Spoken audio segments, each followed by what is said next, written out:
Chapter 22-25, Shattering thousands of attacks with one move. Everyone in the Divine Colosseum turned to Shifeng in utter shock. Is Black Flame tired of living? Starlink's strength was obvious.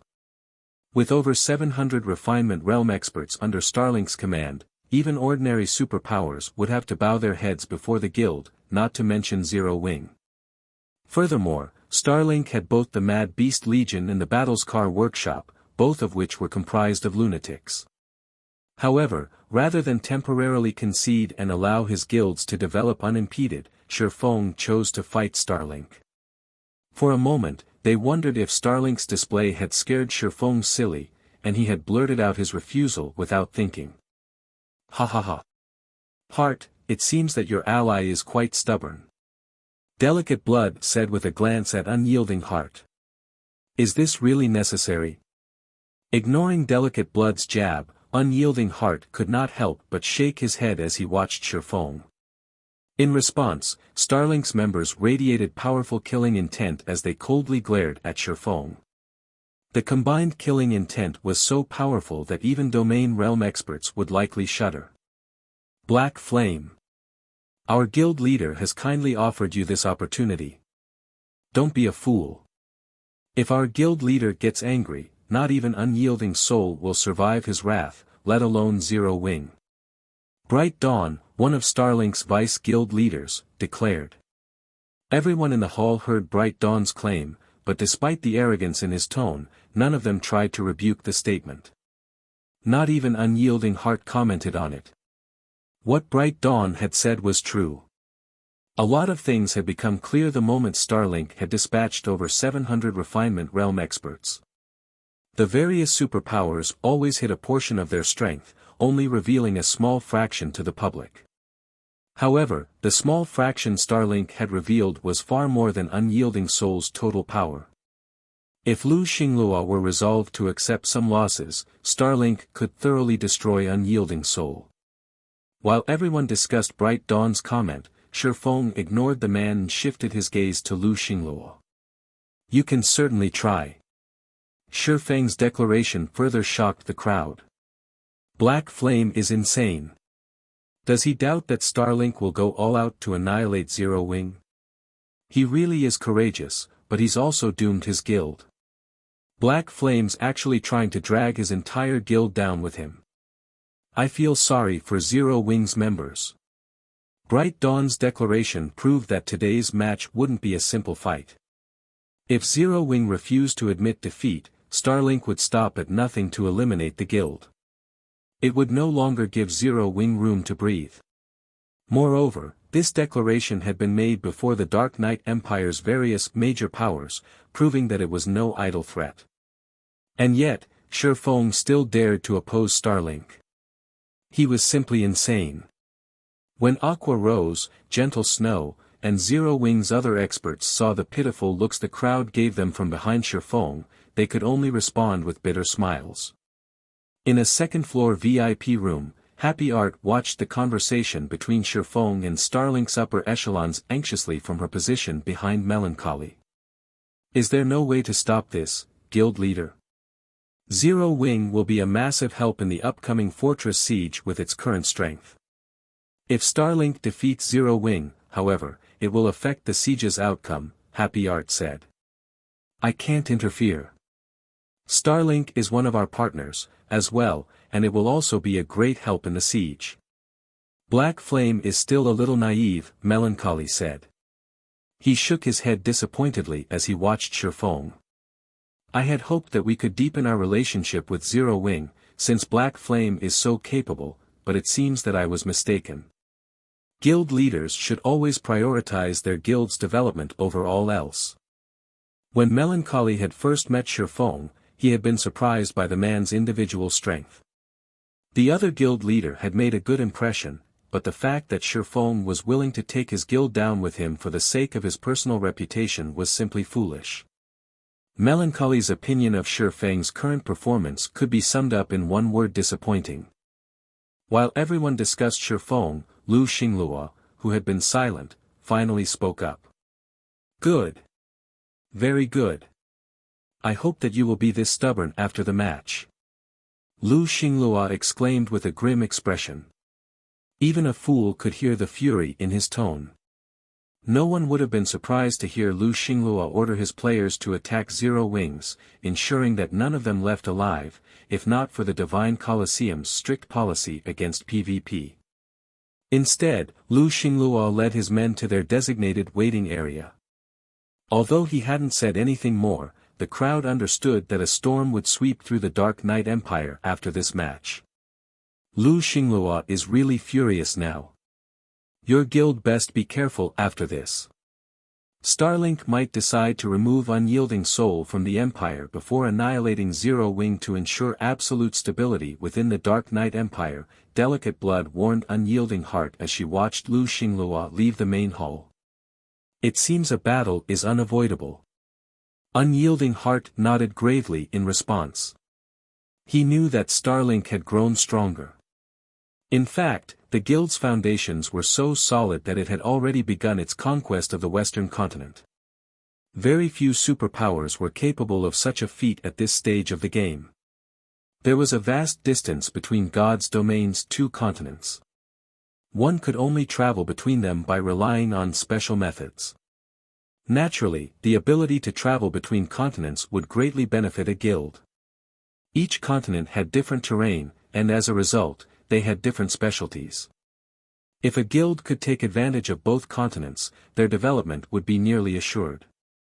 As the crowd watched Zero Wing's members leave the hall as well, they turned their attention to the arena.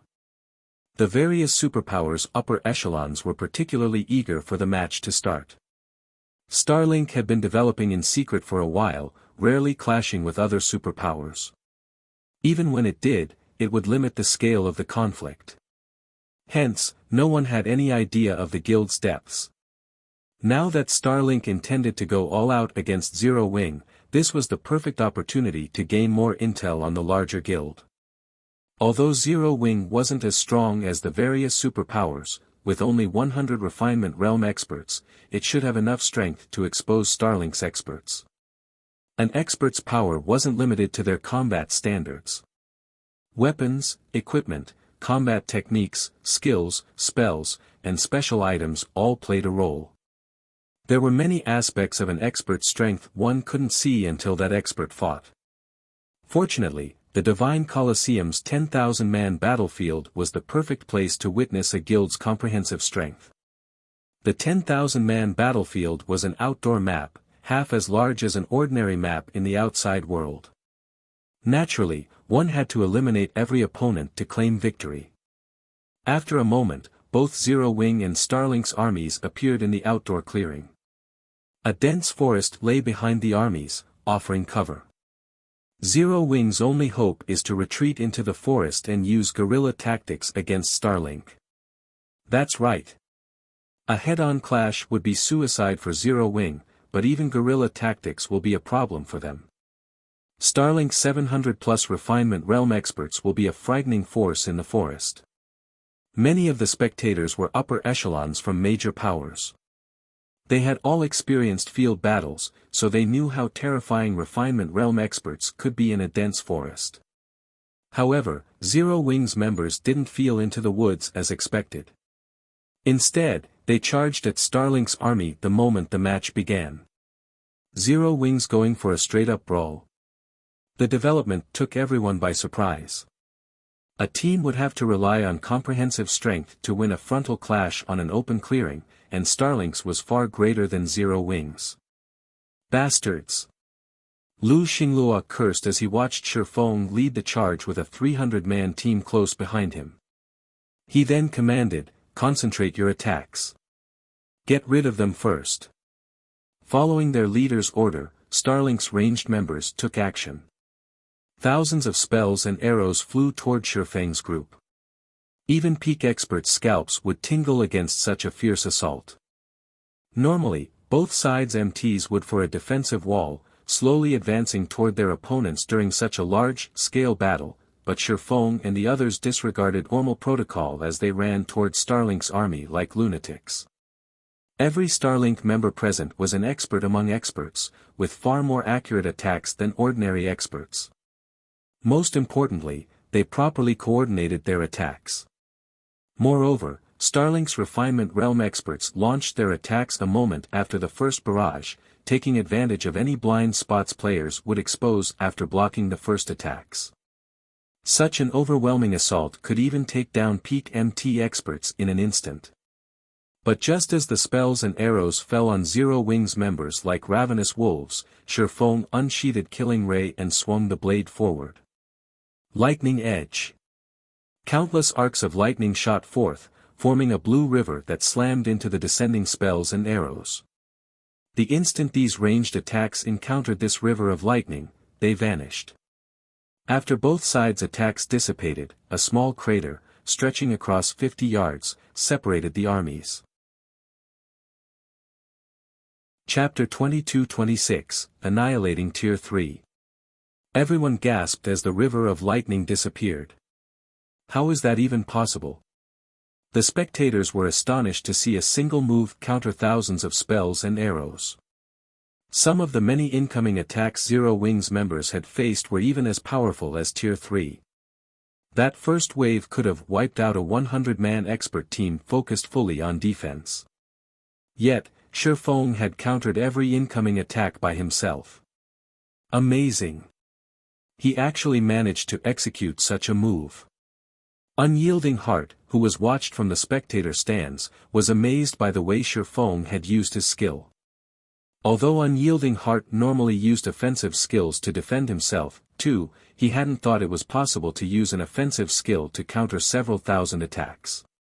He realized that his thinking was still stuck in the earliest days of God's domain. He had thought that one could only cope with such a massive assault by dodging or blocking individual attacks. While the crowd reeled over Shifeng's performance, Lu Xinglua, who led Starlink's army, sneered and said, "You might be clever for using an AoE skill to block those attacks, but how many times can you repeat that feat?" AoE skills and spells were extremely rare in God's domain, and the majority of them were exclusive to magical classes. How many AoE skills could Shifeng possibly possess? On the other hand, Starlink's army was more than capable of replicating that first wave without end. Lu Xinglua's question snapped Starlink's members out of their daze, and they launched the second wave. Just as the second assault was about to slam into Zero Wings' vanguard, Aqua Rose waved her Sea Dragon staff. Under her command, violent, water-type mana gathered in front of Shifeng. Water Raid. The water-type mana formed an 8-meter-tall tidal wave in the blink of an eye, halting the incoming attacks as it surged towards Starlink's army.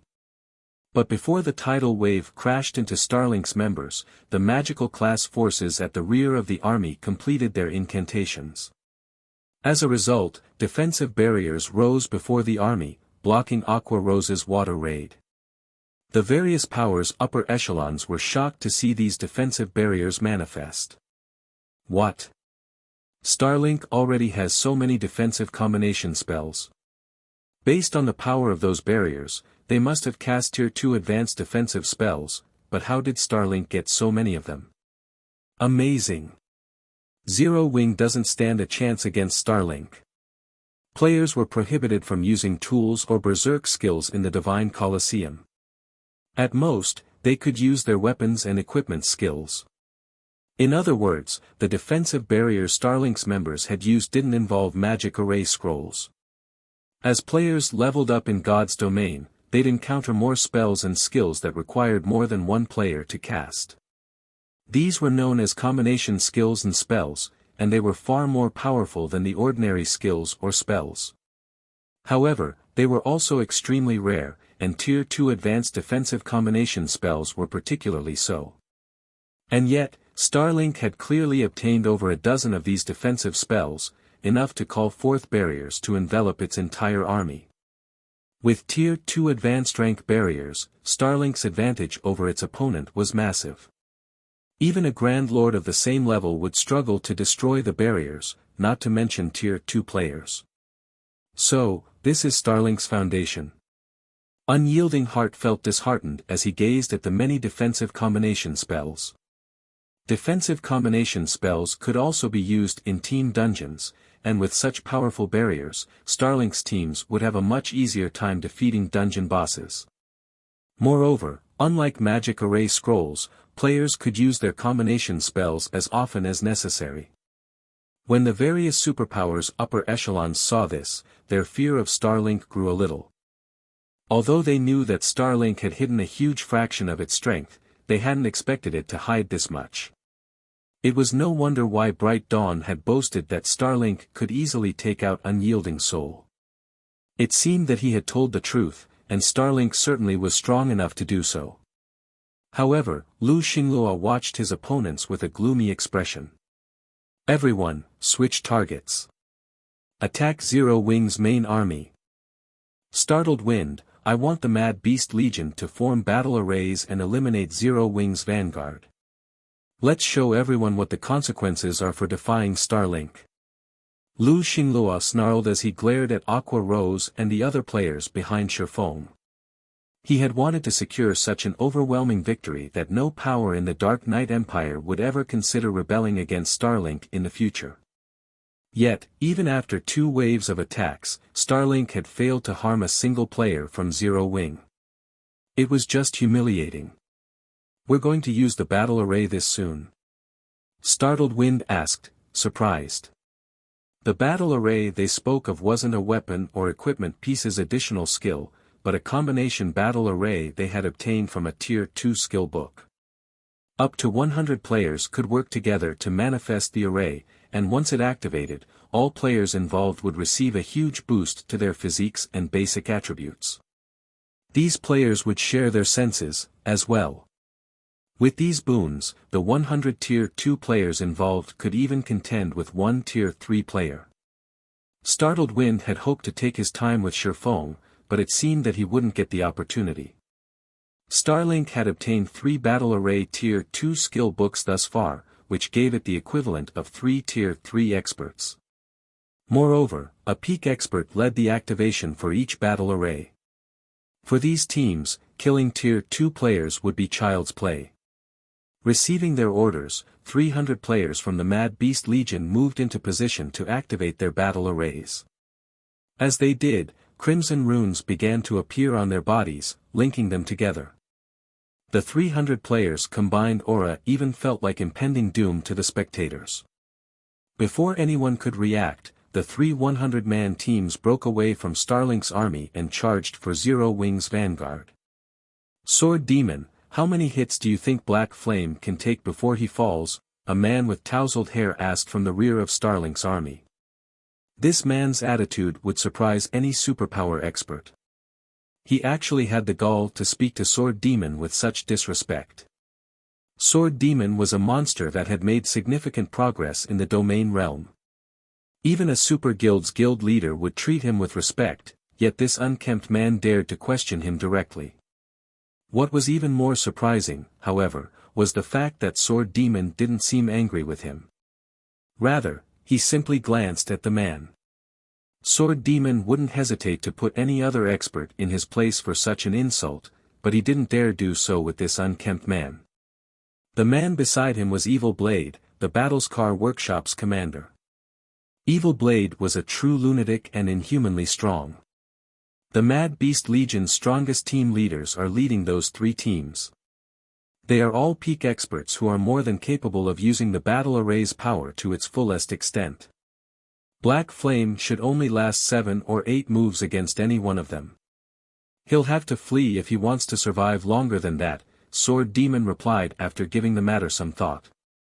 Shifeng had defeated Sword Demon once already, so he wanted the other swordsmen to last as long as possible against the Mad Beast Legion. Unfortunately, he had witnessed the battle array's power personally and knew it wasn't something current players could contend with. How boring. And I thought I had found a good opponent. It seems the rumored Sword King isn't as impressive as rumors say, Evil Blade said, the excitement in his eyes dying away. Sword Demon could not help his frown. He wanted to rebuke the man's words but decided to remain silent.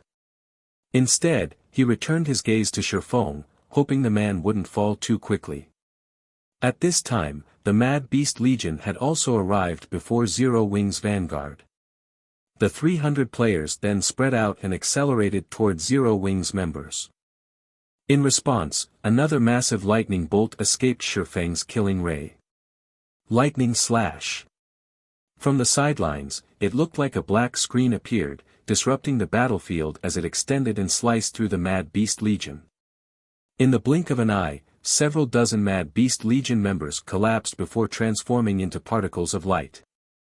Black Panther, the guardian knight in the core of the central battle array, flew away from the group, scorched black. Before he even hit the ground, Black Panther's body had dispersed into particles of light. Chapter 22-27, Overwhelming the Battle Arrays. Not even Domain Realm experts would take a 100-man battle array lightly, but as the blue lightning bolt passed through the central array, even the charging Mad Beast Legion members were stunned when they noticed Black Panther's disappearing corpse. How is that possible? Even Sword Demon and the others watching from a distance were flabbergasted. Although Black Panther was a member of the Mad Beast Legion, they knew how strong the Guardian Knight was. Not only did Black Panther wear a full set of level 75 top-tier equipment, but he also carried an epic shield and a piece of epic equipment. Normally, he had no trouble tanking a Grand Lord of the same level by himself. With the boons from the battle array, Black Panther could even rival a Tier 3 player's physique and basic attributes. Not even Domain Realm experts could contend with Black Panther when he had the battle array's boons. A Domain Realm expert might be able to predict the Guardian Knight's movements, but Black Panther could still overwhelm them with his extraordinary reaction speed and attack speed. In the end, the Domain Realm experts that had sparred with Black Panther had only received a beating for their efforts. If the Domain Realm experts weren't careful, they could die in an instant. Yet now, Shifeng had instant-killed Black Panther. However, Shifeng's damage wasn't what astonished Sword Demon and the others the most. If the skill Shifeng had used was a powerful taboo skill, Black Panther's death wouldn't be that strange. What really surprised Sword Demon was how fast Shifeng had taken action. Shifeng could execute his attacks so quickly that not even Black Panther, who had the physique of a Tier 3 player, had reacted in time. How did he attack so quickly? Sword Demon watched Shifeng in confusion. Shifeng was just a Tier 2 player. Even if his basic attributes were incredibly high, he shouldn't be able to launch an attack that not even Black Panther could block. Of course, Sword Demon and his companions didn't know that Shifeng had already reached level 90. Not only was he more than 10 levels higher than Starlink's members, but most of his weapons and equipment were epic or fragmented legendary rank, as well, and they could all level with their owner. Furthermore, Shifeng possessed a bloodline and the strengthened killing ray. His basic attributes were even higher than those of a level 80, Tier 3 player, and his physique wasn't, in any way, inferior to a Tier 3 player's. All he was missing was the ability to use Tier 3 skills. Black Panther might be able to face a Tier 3 player, but that was limited to a player of the same level. Moreover, Black Panther had only reached the Void Realm and had no progress in the Realms of Truth. On the other hand, Shifeng had reached the Domain Realm and Ascension Realm. Most importantly, Lightning Slash was an insanely fast attack and could easily reach across several dozen yards. It wasn't that unusual that Black Panther had failed to cope with the attack. Although Shifeng's counterattack had been shocking, Startled Wind, who commanded the Mad Beast Legion from the rear line, continued to bark orders. Everyone, surround him. He can't use that kind of skill multiple times. Startled Wind shouted. He had wanted to rely on the battle array to overwhelm Zero Wing's forces, but the strength Shifeng had displayed thus far made it clear that a single peak expert like Black Panther wouldn't be enough to take him down. In that case, they needed to gang up on him. After all was said and done, there was a limit to an individual's strength. Fortunately, the Mad Beast Legion members shared their senses when under the battle array's effects. Ordinary experts were no match for their coordination in this state. The scattered Mad Beast Legion members immediately reconcentrated their strength. They gave up on any hope of individual battles. Moving as one, dozens of ranged players fired over 100 spells and arrows at Shattering.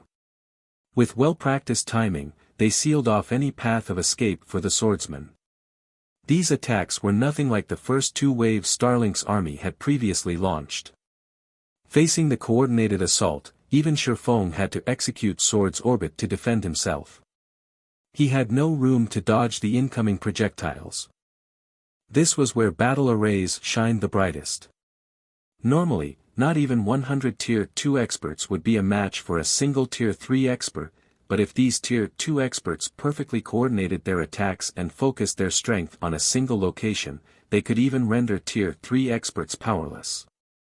As the rain of ranged attacks pinned down Shattering, Ink Rain and Brilliant Python, who led the other two battle array teams, joined the assault.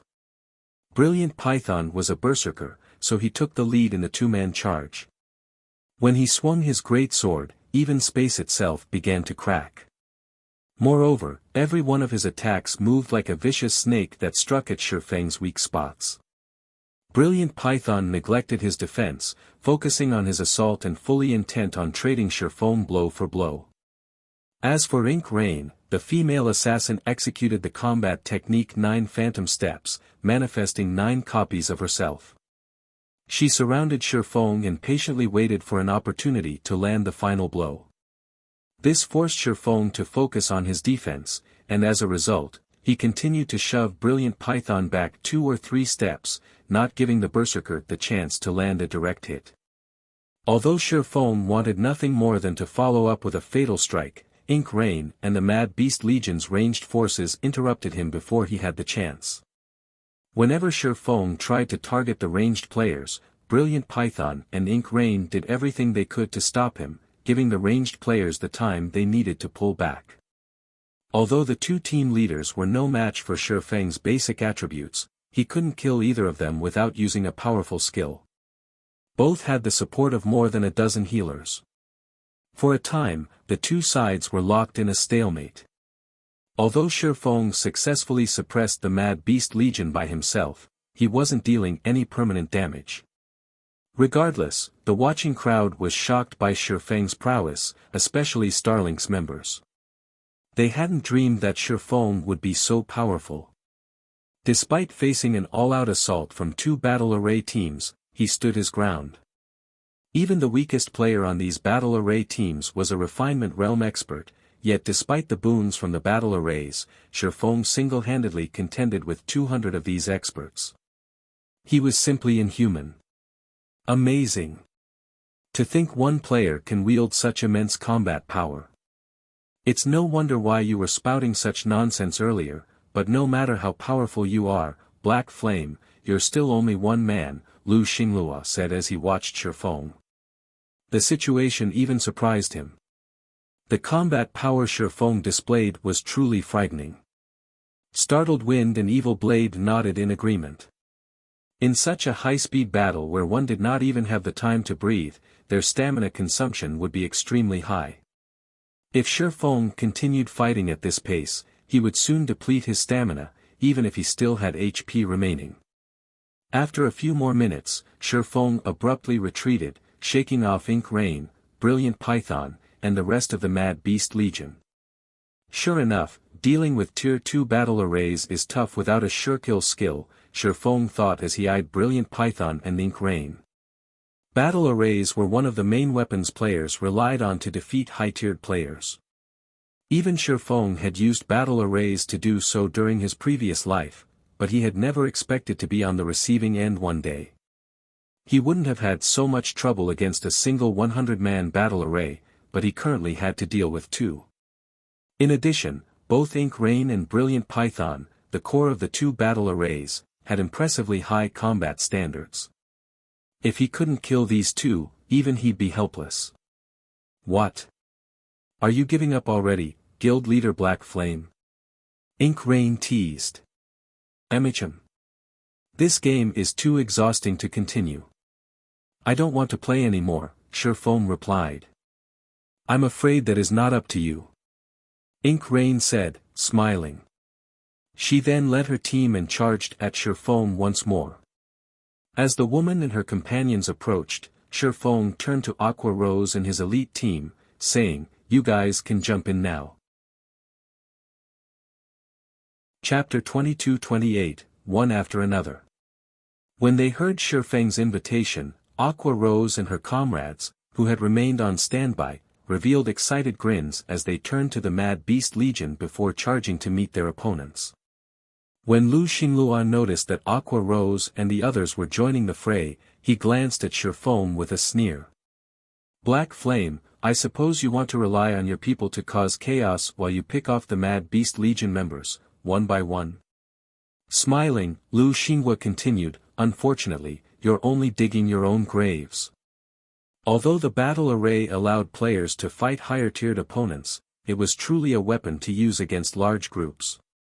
Feng's decision to take on the Mad Beast Legion by himself had been the wisest decision.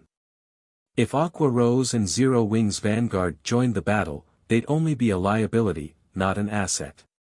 Once the two armies truly clashed, chaos would rule this battlefield, and amidst such chaos, players couldn't rely on AoE skills or spells.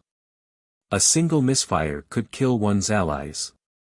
Without AoE skills or spells, even peak experts would find the Mad Beast Legions challenging in a one-on-one, not to mention Aqua Rose and the others, who were only flowing water and refinement realm experts. However, Brilliant Python realized that the atmosphere around Zero Wings members felt odd. What's up with these people? As Brilliant Python watched Zero Wings players charge forth, he was confused. Aqua Rose and the others didn't look at him and his teammates like they were powerful foes. Rather, their expressions seemed like they had just found the perfect practice targets. Ignore them. They are fools if they think they can defeat us in our own battle array. Ink Rain shouted to her team. She then turned her sights to Fire Dance, radiating intense killing intent. Her previous clash with Fire Dance was still fresh in her mind.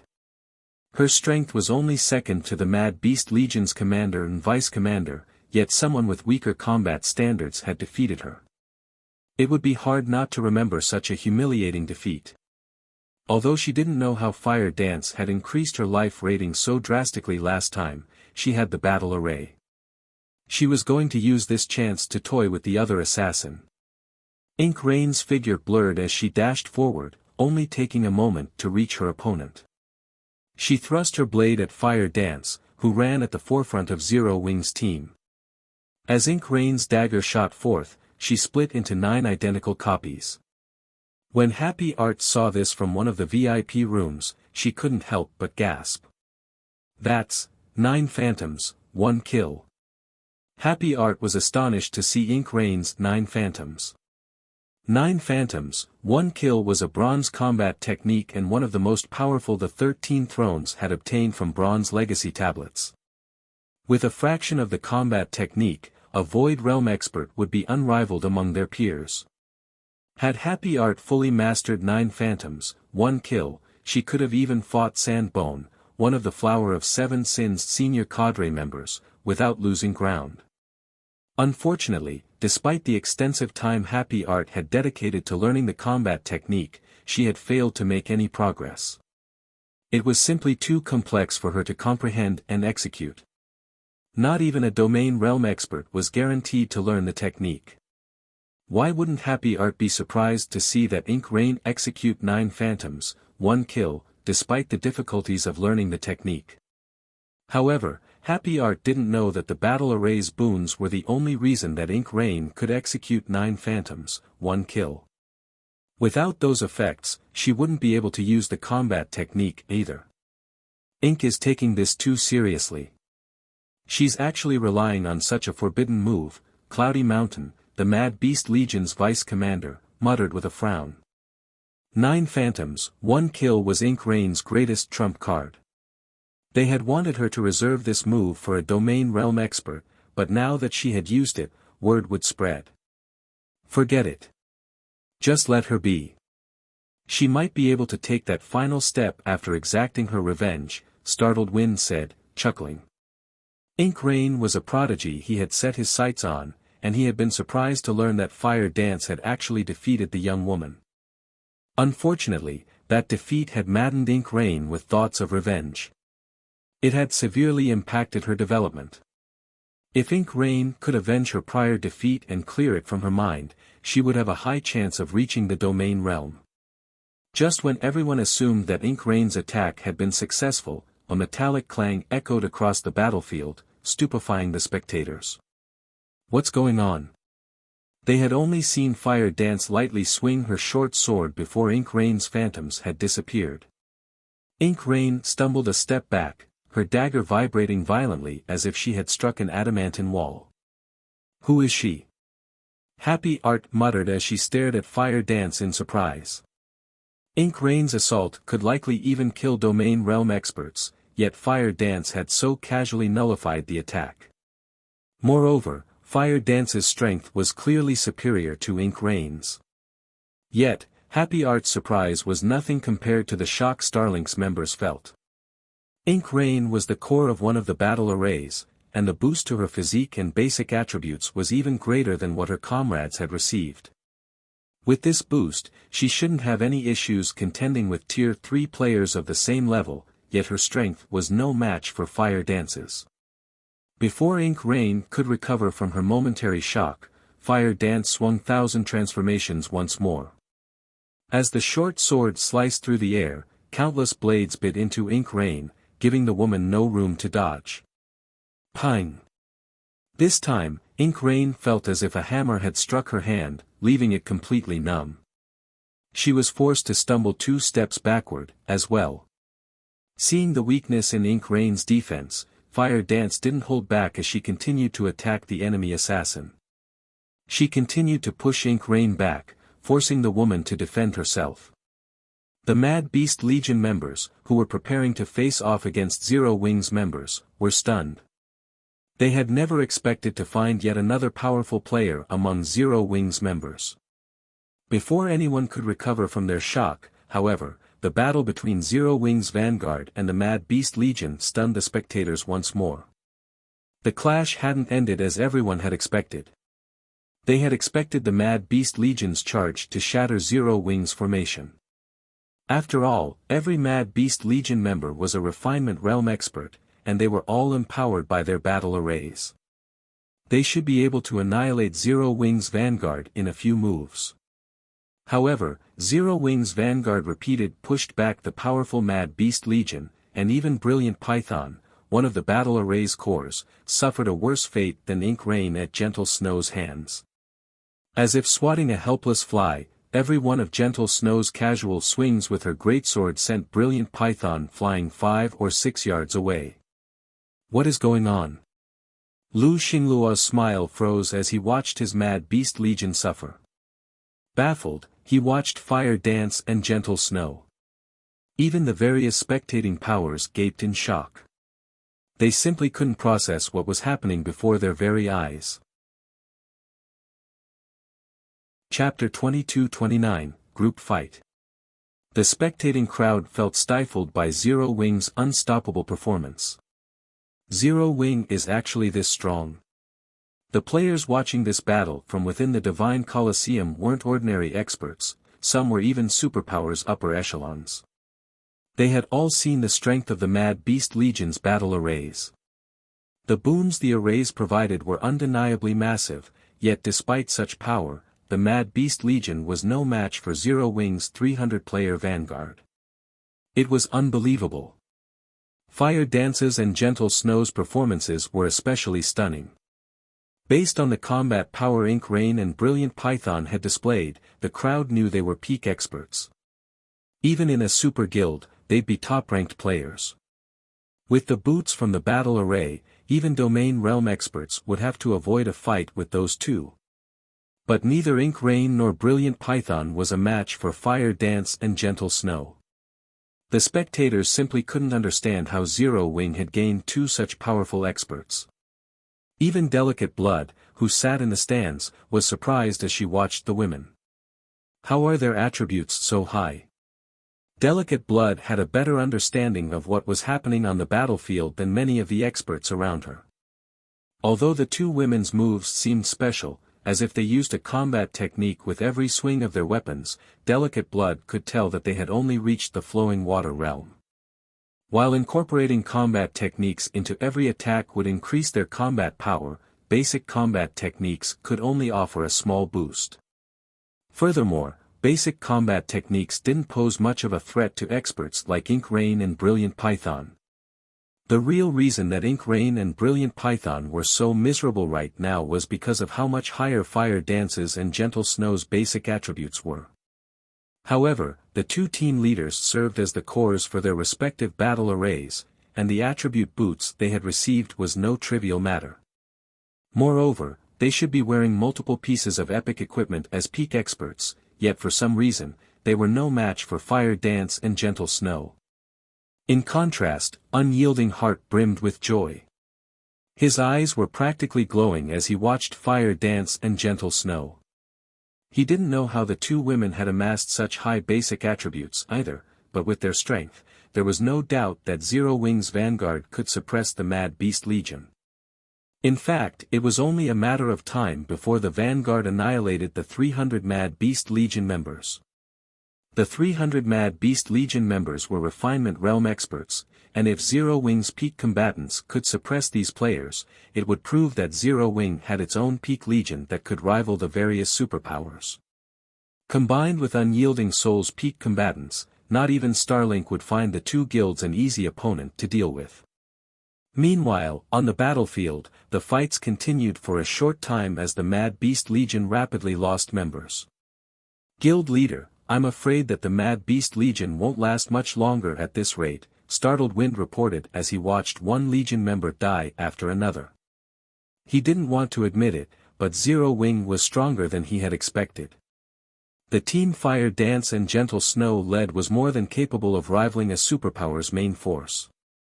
There was also Sherfong to take into account, and he was capable of suppressing two battle array teams by himself. Alright, join the battle. But make sure that you end it quickly. Lu Xinglua said as he shot Sherfong a fierce look. Lu Xinglua wanted to hide as much of Starlink's strength as possible, but Sherfong had given him on choice but to reveal his cards. Startled Wind nodded sharply and left to gather Sword Demon, Evil Blade, and the guild's other domain realm experts. The watching superpowers gasped as these experts broke away from Starlink's main force. Even Unyielding Heart felt a chill crawl down his spine. They watched as Startled Wind, the Mad Beast Legion's commander, Cloudy Mountain, its vice-commander, the 4 Shadow Demons, 3 Kills, and the Battlescar Workshop's commander, Evil Blade, charged forth. That was a total of 8 domain realm experts, and among them, Startled Wind and Evil Blade were powerful enough to have shaken the Western continent in God's domain. Moreover, all 8 experts radiated strange auras. A crimson mark also graced their foreheads, and their eyes were completely black. Not one of them looked like an ordinary human. Demon God transformation. So, that's what Starlink has been hiding. Delicate Blood was stunned as she watched Starlink's 8 domain realm experts. Most superpowers were likely still unfamiliar with the term Demon God transformation. Only an extremely small number of players knew about what it was right now. The Demon God transformation was one of the few ways players could increase their life ratings, but trying to perform the act was extremely difficult. Not only did it require a ton of super rare materials, but the players undergoing the transformation also had to find the legacy entrance and clear the Demon God's trial. The materials alone were an intense challenge to procure. Any superpower would struggle to secure a single set, yet Starlink had collected at least 8. Startled Wind and his companions had reached Fire Dance and Gentle Snow before Delicate Blood could even react. Although Startled Wind and the others' basic attributes and physiques weren't quite as powerful as Ink Rain and Brilliant Python's, their combat standards were leagues above. Among the 8, Startled Wind and Evil Blade's basic attributes and physiques could rival Ink Rain and Brilliant Python's, and as a result, they led the charge. Relying on their superior combat standards, Startled Wind and Evil Blade deflected all of Fire Dance and Gentle Snow's attacks. They responded with their own advanced combat techniques, targeting the women's weak points. At the same time, Cloudy Mountain, Sword Demon, and the Domain Realm experts coordinated their attacks with Startled Wind and Evil Blades. After just a few exchanges, Fire Dance and Gentle Snow had taken several hits. They had no choice but to use their skills and focus on defense. It seems that this fight ends here. Although Zero Wings experts have higher basic attributes, it still lacks capable manpower. Delicate Blood could not help but sigh as she watched Starlink's experts push back Fire Dance and Gentle Snow. At the end of the day, Zero Wings' foundations weren't solid enough. Fire Dance and Gentle Snow might be very strong, but God's Domain was not a single-player game. Starlink's foundations were far too sturdy. It had 8 Domain Realm experts that had undergone the Demon God transformation, and with that kind of strength, Starlink could decimate any ordinary superpower. Only super guilds would have a chance of putting Starlink in its place. But before Startled Wind and his team could land the final blow, 10 sword lights rained down on them from above. Not only were these sword lights incredibly powerful, but they were also quite fast and accurate. Startled Wind and his companions had no choice but to defend themselves. Pang! Pang! Pang! The crowd heard a series of metallic clangs as Startled Wind and the others were forced 2 or 3 steps back. All 8 Domain Realm experts instantly turned toward the sword light's origin, and they clearly weren't happy with what they found. Their attacker was none other than Shifeng. Shifeng's attacks were even heavier than Gentle Snow's. If any of them had to face the 10 sword lights alone, they'd likely take immense damage. 8 Domain Realm experts dare to gang up on 2 players who haven't even reached the Void Realm yet. You must be insane. Shifeng said as he looked at Startled Wind and the others. Don't insult us, Black Flame. This is war. There is only victory or defeat. We'll still fight with everything we have, even if you join the fight. Startled Wind stated, unperturbed by Shifeng's provocation. However, Startled Wind and his companions still watched Shifeng with serious expressions. They hadn't fought him yet, so they didn't know exactly how high Shifeng's strength was, but after blocking the previous attack, they knew it must be horrifically high. None of them would be a match for him in a one-on-one. Indeed, this is a war. Since that is how you feel. Everyone, attack. Shifeng ordered. Aqua Rose, Violet Cloud, Shadow Sword, Yen Tianxing, Alluring Summer, Iluafe, Flying Shadow, Zhao Yueru, and a dozen or so other core upper echelons from Zero Wing, who had refrained from combat, surrounded Shifeng. Chapter 2230, Violent Suppression. When Aqua Rose and the others stepped forward, they unleashed the auras they had kept contained. Although each of their auras was not as powerful as Fire Dance and Gentle Snow's, the combined pressure easily surpassed their 2 comrades. Startled Wind and his team were stunned. Aqua Rose and the others hadn't seriously joined the battle yet, so Fire Dance and Gentle Snow's brilliance had easily overshadowed their performances. As a result, Startled Wind and his companions hadn't been able to get a clear estimation of their strength. However, as Aqua Rose's group revealed their true selves, Startled Wind and Starlink's other Domain Realm experts recognized how powerful these players were. Are you kidding me? How can a guild like Zero Wing have so many experts with such incredible attributes? Aqua Rose and her comrades no longer felt like current players. The weakest among them likely had basic attributes that could even rival Ink Rain and Brilliant Python.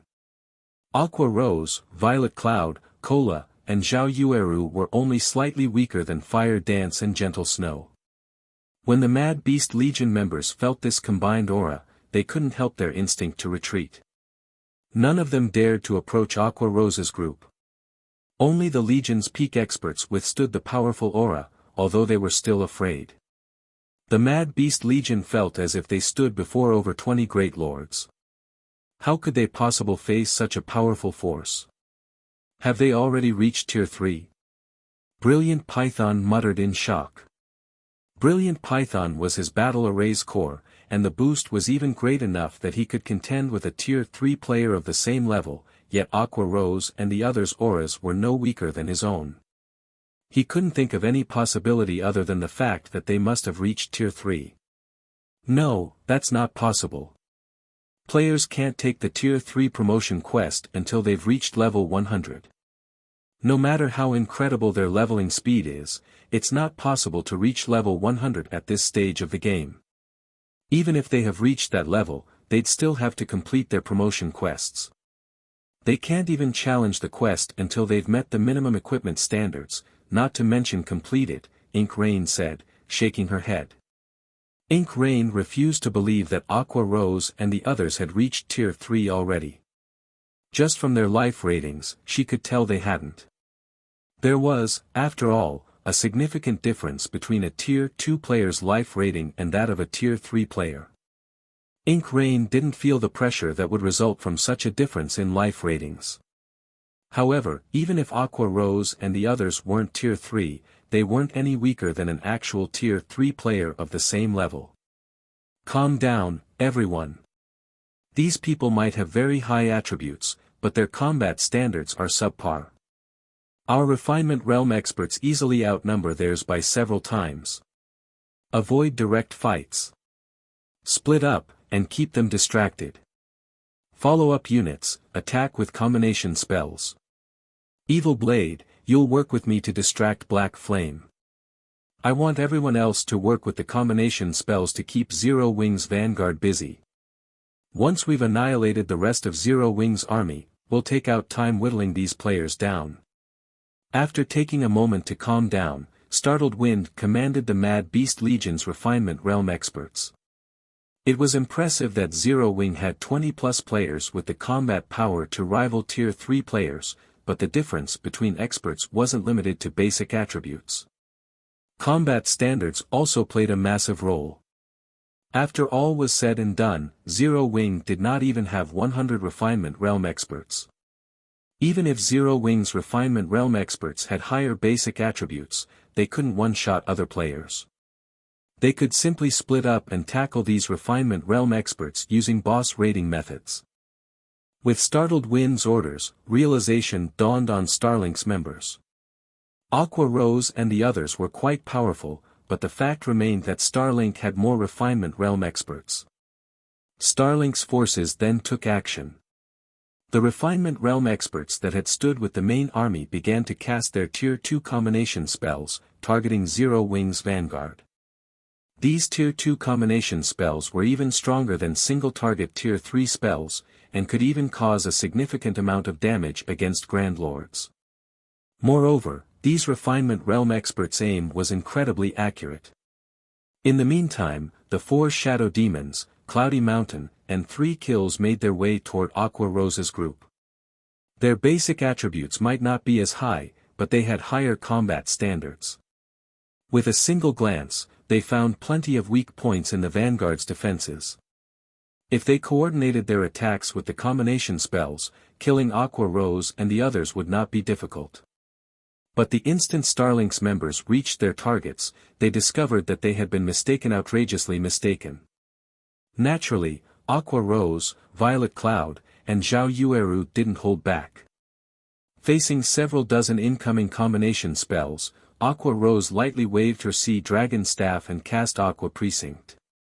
12 water serpents immediate appeared around Aqua Rose, radiating an aura no weaker than that of a level 75 Grand Lord. Under Aqua Rose's control, the serpents blocked most of Starlink's combination spells. Meanwhile, Violet Cloud activated her Death-size Shadow Rage, summoning a total of 300 Shadow Blades.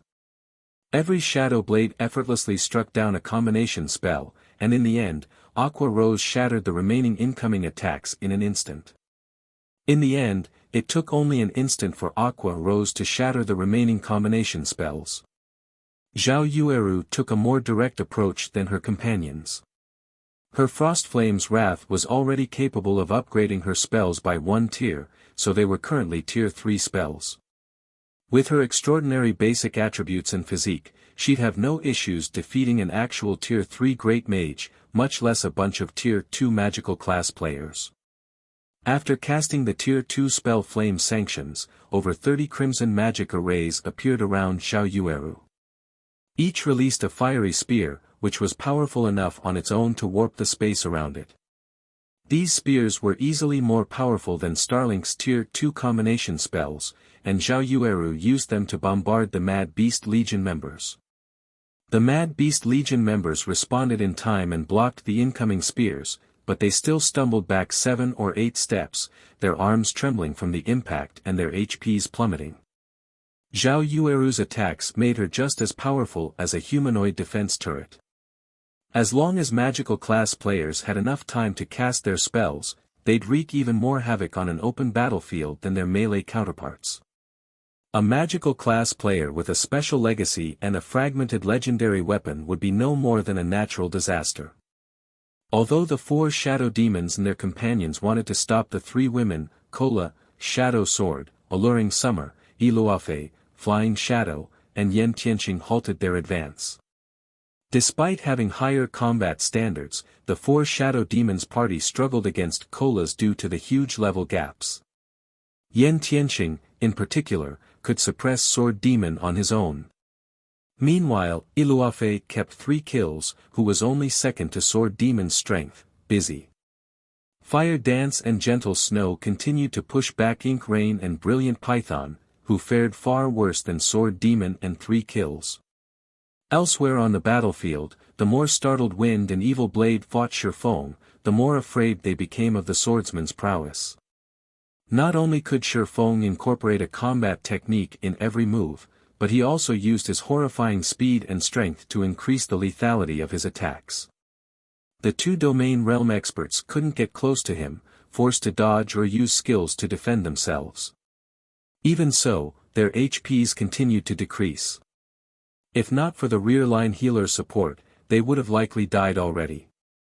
However, even though Zero Wing had the advantage, Starlink simply had too many Refinement Realm experts. Although Zero Wing's Refinement Realm experts could face 5 opponents by themselves, it wasn't enough to compensate for Starlink's numerical advantage. Unfortunately, most of Zero Wing's Refinement Realm experts weren't quite that strong. After several minutes, Zero Wing's Vanguard had lost over 100 players, including over a dozen Refinement Realm experts. In contrast, Starlink had only lost around 300 players. As both guilds' main armies clashed, Zero Wing's losses were more severe. It wasn't just because of the quality difference between their experts, but the defensive barriers that protected Starlink's members. Black Flame, Zero Wing's story ends here. If it were merely a 1,000-man battle, you might have had a chance of victory. Unfortunately, this is a 10-0-0-0 versus 10-0-0-0 battle.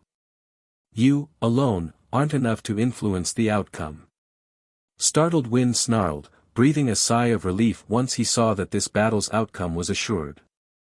Zero Wing had already suffered more than 2,000 casualties on the main battlefield, while Starlink had only sustained around 500. As long as they could hold out until Zero Wing's main army fell, the rest of Starlink's players could wear Shifeng and his companions down, even if Starlink's domain realm experts were annihilated. In such a high-speed battle, experts of their caliber were no trivial matter. Fighting at their peak consumed a lot of stamina and concentration, and executing one advanced combat technique after another would increase their consumption. Startled Wind only had around half of his stamina remaining, and with Shifeng facing 2 domain realm experts at the same time, he shouldn't fare any better. Startled Wind wasn't the only one to consider the issue. Everyone was aware of it. Aqua Rose and Zero Wing's other magical class experts had already blown through more than half of their mana.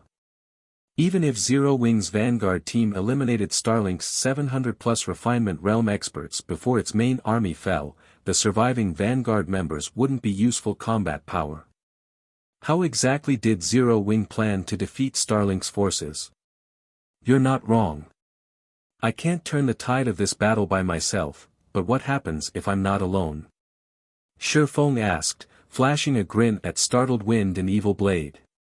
Shifeng's question made them realize something, and they stared at him with grim expressions.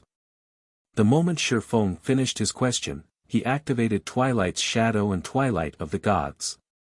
The swordsman then split into 8 identical clones, each looking straight at startled Wind and Evil Blade.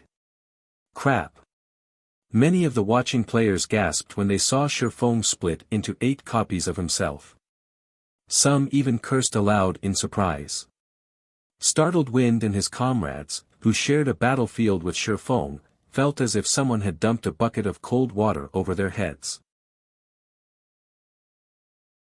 Chapter 2231, Instant Killing Apex Experts. Shifeng was already unstoppable on his own. He could, single-handedly, destroy a 1,000-man legion of expert players. And now that he had split into 8 clones of himself, even a fool could predict what was about to happen. Startled Wind and Evil Blade stared with grim faces. They wanted to curse this swordsman for cheating. Although doppelganger skills were very rare in God's domain, they were apex experts and had seen quite a few before, but they had never seen a doppelganger skill as despicable as the one Shifeng had just used. Run! Before anyone could recover from their shock, Startled Wind shouted for a retreat. He turned and fled without any hesitation. Startled Wind could sense doppelganger skills' effects, and although Shifeng's doppelgangers had lower attributes than the main body, he could tell that their basic attributes were still higher than his and Evil Blade's. As for combat standards, Shifeng might not be able to control all 8 doppelgangers as efficiently as his own body, but each doppelganger could likely rival Ink Rain and Brilliant Python. If that were the case, they had no chance of victory, even if he worked with Evil Blade. Moreover, since the doppelgangers shared a single consciousness, their coordination would be seamless. Following Startled Wind's order, Evil Blade ran in the opposite direction. Even he recognized that only one outcome awaited them if they tried to fight Shifeng head-on: death. The only way out of this predicament was to buy time and run. No doppelganger skill lasted forever, and as long as they could survive the skill's duration, all would be well again. Doppelganger skills were quite powerful, but they had an obvious flaw: they were a huge burden on players' concentration. Every summoned doppelganger increased the user's concentration consumption by 100%. If Shifeng were facing boss monsters or ordinary experts, he might be fine, but he was fighting apex experts. His concentration consumption would be just as high as his stamina concentration.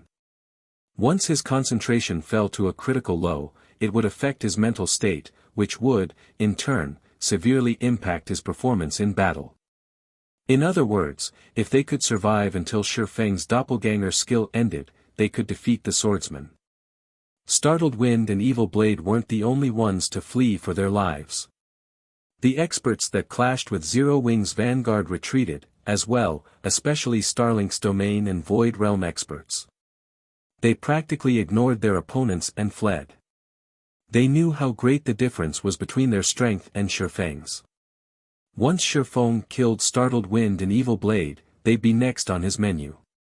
Even on the off chance that Shifeng couldn't slay his current 2 opponents, he'd make the best use of his doppelganger skill by attacking weaker enemies like them.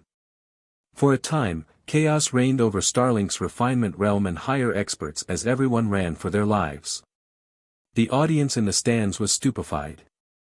The weakest player among Starlink's main force was a Refinement Realm expert, and the force was more than capable of annihilating a 10,000-man army of ordinary experts.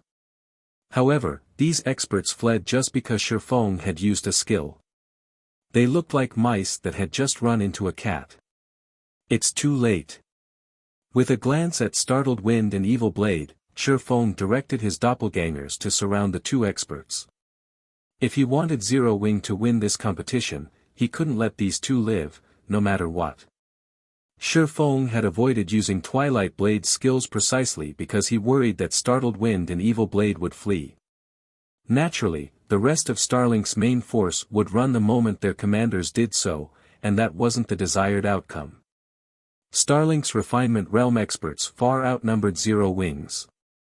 If these Refinement Realm experts split up and targeted Zero Wing's main army, they'd pose a much greater threat than if they operated as a single unit.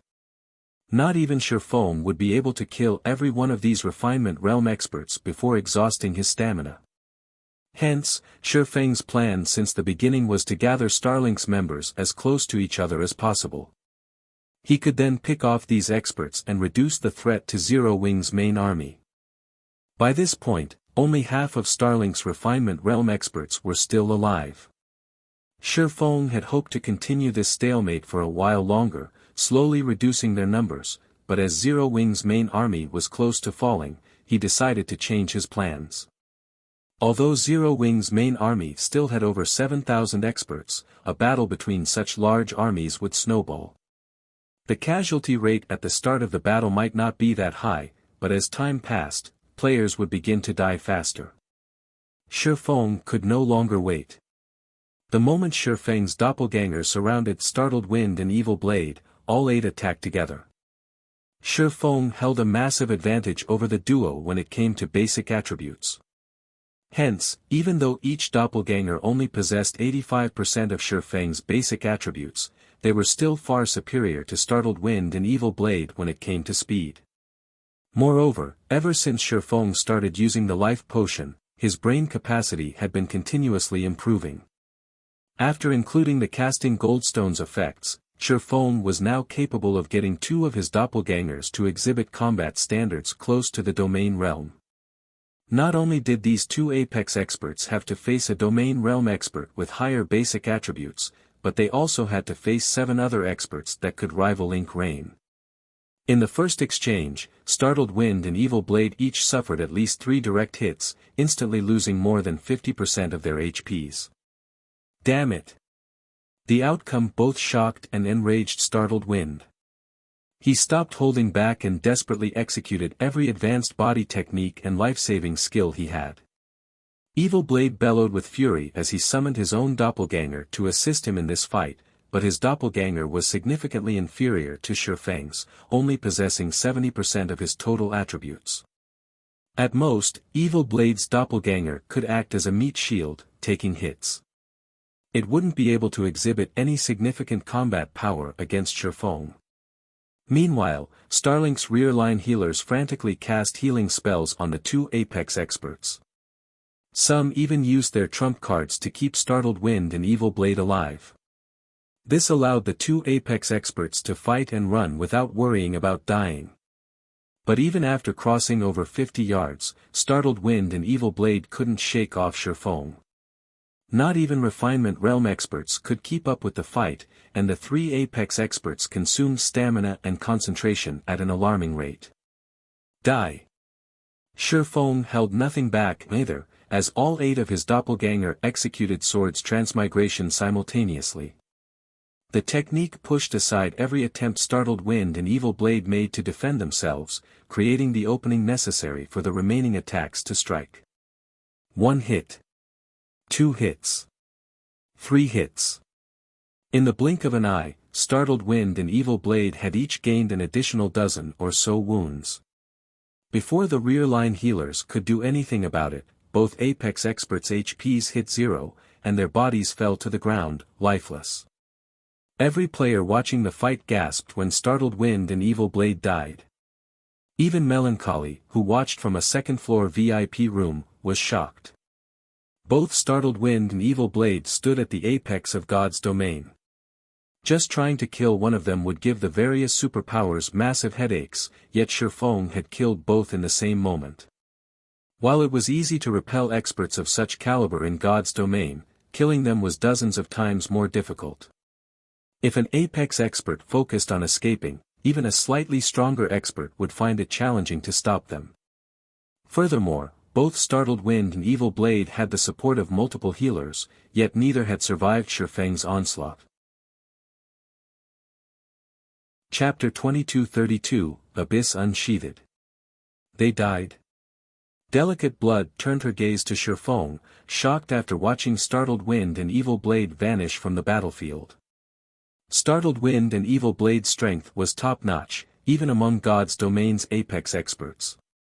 On their own, they could even survive a fight against 3 or 4 domain realm experts, yet Shifeng had slain both of them by himself.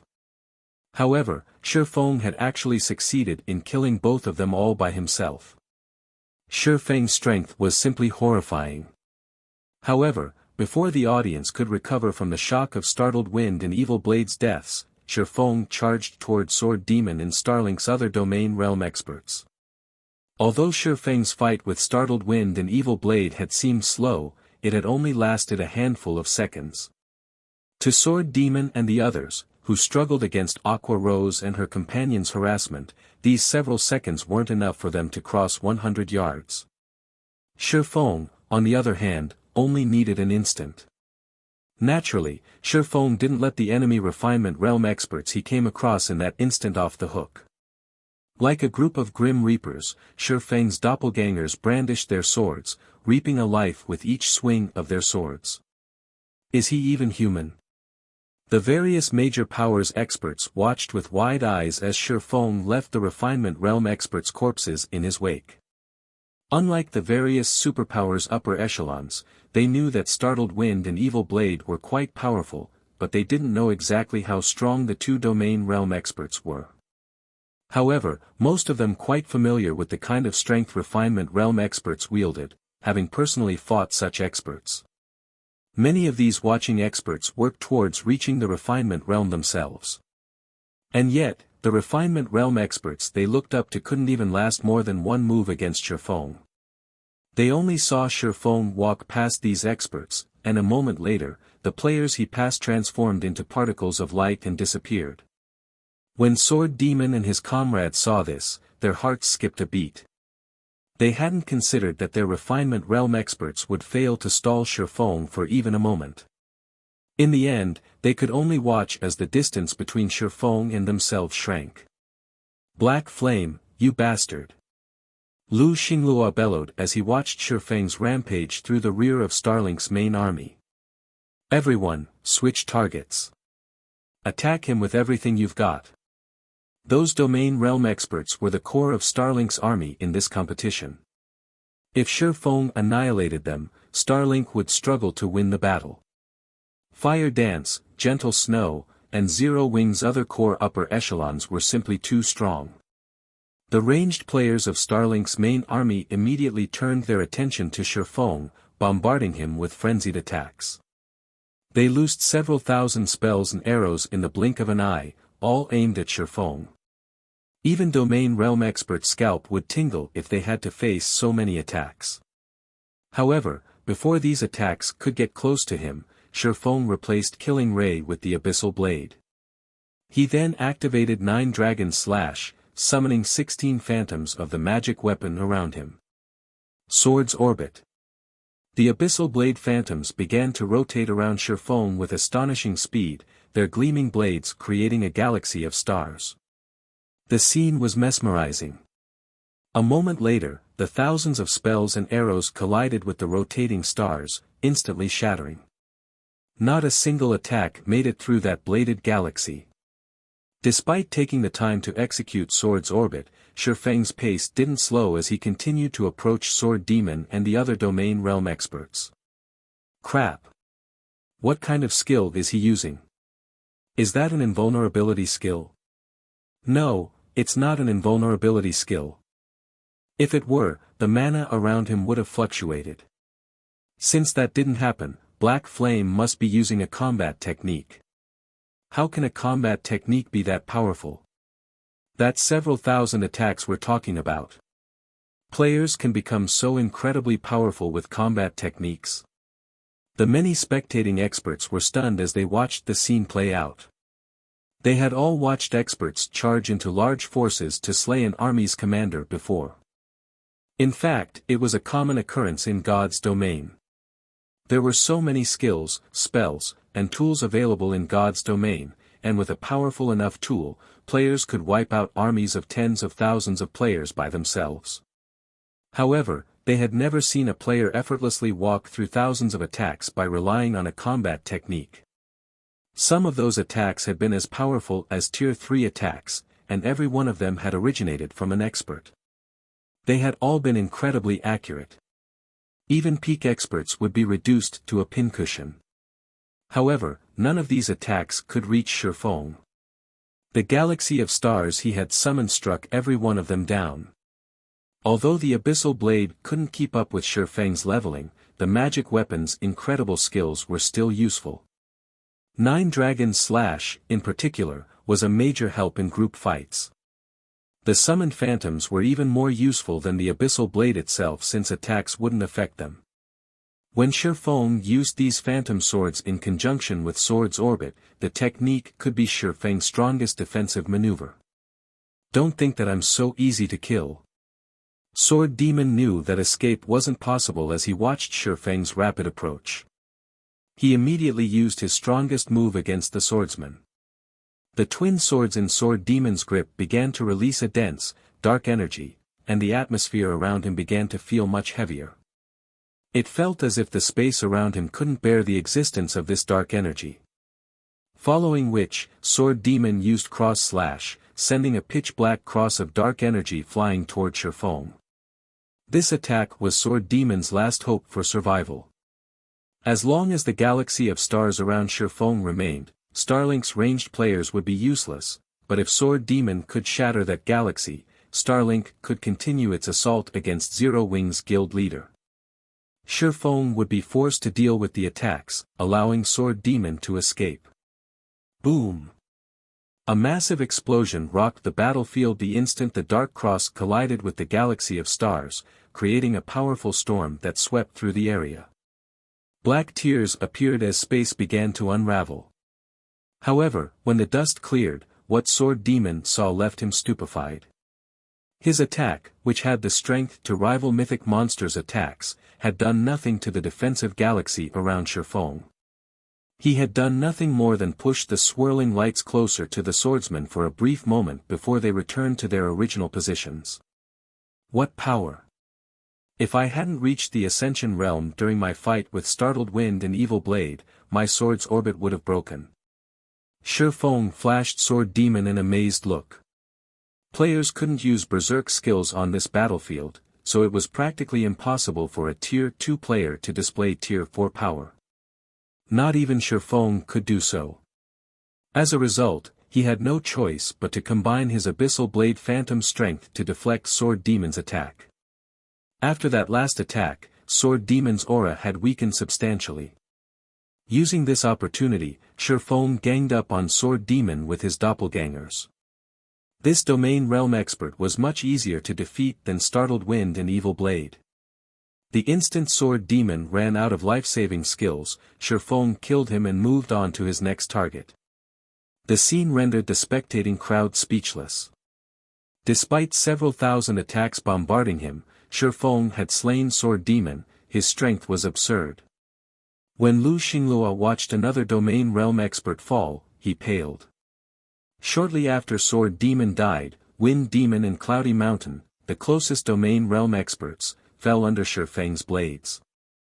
Surprisingly, Gentle Snow and Yen Tianqing had successfully killed 3 kills, while Fire Dance and Yi Luofei ended Ink Rain. Because of this development, Starlink's morale plummeted. In less than 2 minutes after Shifeng had activated Twilight of the Gods, all of Starlink's domain realm experts had died. Furthermore, Starlink had less than 200 refinement realm experts remaining. Everyone could see that Zero Wing's main army had suffered over 6,000 casualties, yet it had secured a chance of emerging victorious. If Zero Wing's remaining members hid in the nearby forest, they could recover their stamina and concentration, turning the rest of this competition into a battle of attrition. What should we do next, guild leader? Should we use that move? A woman in a strange, black robe asked from beside Lu Xinglua. That is my final trump card. I will not use it here. Lu Xinglua said, shaking his head. Viciously glaring at Shifeng, Lu Xinglua continued, we're retreating. Lu Xinglua then left the battlefield, as did the rest of Starlink's experts, one after another. In less than a minute, the battle ended, and a message appeared above the battlefield. Victor, Zero Wing. Chapter 2233, New Powerhouse. As the system announced the competition's victory, silence descended on the entire venue. Only after some time did the audience snap out of their daze. What? Zero Wing won, just like that. The spectators couldn't believe their eyes as they stared at the words hovering above the battlefield. Although Zero Wing had killed all of Starlink's top combatants, Zero Wing's army had suffered. After such a long fight, Zero Wing's top combatants should have exhausted much of their stamina and concentration. If they had continued this battle, they would have likely collapsed from exhaustion. Moreover, Zero Wing's 300-man vanguard only had a little over 100 survivors remaining. Among them, less than 70 were refinement realm experts. In contrast, although Starlink had lost all of its domain realm experts, it still had over 200 refinement realm experts. Overall, Zero Wing had still been at a disadvantage. Most importantly, Starlink's main army had crushed Zero Wing's main army to a point where it couldn't even be considered an army anymore. The situation wouldn't be easy for Zero Wing to salvage. And yet, Starlink had taken the initiative to admit defeat. Starlink surrendered. Delicate Blood watched Lu Xinglua, who had already returned to the Divine Colosseum's main hall, in astonishment. She had never expected this outcome. Starlink was the Dark Knight Empire's overlord and a guild that developed on both the eastern and western continents simultaneously. The guild had countless experts under its command, yet Starlink had surrendered so strangely. Ha ha ha. I told you that the outcome wasn't set in stone. Zero Wing has won. Unyielding Heart exclaimed, grinning at Delicate Blood. Don't celebrate so soon. Starlink might have lost, but there is a high chance that it only surrendered to keep its true strength hidden, Delicate Blood said, clicking her tongue. If Starlink accepted defeat in such an important competition to hide its strength, it must have something massive in store. That doesn't change the fact that Zero Wing won, Unyielding Heart said, chuckling.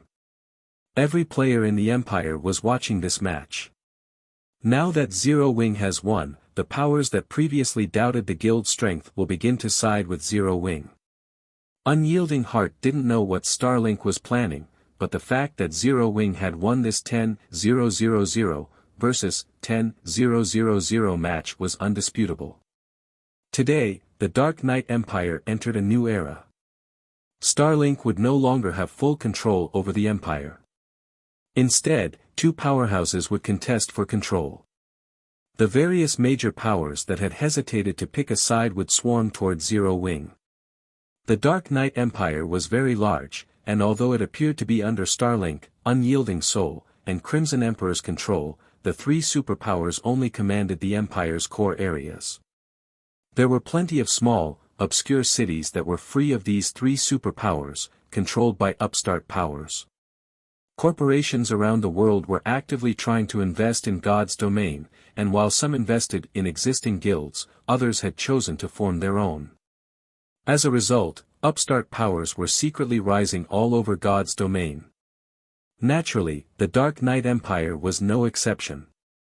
Meanwhile, these upstart powers had been annexing small guilds and adventurer teams across the Empire, and by this point, they were no weaker than first-rate guilds.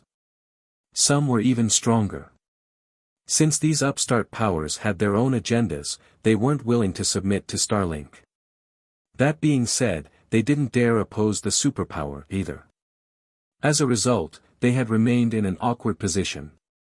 However, now that Zero Wing had defeated Starlink and proven itself to be just as powerful in the Dark Knight Empire, these upstart powers would eagerly ally themselves with Zero Wing to work against Starlink. Delicate Blood had no response to offer Unyielding Heart. Instead, she shifted her gaze to Shifeng, who had just left the battlefield. It seems I'll have to report this to the old commander, Delicate Blood thought as she watched Zero Wing's guild leader. Unyielding Heart hadn't been wrong. A victory was just that. From today on, the Dark Knight Empire had a new powerhouse, Zero Wing. Meanwhile, in one of the Divine Colosseum's second-floor VIP rooms, Happy Art could not believe her eyes as she stared at the outcome of this competition. Guild leader, Zero Wing, won, Happy Art muttered, dazed. She had insisted that Zero Wing was an excellent guild, but she hadn't actually expected it to defeat Starlink in this competition. The difference between the two guilds was just so massive. I can see that, Melancholy said, smiling at Happy Art's dazed expression. Zero Wing has certainly surprised me. With such strength, we'll have a much better chance of securing the fortress. I really must thank you for your recommendation and reports. I will leave our cooperation with Zero Wing to you. Also, I want you to tell Black Flame something for me, others will always envy those who stand out.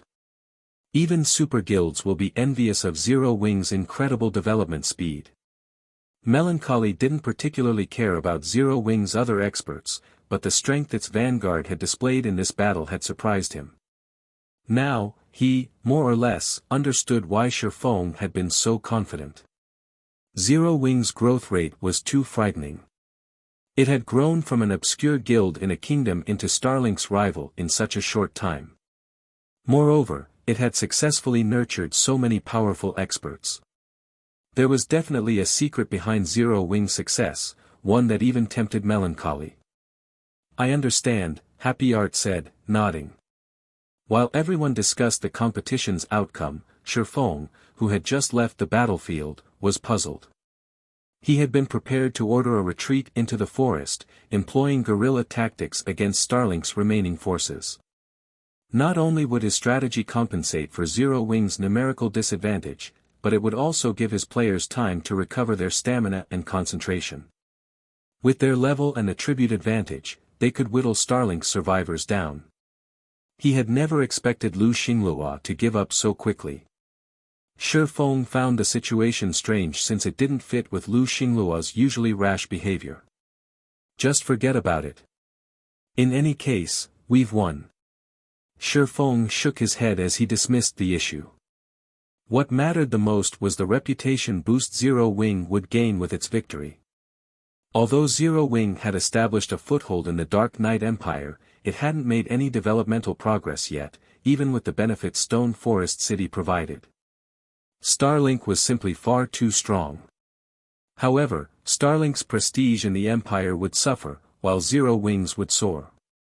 After this, Zero Wing could finally absorb the Empire's talented players. If a guild wanted to become a true superpower, it needed enough talented players and experts. Although Zero Wing had already surpassed first-rate guilds in this aspect, it wasn't a match for superpowers. This competition had made that much obvious. The difference between each side's refinement realm experts had been massive. There was no need to mention other aspects. To gain more refinement realm experts, Zero Wing needed to recruit a large number of talented players and experts, but relying on Starmoon Kingdom's player population wasn't enough. Most importantly, Zero Wing had exposed too much of its strength during this competition. Superpowers would start to become interested in the guild. Shifeng needed to increase Zero Wing's overall strength as quickly as possible. Thinking up to this point, Shifeng's gaze drifted toward the 10,000 ancient gold he had won from Lu Xinglua. 10,000 ancient gold coins. Even for Starlink, this amount was extremely difficult to acquire. If Shifeng hadn't signed a contract with Lu Xinglua before the competition, Lu Xinglua would likely have gone back on his word, even if his reputation would take a hit for it. Ancient gold coins were immensely difficult to acquire. Most independent experts on Dragonheart Island only earned ancient copper, with an extreme few earning ancient silver coins. Only superpowers were strong enough to earn ancient gold coins. It's about time I pay Dragonheart Island a visit, Shifeng thought, smiling. He had assumed that he'd only earn so many ancient gold coins after fulfilling his agreement with 13 thrones, but now that he had them in hand, he could secure a foothold on Dragonheart Island. Later, Shifeng left the Dark Knight Empire's affairs to Aqua Rose while he made his way to Dragonheart Island. Chapter 2234, Purchasing a Shop. Dark Knight Empire, Starlink's residence in Dark Knight City. As soon as Lu Xinglua entered his quiet office, he noticed someone sitting in the room. As Bright Dawn noticed the visitor as well, he positioned himself in front of his guild leader. Starlink's residence was heavily guarded, and the guild had a rule that no one was allowed in the guild leader's office on their own without the guild leader's permission. Not even Bright Daw, Starlink's vice-guild leader, was an exception. And yet, someone sat, apparently waiting, in the guild leader's office. Even more frightening, this player wasn't wearing Starlink's guild emblem, and if Bright Dawn hadn't spotted this player, he wouldn't have noticed their visitor at all. It was as if this person did not actually exist inside this room. Although Bright Dawn wasn't a domain realm expert, he was a void realm expert, a peak expert. He had sharpened his 5 senses to their very limits. He'd notice a tiny fly, let alone a living person. However, when it came to the young man in silver leather armor, he couldn't sense the youth even as he looked straight at him. As Bright Dawn stared, he felt cold sweat drip down his back, yet he couldn't sense where the danger came from. While Bright Dawn struggled with what he should do, Lu Xinglua spoke, "Dawn, leave us." Understood. The command informed Bright Dawn that his guild leader was acquainted with this stranger. Before he left, however, he spared one last glance for the thin young man on the sofa. Once Bright Dawn left the guild leader's office, Lu Xinglua took a seat opposite of the youth. "Why are you here, Blue Mask?" Lu Xinglua asked frostily. "I'm here to ascertain your progress with the task that Great Personage has assigned you, of course," the youth, Blue Mask, replied, unperturbed by Lu Xinglua's cold treatment. "Rest assured, everything is progressing smoothly. I will personally report on this matter." "You don't need to concern yourself," Lu Xinglua said. "Good." Blue Mask nodded. Smiling, he continued, "However, I've heard that Zero Wing has defeated your guild. This is quite interesting." "I am merely letting Zero Wing live a little while longer," Lu Xinglua said, his expression darkening. "Once I've finished my tasks, I'll teach Zero Wing the meaning of despair." He had no choice but to surrender to keep his trump card hidden. There was no way he'd let Shifeng and Zero Wing off the hook. When the time was right, even Unyielding Soul and Crimson Emperor would meet their doom, not to mention Zero Wing. Don't misunderstand. I'm not trying to mock you. I am merely talking about Zero Wing. Despite its lack of background, it has developed with such ferocious speed and nurtured so many powerful experts. Zero Wing has even defeated your subordinates, the youth said, shrugging. Every existing superpower had only developed into such due to an abundance of capital and resources. This was especially true when it came to nurturing experts. Money wasn't enough to accomplish this feat. However, despite lacking investors, Zero Wing had displayed an astonishing growth rate. No one believed that Zero Wing wasn't hiding some kind of secret. "What? Are you actually interested?" Blue Mask's comment surprised Lu Xinglua. The young man had never paid attention to anything outside of his own concerns and had zero interest beyond his own. "I'm on the one who's interested." "That Great Personage is," Blue Mask said, smiling faintly. "That Great Personage will likely seek out Zero Wing for a chat." "That Great Personage is interested in Zero Wing?" Lu Xinglua was stunned. Lu Xinglua was the Starline Corporation's heir and enjoyed high status and an immense amount of influence in the real world, but compared to that person, he was little more than an ant. Lu Xinglua had never thought that an insignificant pest like Zero Wing would catch that person's interest. "That's right. I'd suggest that you avoid messing with Zero Wing. At least, not until you've completed your tasks," Blue Mask said. "I understand." Lu Xinglua nodded. Since that Great Personage had decided to make a move on Zero Wing, there was nothing Lu Xinglua could do about it. If negotiations were successful, he'd be fine, but if they failed, Zero Wing would be doomed, even if he didn't make a move. While the Dark Knight Empire was in an uproar about the match between Starlink and Zero Wing, Shifeng secretly arrived on Dragonheart Island in the Sea of Death. Dragonheart City was currently crowded with people, and as Shifeng wandered down the city streets, he could tell that the city was even more prosperous than Empire's imperial capitals. As the only large-scale independent NPC city in the Sea of Death, many powers had gathered here. Even the rarely seen neutral powers and naval powers frequently visited, especially the neutral powers. Neutral powers were strong enough that not even superpowers dared to provoke them at sea. These neutral powers consisted of non-human players. Unlike on land, non-human players weren't restricted at sea. With the superior racial traits, it was easy to imagine how powerful these non-human powers would be on the open ocean. Non-human players were superior to human players in both leveling speed and combat power achievements. The only downside these players had to deal with was the promotion quests, which were far more challenging than those human players had to face. As for naval powers, they spoke with their ships. Naval powers fought in such a way that made individual players' strength nearly ineffective. This was why it was so difficult to secure a foothold on Dragonheart Island and why so many powers tried to do so, regardless. Shifeng hadn't had an opportunity to establish a foothold on Dragonheart Island in his previous life. At most, he had been able to lead teams to the island to challenge the World Tower. His guild hadn't even had a temporary residence on the island.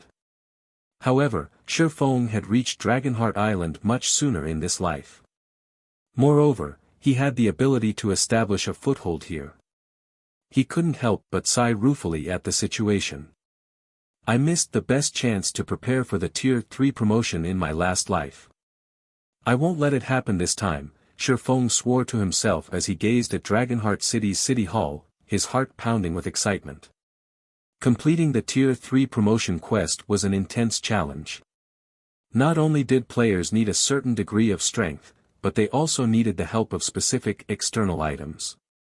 Fortunately, Dragonheart City had a large variety of items to offer. As long as he could purchase a shop here, he could buy many of the items NPC had for sale. It was one of the most reliable methods of acquiring items in Dragonheart City. Of course, the quality of the items available would largely depend on the shop's location and rank. Many powers had failed to establish a shop in Dragonheart City in the past, and as a result, they had lagged behind when it came to Tier 3 players. Shifeng would not miss this opportunity in this life. Shifeng quickly entered the city hall, and following an NPC administrator, he arrived in an elegant reception room. The NPC administrator then retrieved a list of available shops in Dragonheart City, allowing Shifeng some time to browse through his options. Purchasing a shop with a high star rank was the most important thing to Shifeng right now, but considering the amount of ancient gold he had on hand, his choices were limited. If he wished to purchase a 2-star shop, his only options were grocery stores. He simply couldn't afford a 2-star alchemy workshop or smithy. Sure enough, I'm limited to a grocery store in the city's inner area. After browsing through the list for some time, Shifeng felt like a pauper. Almost all of the 2-star shops available cost more than 10,000 ancient gold. Some of the more expensive shops even cost upward of 30,000 ancient gold. However, as Shifeng considered purchasing the 2-star grocery store, he noticed a 1-star shop at the very bottom of the list. Unlike the other shops, this 1-star shop's name was written in gray. When he read the shop's name, Shifeng was stunned. The Wanderer's Shop. Chapter 2235, Shop Secret. When Shifeng saw the words Wanderer's Shop, excitement and shock filled his heart. He had never dreamed that he'd get lucky enough to come across such a golden opportunity. Can I purchase this Wanderer's Shop? Shifeng asked the female elven NPC beside him. Most players wouldn't recognize the Wanderer's Shop. Even the current superpowers were likely unaware of what it was. However, every power would recognize the Wanderer's Shop by its other name. The Black Market. The Black Market existed on the dark side of God's domain, but its influence could be found in many of the game's neutral areas, and the Black Market always had a variety of items for sale. No NPC auction house could even hope to rival the Black Market's items. Powerful potions and combat techniques were often available, and if one were truly lucky, they might even find a flying mount or fragmented legendary item. One could say that the black market was a heaven for the rich. Naturally, purchasing the Wanderer's shop wasn't easy. It would appear randomly in the various neutral NPC cities. Moreover, it would only remain in a city for a certain amount of time before disappearing. Purchasing it would require incredible luck. And now, the Wanderer's shop was in Dragonheart City and only cost 9,000 ancient gold, which just so happened to be within Shifeng's budget. Of course, you may. However, you are not allowed to convert this shop for other uses after purchasing it. You will also be required to pay a 3,000 ancient gold management fee once every 10 days. If you fail to make the payment, we will repossess the shop, the elven NPC explained. How vicious. It's no wonder why none of the powers here have bought the Wanderer's shop. Shifeng was astonished when he heard the pricing for the shop. A 1-star shop in Dragonheart City's outer area only cost 1,000 ancient gold per month to maintain. Even the 1-star shops in the city's inner area only cost 1,500 to 1,800 gold per month to maintain. On the other hand, despite occupying the city's outer area, the Wanderer's shop's maintenance cost 3,000 ancient gold every 10 days. In other words, maintaining this shop each month would cost 9,000 ancient gold. 9,000 ancient gold coins. Even the first-rate powers that had operated in Dragonheart City for some time now only earned around 9,000 ancient gold per month. Only superpowers could afford such a high management fee. Of course, no superpower would be willing to spend that kind of money on a 1-star shop. Even the 1-star Wanderer's shop wouldn't have anything particularly valuable to sell. It mostly sold ordinary clothing and groceries. At best, one could purchase ordinary herbs and ores from the shop. There was simply no profit in owning the 1-star Wanderer's shop. In fact, it would be even less profitable than owning an ordinary grocery store.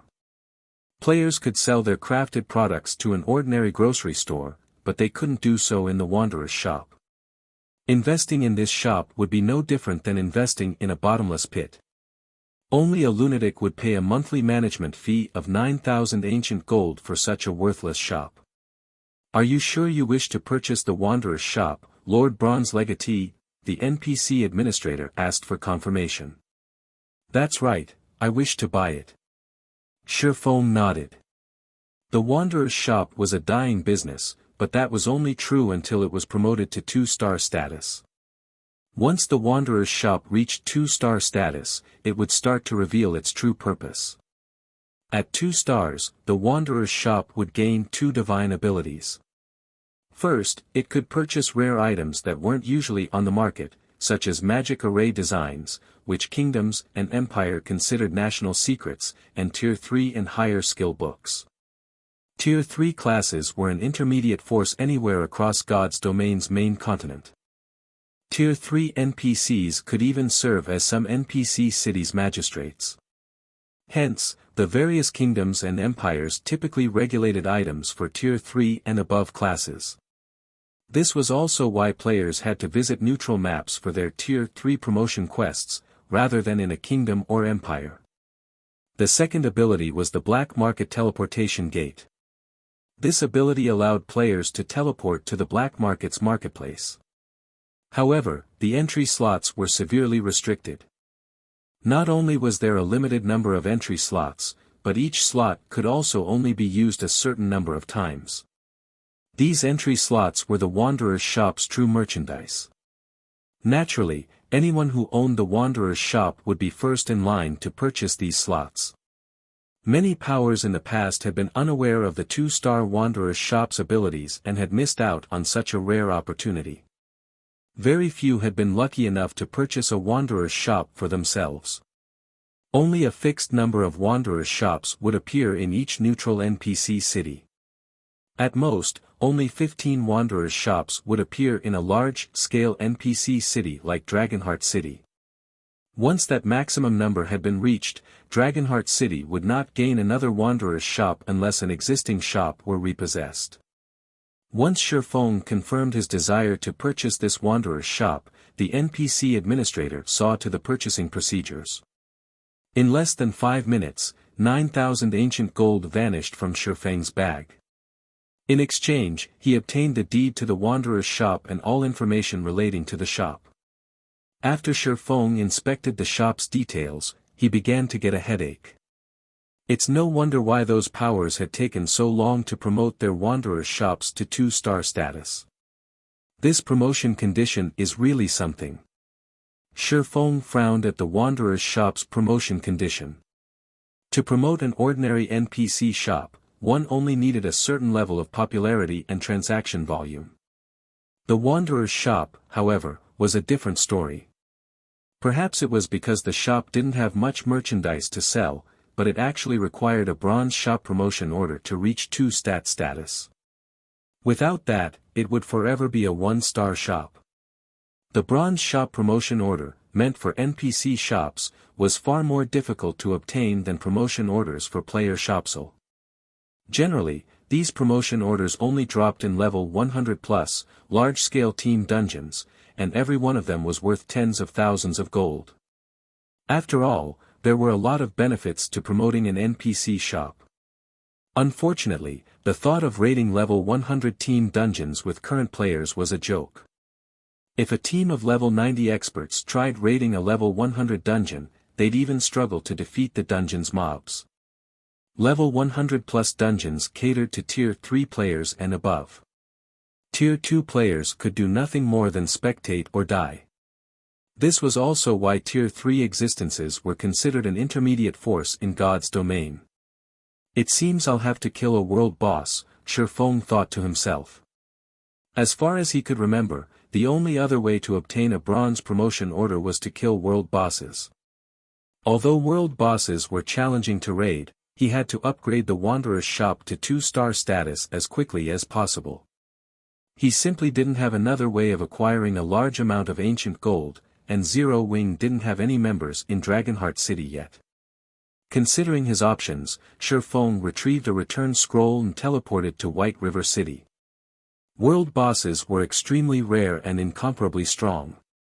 Even Zero Wing would be limited to raiding level 70 world bosses, and that included a little risk. The higher leveled a world boss was, the more difficult it would be to defeat. World bosses' growth rate was far beyond players. Unfortunately, if he wanted a high chance of securing a bronze shop promotion order, he would have to raid the Frost Monarch, a level 90 world boss. He had heard that this boss would drop a bronze shop promotion order in the past. However, Shifeng decided to increase Kite and Anna's strength before attempting such a challenging raid. He had absorbed plenty of souls from the skeletal generals in the Endless Desert. Although the skeletal generals were only great lords, they were level 100+ monsters and considered mini-bosses. It hadn't been too difficult to collect soul essence while killing them. In total, Shifeng had collected 8 drops of soul essence. Initially, he had planned to save them for Fire Dance and the others. If he used soul strengthening on his strongest players, they might be able to break through to the Ascension or Void Realm. But considering his current predicament, Shifeng decided to use the ability on his personal guards first. Once Shifeng arrived in the Candlelight trading firm, he summoned his 2 personal guards. Kite had already reached level 95, while Anna had reached level 96. Their leveling speeds were simply frightening. In comparison, most mainstream Secret Silver personal guards had only reached level 90. Personal guards didn't earn bonus EXP when killing higher-leveled monsters. They could only level up by completing quests. After summoning his 2 personal guards, Shifeng used the Ancient Gods literature fragment to scan Anna. Isn't the required number of soul essence a little too high? Shifeng inwardly cursed when he saw that he'd need 15 drops of soul essence to use soul strengthening on Anna. Soul essence was not easy to obtain, and he could only use soul absorption once every 6 hours. The only reason that he had collected so many drops thus far was that he had been fighting level 100 Great Lords. He doubted that even Great Lords below level 100 would grant him any soul essence. Shifeng then proceeded to scan Kite. When Shifeng saw that he only needed 5 drops of soul essence to use soul strengthening on Kite, he released a sigh of relief. Fortunately, Kite was only a dark gold personal guard, while Anna was an epic personal guard. Since that's the case, let's strengthen you first. Shifeng began to chant an incantation, using the power within the ancient gods' literature fragment. Chapter 2236, Soul Strengthening's Effect. As soon as Shifeng finished chanting the incantation on the ancient gods' literate fragment, silver armor began to encase Kite's body. A 5-fold magic array appeared beneath Kite, who carried 2 black iron swords across his back. As the magic array completed, Shifeng felt as if space around him had frozen, and everything around him had turned gray. The dense, violent mana around Kite also began to increase at an unprecedented rate. 3 times. 6 times. 10 times. So much mana gathered around the personal guard that the ambient mana around the magic array had been sucked dry, and drops of liquid mana formed around Kite. With the magic array to guide it, the liquid mana encased the 5 drops of soul essence the ancient gods' literature fragment had released. These 5 drops slowly moved toward Kite's forehead, merging with his soul. As more of the soul essence merged with Kite's soul, he began to scream in agony. The very sound of his scream stung. As the last of the soul essence merged with Kite's soul, his aura exploded from his body.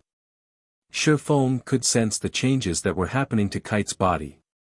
This new aura was nothing like the aura Kite had released before merging with the soul essence. It was obvious that the personal guard had grown significantly stronger. Is soul strengthening truly this powerful? Shifeng stared at Kite in astonishment.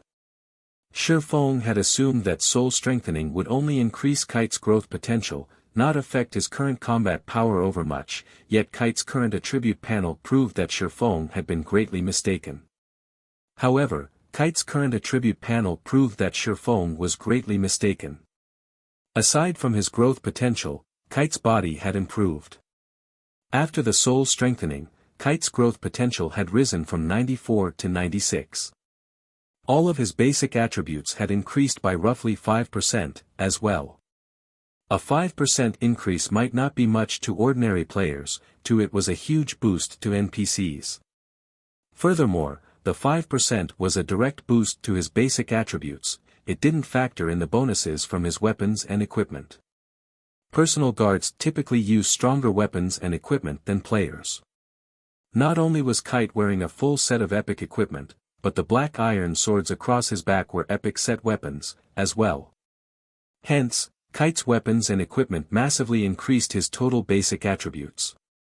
According to Shifeng's estimates, Kite's overall strength had increased by at least 20% after the soul strengthening. Moreover, that didn't take into account his new growth potential. A 2-point increase was immensely meaningful for a dark gold guard. There would be visible differences as Kite leveled up. With a growth potential of 96, Kite could rank among the top dark gold guards. Very few dark gold guards throughout God's domain would be a match for Kite, now. If I use soul strengthening a few more times on him, could he become an epic guard? Shifeng's eyes glowed with excitement as he considered the possibility. If each soul strengthening increased Kite's growth potential by 2 points, then Kite would only need to undergo soul strengthening 2 more times to reach 100 growth potential and upgrade to an epic guard. With this thought in mind, Shifeng used the ancient gods' literature fragment to scan Kite again, trying to determine the cost of using soul strengthening a second time. Once the scan was complete, Shifeng gasped when he saw the required number of soul essence. How vicious! Shifeng silently cursed. Kite's second soul strengthening cost 50 drops of soul essence. This was 10 times more than the first soul strengthening. Collecting 50 drops of soul essence was possible with enough time, but if the second soul strengthening cost 50 drops, wouldn't the third cost a minimum of 500 drops? Sure enough, upgrading personal guards with the literature fragment isn't going to be easy, Shifeng muttered to himself, smiling bitterly. He had hoped to form an army of powerful personal guards through the ancient gods literature fragment, but it seemed the chances of such a thing happening weren't optimistic. Based on the scale of soul strengthening's cost, he could, at most, upgrade each personal guard twice. For personal guards like Anna, he'd only be able to afford to upgrade their souls once. The cost for a second soul strengthening would be astronomical. However, after giving the matter some more thought, Shifeng realized that the scaling might be lower for lower-ranked personal guards. If that were the case, he could then afford to upgrade them a few more times than he could with Kite and Anna. If he could upgrade Mysterious Iron, Secret Silver, and Fine Gold guards that were close to the next growth potential rank, he could use them to boost Zero Wing's overall strength. The only problem was that such personal guards were not easy to come by. Even so, they would be easier to find than higher quality personal guards. Once Shifeng had finished upgrading Kite, he left to gather ice resistance items. The Frost Monarch was not an easy opponent. If they entered the world boss's domain without enough ice resistance, even tier 3 experts would freeze to death. Fortunately, Zero Wing had been developing its potion and equipment production excellently. The Master Ice Resistance potions, which the various major powers still considered rare, were relatively easy for Zero Wing to obtain. In fact, several hundred bottles already sat in the Candlelight trading firm's warehouse. Zero Wing also had the advanced ice resistance armor kits, which Melancholic Smile had been researching and crafting.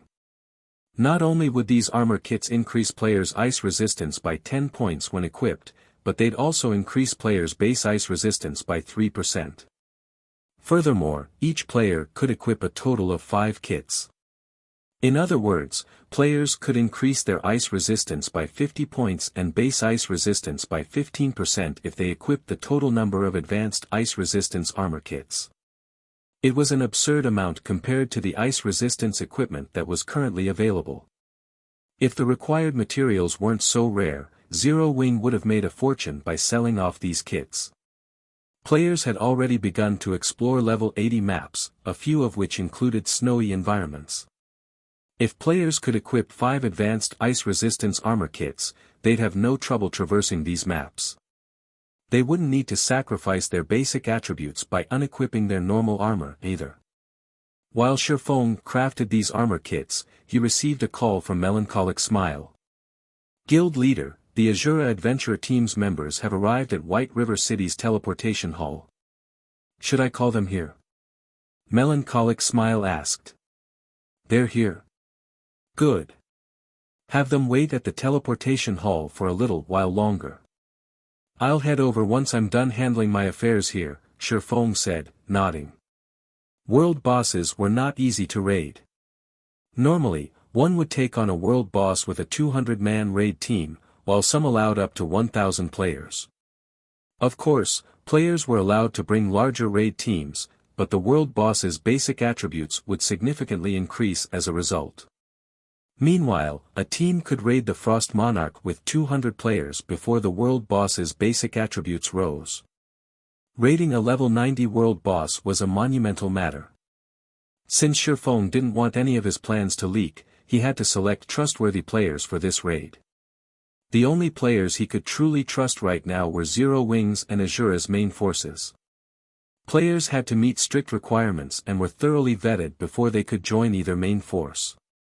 Zero Wing's main force members were selected from thousands of guild experts, while Azura's were selected through a fierce competition held among the Adventurers Alliance. Both main forces members were experts among experts. Hence, Shifeng had asked Melancholic Smile to request Azura's participation for the Frost Monarch raid.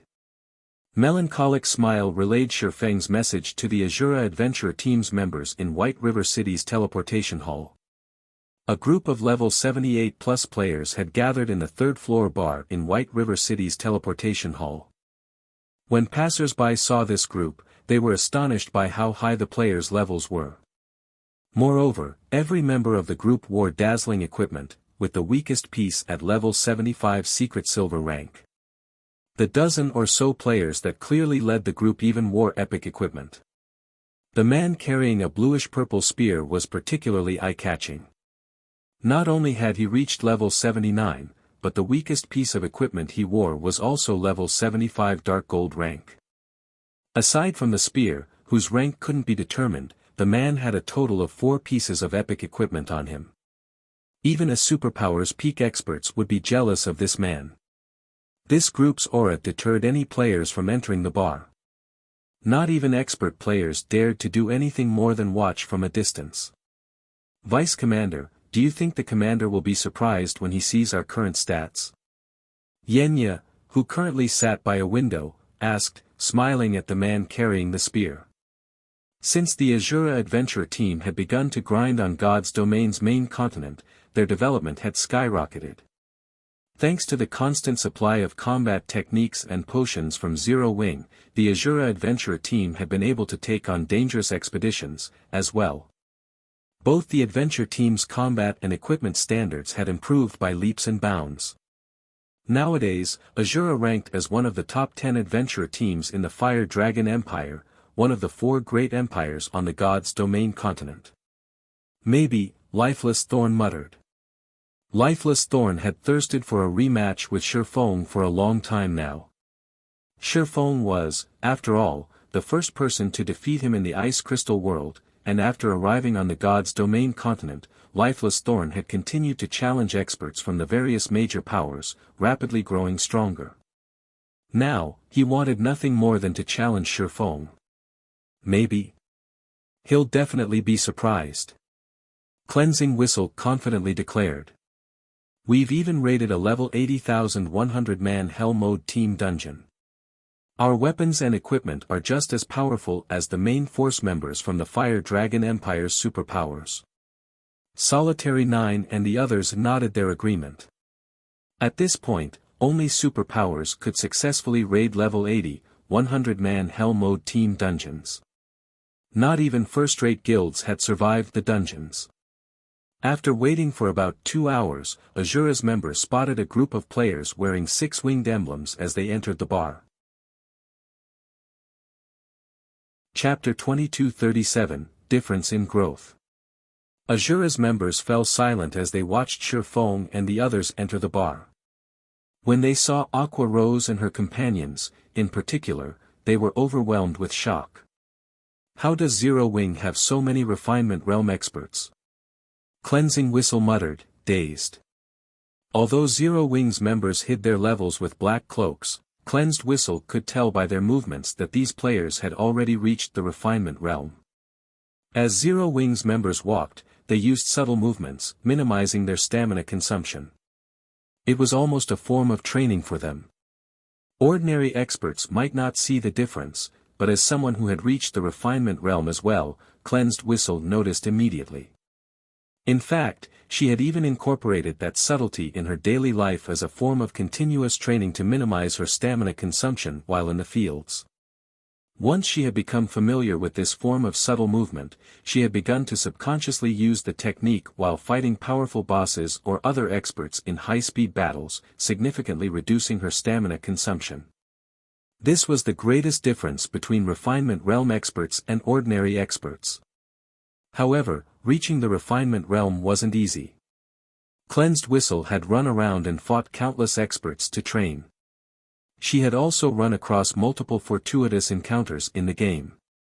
This combination was the only reason she had successfully reached the Refinement Realm.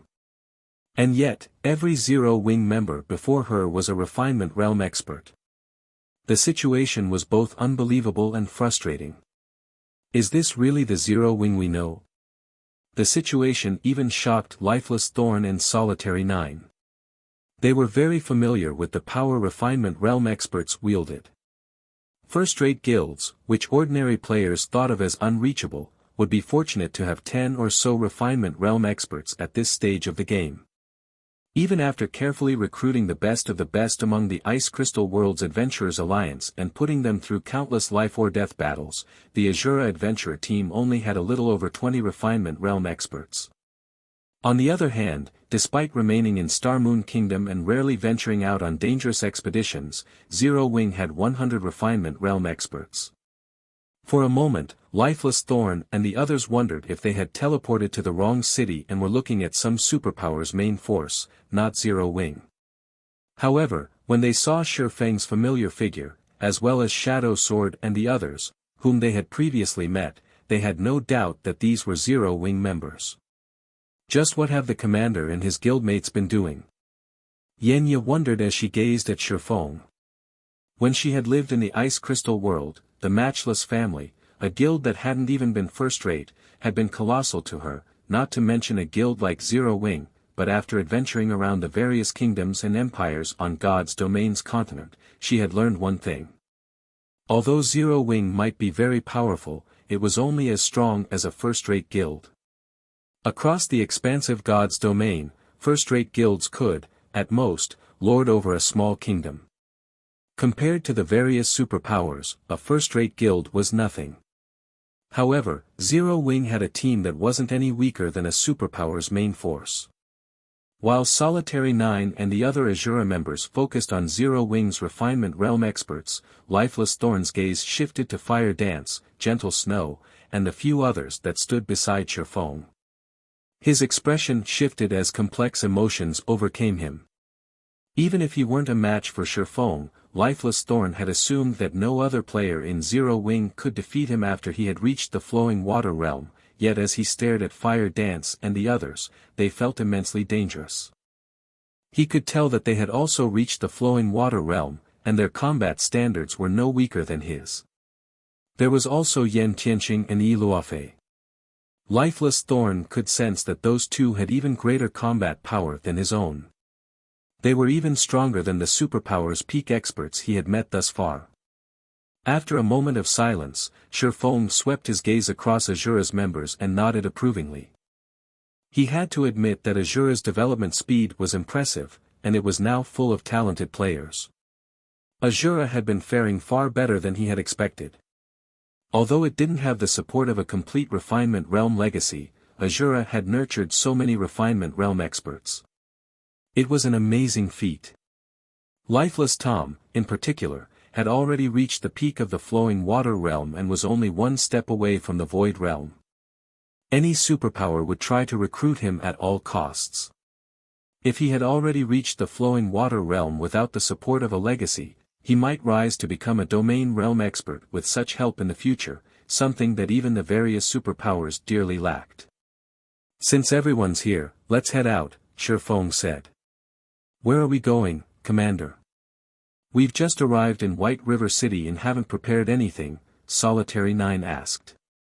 As players who constantly fought on God's Domain's front lines, they had made it a habit to prepare before heading off to complete a task, regardless of whether they intended to raid a dungeon or explore a new map. Most of these players had different environments, and players could easily die if they weren't prepared. We're going to the Purple Frost Field, and I've already seen to the necessary preparations. Here, distribute these to everyone, Shifeng said as he revealed a bunch of Master Ice Resistance potions and Advanced Ice Resistance armor kits. Purple Frost Field. Solitary 9 hadn't expected that answer, he had never heard of that place. However, he did not pay it much mind. God's Domain was quite large, after all, and there were many level 80 maps he hadn't heard of before. He obediently accepted the potions and armor kits Shifeng handed him. When Solitary 9 inspected the items, however, his eyes went wide with shock.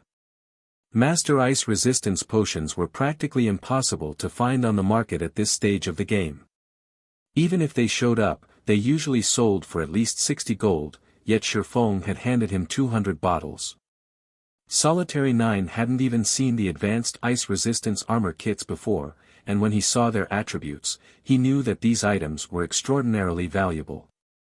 One could easily fetch several hundred gold if they sold the armor kits as a 5-piece set. When Azura's members received their share, they were similarly astonished. Even superpowers would likely struggle to obtain so many of these precious items, yet Shifeng handed them out without any hesitation. Once everyone was ready, Shifeng instructed Azura's members to use their black cloaks and head to the teleportation area. The team then teleported to one of Starmoon Kingdom's border towns before using Shifeng's spatial gate and their mounts to traverse the remaining distance. After 3 teleportations and riding their mounts for several hours, the team reached a snow-covered field. This was none other than the Purple Frost Field, a level 90 to level 100 neutral map. As the biting cold winds assaulted them, the team noticed level 90 monsters roaming the winter field. Every monster had a humanoid shape made entirely of crystal. Even the weakest of these monsters was a lord, and they all traveled in groups of 20 to 30, each led by several great lords. Frost Giant, Elemental Creature, Lord, level 90. HP 55-000/55-000-000. Frost Wanderer, Elemental Creature, Great Lord. Level 91. HP 120-000/120-000-000. Azura's members gasped when they saw these monsters. These monsters were more than 10 levels higher than they were, and with how harsh this map's environment was, their combat power would be limited. Trying to defeat a single group of these monsters would be suicidal. Commander, are we really going to explore this place? Solitary 9 could not help but ask. He was Azura's lead MT, but even he doubted that he could hold his own against one Frost Wanderer, not to mention a group of Frost Wanderers and Giants. We're not here to explore. We're here to kill a boss, Shifeng said, shaking his head. He then turned to Kola and said, Kola, open a path for us. We don't have a lot of time to waste. The longer we take, the more stamina we'll lose to cold. Alright, leave it to us. Kola grinned when he heard Shifeng's orders. He immediately led Turtledove and Yewomina to lure every Frost Wanderer and Frost Giant in the area. Chapter 2238, Bloodline Lord. As they watched Kola, Turtledove, and Yewomina charge toward 3 separate groups of frost monsters, Solitary 9 and the other Azura members' expressions changed. Are they insane? Cleansing Whistle blurted out. How could Kola and his fellow MTs lure monsters like this? Even one group of frost monsters was more than enough to annihilate their team. Luring 3 groups at once was simply suicidal. Azura's members began to panic, preparing to activate their berserk skills to escape this madness at a moment's notice. They had already spent a long time exploring neutral maps, so they knew that the monsters in these maps would be better coordinated as they reached higher levels. The monsters' individual combat standards would also rise with their levels. If these monsters hadn't had little to no skills, relying on brute strength in battle, not even a 6-man party of level 80 ordinary players would be able to defeat a single level 80 lord. Not only did the level 90 lord ranked frost giants have greater combat standards than level 80 lords, but they also had higher basic attributes. Not even a level 80 Great Lord was a guaranteed match for a level 90 Frost Giant. They were an absolute nightmare for current players. Furthermore, each group had level 91 Great Lord ranked Frost Wanderers. Each of these monsters likely had high enough strength to send an MT like Solitary 9 flying. If 2 Frost Wanderers ganged up on him, not even the healers could save him. Kola, Turtledove, and Yewomina didn't need long to reach their respective targets. The frost monsters noticed the 3 MTs immediately and responded with deafening roars. The 20+ frost giants immediately moved to surround the MTs, while the spear-wielding frost wanderers led the charge against them. Unlike lower-level monsters, these frost monsters didn't try to attack like an angry mob. Instead, they cooperated like a pack of wolves. Each member of the groups had their own tasks, and they all worked together to cut off any path of retreat for the MTs. Azura's members gasped as they watched. Crap! Are those things still monsters? How is their intellect so high? Solitary 9 wondered aloud. The level 80 lords they had fought earlier only had slightly higher combat standards than level 70 lords, but these level 90 frost monsters moved like well-trained soldiers.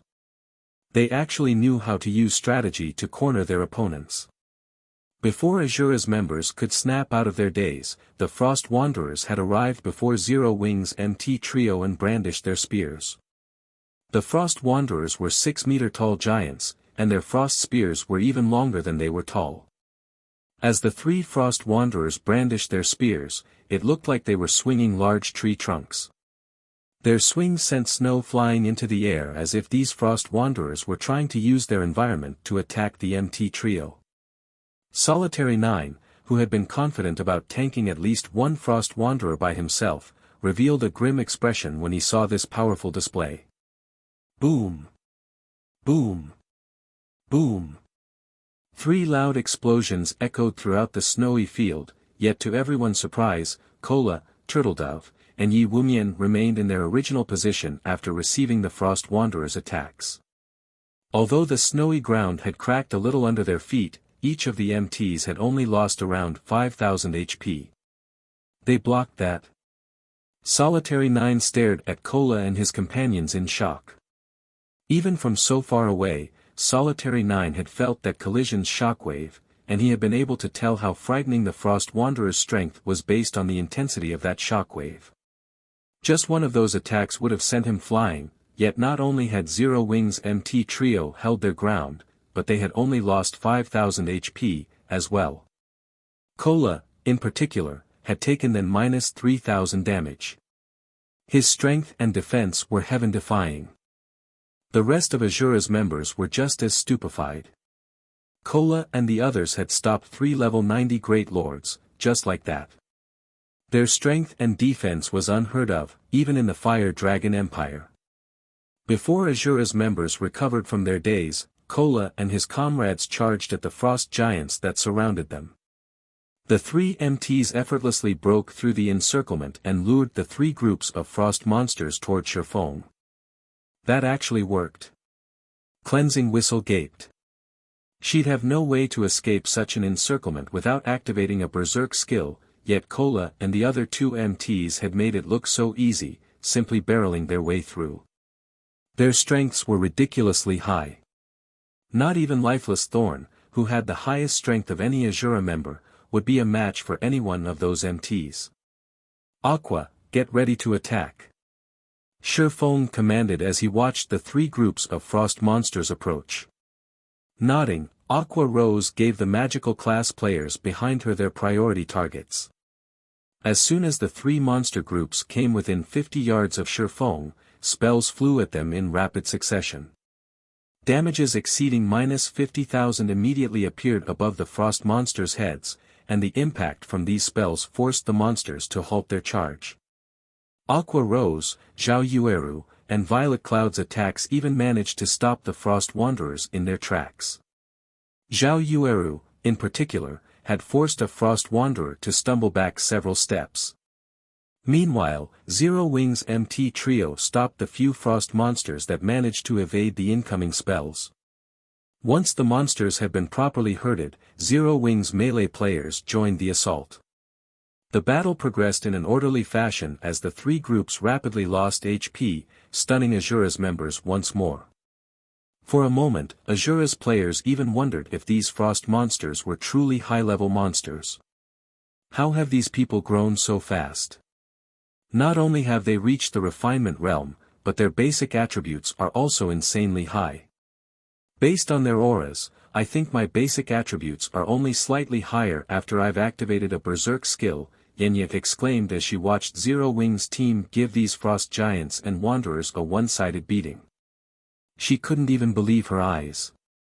Since they had arrived on God's Domain's continent, the Azura Adventurer team had constantly fought the Fire Dragon Empire's many experts, eventually becoming one of the Empire's top 10 adventurer teams.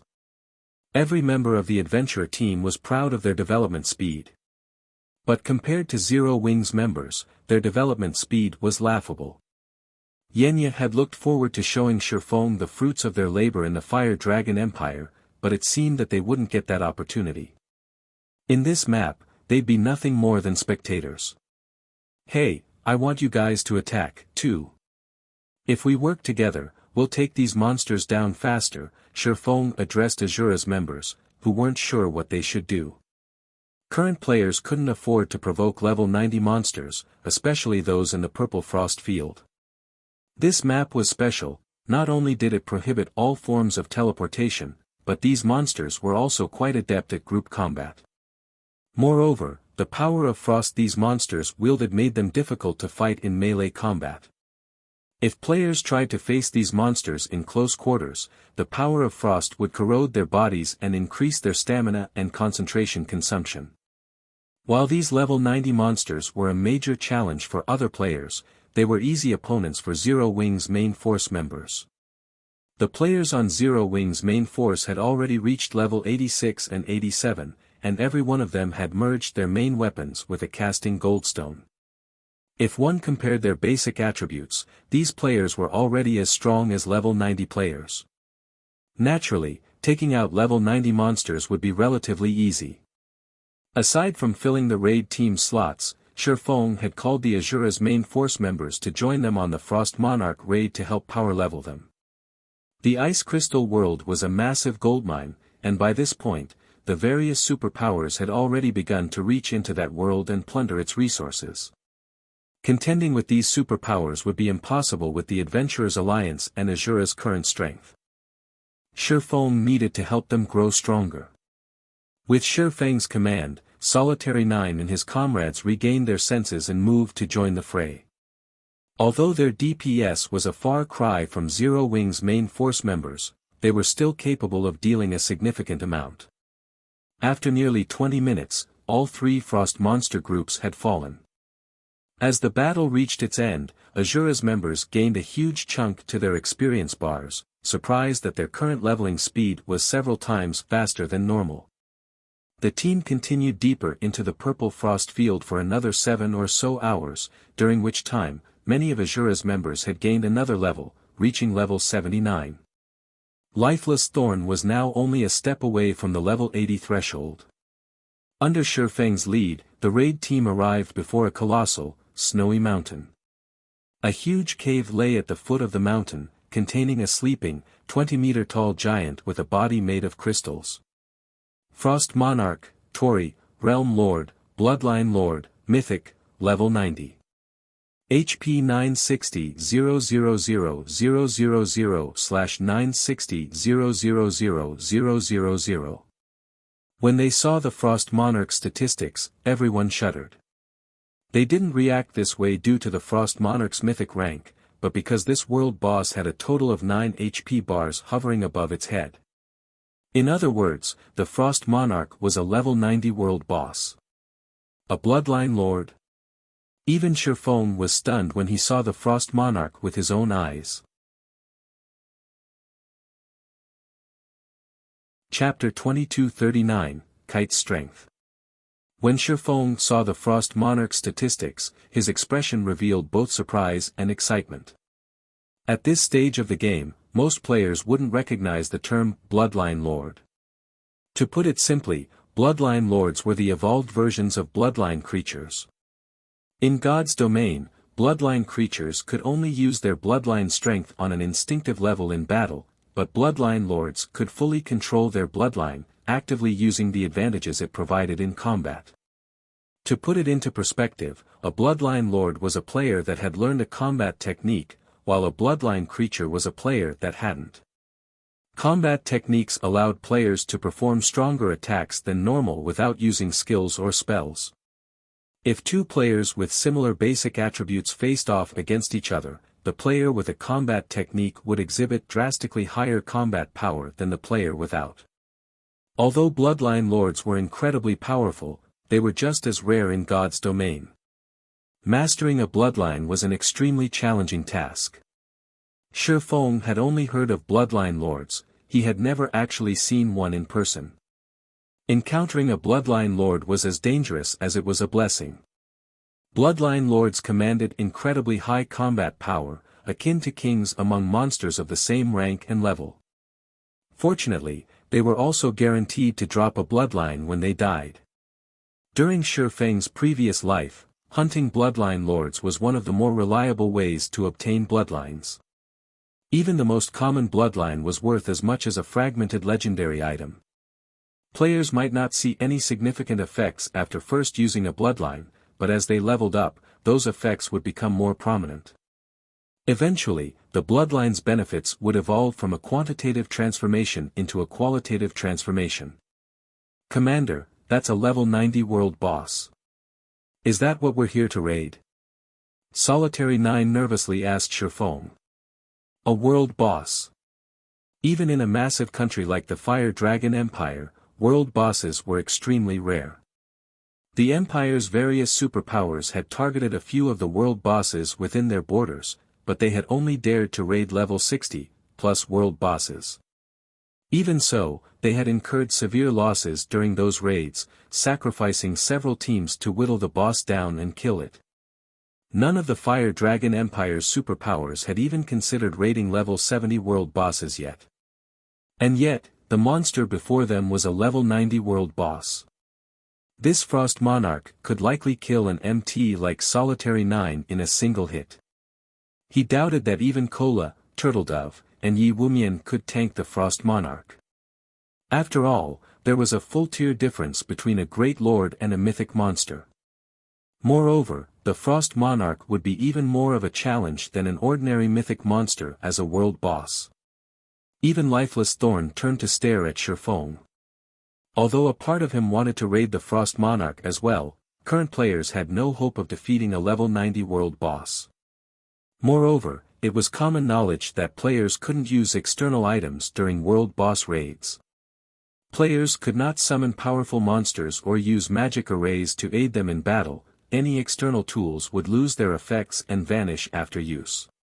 Players could only rely on their strength to defeat these monsters. With these restrictions in place, they'd likely need a team of level 100 players to defeat the Frost Monarch. That's right, we're going to raid that boss, Shifeng said, smiling when he saw the anxious looks Azura's members were giving him. A level 90 world boss is very powerful, but that is only true for other teams. Our team is an exception. A level 90 world boss was terrifying. Most of God's Domain's players would despair over the Frost Monarch's nearly 1 billion HP alone. With its battle recovery, the Frost Monarch would recover 9,600,000 HP every 5 seconds. If a team couldn't deal an average DPS of -2 million, the raid would be impossible. World boss raids might prohibit external items, but they didn't disallow personal guards. Fortunately, Shifeng just so happened to have a dark gold guard and an epic guard. Moreover, Kola carried a fragmented legendary shield. He should have no problems tanking the Frost Monarch. Overall, Shifeng was fairly confident in their chances of taking down the Frost Monarch. The only thing that Shifeng hadn't expected was the Frost Monarch's status as a bloodline lord. However, a monster wouldn't receive a basic attribute boost just because it was a bloodline lord. They'd simply gain the ability to use combat techniques and could exhibit greater combat power. Hence, completing the raid was still well within the realm of possibility.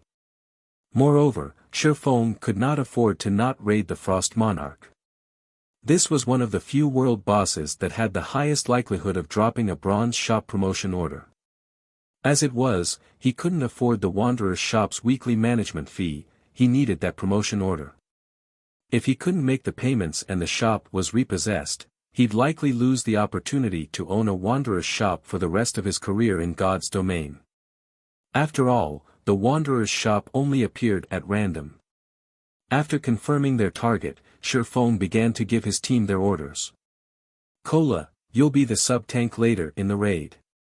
I want everyone else to attack with everything you've got, Shifeng said. His orders confused both Azura's and Zero Wings members. They did not understand why Shifeng had assigned Kola as the sub-tank.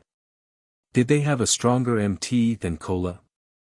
Not bothering to explain, Shifeng retrieved 2 summon guard scrolls from his bag and summoned Kite and Anna.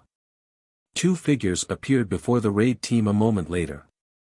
One was a swordsman with 2 black iron swords, while the other was a staff-wielding summoner. Crap! A level 95 swordsman and level 96 summoner. Everyone gasped when they saw the personal guard's levels. At this stage of the game, the various superpowers' best personal guards had only reached level 90, and that was after the superpowers had invested astronomical sums of money, allowing their personal guards to accept all sorts of high-ranked quests. Ordinary experts' personal guards hadn't even reached level 85 yet. When they saw Kite and Anna, Lifeless Thorn and his comrades finally understood why Shattering dared to pick a fight with a level 90 world boss. Personal guards were far more powerful than players. At the same level, a secret silver guard could slay a Void Realm expert. If their team had the help of 2 level 95 plus peak experts, raiding a level 90 world boss would definitely be possible. However, it was extremely risky to use personal guards in a world boss raid. Unlike players, resurrecting NPCs was incredibly challenging. Not being able to resurrect one's personal guards would mean permanent death for these NPCs. If that happened, all of the time and money they had poured into these guards would go down the drain. This was also why the various superpowers didn't even dare to use their personal guards in dungeon or field boss raids. The various superpowers treated their high-ranked personal guards, in particular, like precious children. These personal guards had yet to reach their full potential. The higher a personal guard's rank was, the faster they could level up, and the easier their Tier 3 and 4 promotions would be. Hence, risking a high-ranked personal guard's permanent death while they were still Tier 2 was considered atrociously wasteful behavior. And yet, Shattering clearly intended to use his personal guards to raid a world boss. He had to be insane. Once everyone was in position, Shattering commanded Kite to charge at the Frost Monarch with Kola closely behind. World bosses had incredibly large perception ranges, and the Frost Monarch noticed Kite from 300 yards away. When it sensed the NPC, the slumbering mythic monster's eyes opened, glowing with a crimson light. The moment the raid team saw the monster's eyes, they felt chills crawl down their spines. The Frost Monarch's frightening aura even affected its surroundings, and after a moment, purple snow began to drift down from the sky. The instant the purple snow landed on the player's shoulders, everyone within 1,000 yards of the Frost Monarch felt an intense cold envelop them, and their movements became a little sluggish. A group of puny ants has dared to invade my land. I shall turn you all into ice sculptures to decorate my home for all time. The Frost Monarch stood and revealed a human-like sneer. With a wave of its hand, the Frost Monarch summoned a translucent, crystalline spear. Grabbing the weapon, the world boss threw it at Kola, the spear transforming into a streak of light as it tore space on its way to the Guardian Knight. So fast. Kola's expression darkened as the attack approached, but by the time he noticed the spear, it was too late to dodge the weapon. However, as the spear came within 30 yards of Kola, just about to slam into him, a figure appeared before the MT. It was none other than Kite. Without any hesitation, Kite swung his twin swords at the frost spear. Boom! As the weapons collided, the ground under Kite's feet caved under the powerful impact, forming a crater that was over 24 meters wide. As the snow and ice cleared, however, it revealed Kite still standing in his original position, unscathed. Chapter 2240, Twin Darkmoon Blades. Solitary 9 and the other Azura members gaped in shock after watching emerge, unharmed, from the Frost Monarch's attack. Isn't that personal guard a little too strong? Cleansing Whistle exclaimed, refocusing on the battle. Even a level 90 world boss's casual attack carried devastating power. Even a level 100, Tier 3 NPC would have to take care to block such an attack. After all, this was a mythic-ranked world boss they were talking about. The Frost Monarch's basic attributes were even higher than an ordinary mythic monster's. However, despite being only a level 95, Tier 2 swordsman, Kite had blocked the Frost Monarch's attack without taking any damage. Of all the fine gold guards I've seen before, none have been strong enough to tank a world boss. Moreover, this personal guard is only 5 levels higher than the boss and still at Tier 2. Could it be a dark gold guard? Solitary 9 muttered, his heart pounding as he watched Kite stop one of the Frost Monarch's attacks after another. Throughout his time in the Fire Dragon Empire, Solitary 9 had become familiar with the ranks of the various powers' personal guards. It was something that many players paid attention to. Ordinary players and experts understood that they were no match for the various superpowers experts. Finding a powerful personal guard was the only way they could raise their standings in God's domain. So long as they nurtured a high-ranked personal guard, their personal guards could rival, or even surpass, peak expert strength. Even the best personal guards at this stage of the game were only fine gold rank, and only 30 or so had been found thus far. No one had found a single dark gold guard in the Empire. Because of this, the general public had assumed that dark gold guards simply didn't exist. Yet, Solitary 9 had just learned that Zero Wing had such a personal guard. If news of this spread, it would cause a huge commotion in the Fire Dragon Empire. Even secret silver guards could surpass peak experts of the same level, and although the public didn't know exactly how powerful fine gold guards were, they were certain that they could surpass apex expert strength. Not even 2 or 3 apex experts were guaranteed to defeat a single fine gold guard of the same level.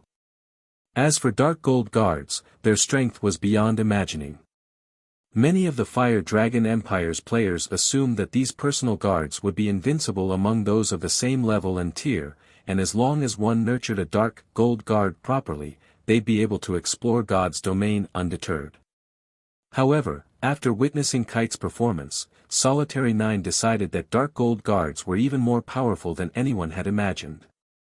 Despite being a level 95, Tier 2 swordsman, Kite could already contend with a level 90 mythic ranked world boss. The NPC's prowess was simply heaven-defying. Shifeng could tell what Azura's members were thinking the moment he saw their shocked expressions. However, he did not bother to explain the situation, only responding with a chuckle and a grin.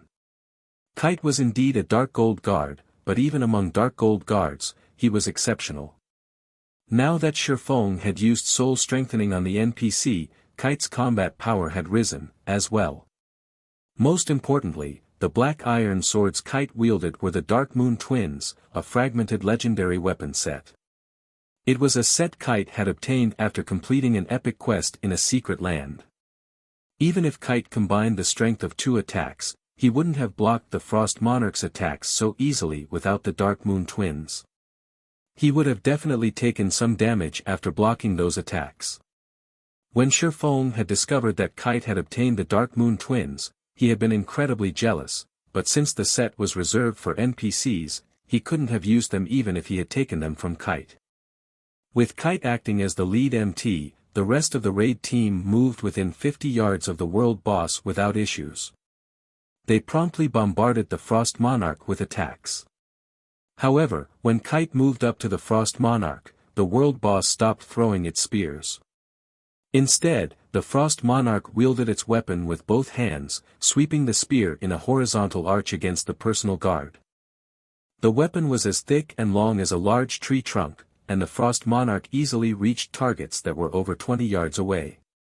As the spear swept across the battlefield, the melee players in its trajectory felt their hearts skip a beat.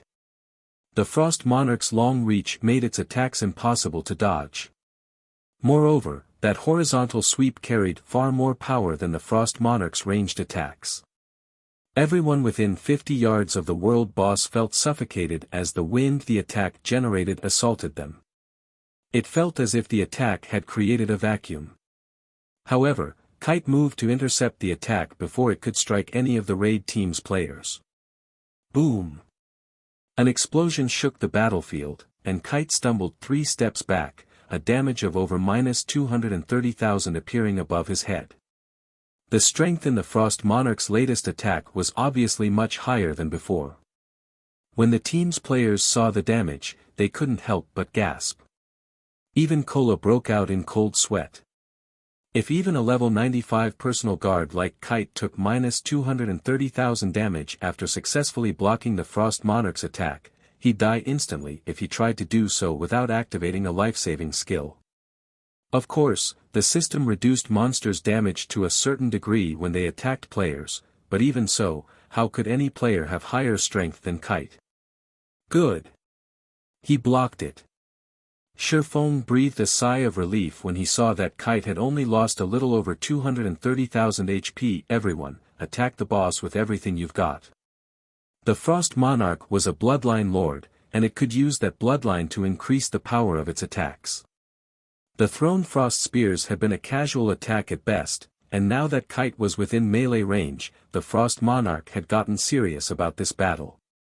However, the situation was far better from what Shifeng had expected. Kite had more than 2 million HP, so losing 230,000 HP was well within his tolerance. Shifeng's reminder to attack snapped his teammates out of their daze, and they turned their attention to bombarding the Frost Monarch. The raid team's spells and arrows were the first attacks to strike the Frost Monarch's colossal form. -34,174. 00, -31,647. 00, -17,548. 00, when these players saw how much damage their attacks dealt, they felt like crying, especially Azura's members. Although Zero Wings members didn't deal astounding damage, they still dealt over -30,000 with each attack. Azura's members, on the other hand, dealt less than -20,000 with their attacks. When they normally fought level 80 monsters, they easily dealt more than -50,000 damage. The damages they dealt were little more than pelting raindrops to the Frost Monarch. Fortunately, not everyone's damage was so low. A few attacks were particularly eye-catching, originating from Shifeng, Fire Dance, Gentle Snow, and Zhao Yueru. Zhao Yueru's fire-type spells were especially effective, dealing bonus damage. In addition, she forcibly elevated all of her Tier 2 spells to Tier 3. As a result, every one of her attacks dealt over -150,000 damage to the world boss. Her overall DPS was even higher than Shifeng's. Azura's members were thoroughly stunned. Zhao Yueru was doing the work of 10 Azura members right now. Even so, the Frost Monarch's HP bar hardly moved. Commander. Killing this boss with our current damage is going to be a problem. Lifeless Thorn shouted as he watched the Frost Monarch's HP bar. Even after such a long fight, they hadn't even dropped the world boss's HP by 1%. At this rate, they'd die from exhaustion before the Frost Monarch could kill them. Although the raid team's DPS was relatively high, the Frost Monarch's attack range was too vast. Moreover, the Frost Monarch's extraordinary strength did not permit the slightest mistake, since the lightest touch from its spear could kill a player instantly. As a result, the team's players had to allocate much of their attention to dodging the world boss's attacks, which prevented them from maximizing their DPS. We should have a good hold on its aggro by now. Shifeng was well aware that their team lacked DPS. They were fighting a level 90 world boss, after all. How could a half-baked team like theirs deal enough damage to defeat it? Shifeng then turned to Anna and said, "You can begin." Chapter 2241, Anna's Might. Once Shifeng gave the command, Anna raised her staff and began to chant an incantation. Two gigantic magic arrays, both with a 30-yard radius, appeared beside Anna, one pitch black and one silvery white. The instant these two magic arrays appeared, the surrounding mana rapidly gathered to Anna. What a powerful spell! Astonished, Lifeless Thorn turned to look at the personal guard, who had remained idle near the rear line thus far. Although he wasn't a magical class player and wasn't so sensitive toward mana, he had seen powerful NPCs cast their spells before, yet not even the Tier 3 NPCs he had seen could manipulate this much mana with their spells. Normally, the amount of mana a spell manipulated was indicative of the spell's strength. The more mana the spell affected, the stronger the spell would be. In other words, the spell Anna was casting was even stronger than a Tier 3 magical class NPC's spells. Meanwhile, Yenya, a druid, could detect mana far better than a berserker like Lifeless Thorn. In fact, her ability to perceive mana could be considered above average among the many magical class experts on the raid team. She specializes in both light and darkness. Yenyith stared at Anna for a moment, a little surprised. Normally, magical class NPCs and players only specialized in one element. For example, some elementalists specialized in fire-type spells, while some specialized in ice-type. Although elementalists could use other element spells, those spells were generally weaker than those of the caster's main element. And yet, Anna was absorbing a frightening amount of both light and darkness-type mana from her surroundings. It was clear that the personal guard specialized in both elements. Specializing in two elements wasn't as simple as being able to use spells from two different elements. A caster needed to be capable of merging both element spells as well. If one were successful, the resulting power of their spells would be exponential. Yenyith could only think of two magical class players that specialized in dual element casting, and both commanded an astonishing amount of combat power. The Fire Dragon Empire's magical class players had dubbed both players dual dragons, and there were rumors that these two had the combat power to rival Tier 3 NPCs of the same level. However, she now learned that Anna was similarly a dual element caster, as well. She was even rarer than Dark Gold Guards. Before anyone could shake off their shock after sensing the mana surge Anna had caused, the NPC in question raised her staff and completed her spell. 36 magic arrays appeared around the Frost Monarch, some black and some white. Yin-Yang spears then shot forth from these magic arrays. Every Yin-Yang spear was powerful enough to tear apart space itself. When the 36 Yin-Yang spears pierced the Frost Monarch's body, the world boss could not help but cry out in agony. -510,354. -503,474. A series of damages exceeding -500,000 appeared above the Frost Monarch's head, stupefying everyone present. With just one spell, the Frost Monarch's HP, which had barely budged before, had visibly fallen. Anna's DPS easily surpassed the entire team's. Is she a Tier 3 NPC? Lifeless Thorn voiced his thoughts, starting at Anna. Azura's members hadn't even dealt -20,000 damage with each attack, yet just one of Anna's attacks had dealt over -500,000. She was 10 levels higher than they were, but the difference between their damage outputs shouldn't be that large. The only reasonable explanation was that Anna was a Tier 3 NPC. However, there was no doubt that Anna was only level 96 and wore a Tier 2 class insignia. This proved that Anna was only a Tier 2 NPC, which confused Lifeless Thorn. Anna's performance even stunned Zero Wing's main force members. None of them had thought that she would be this powerful.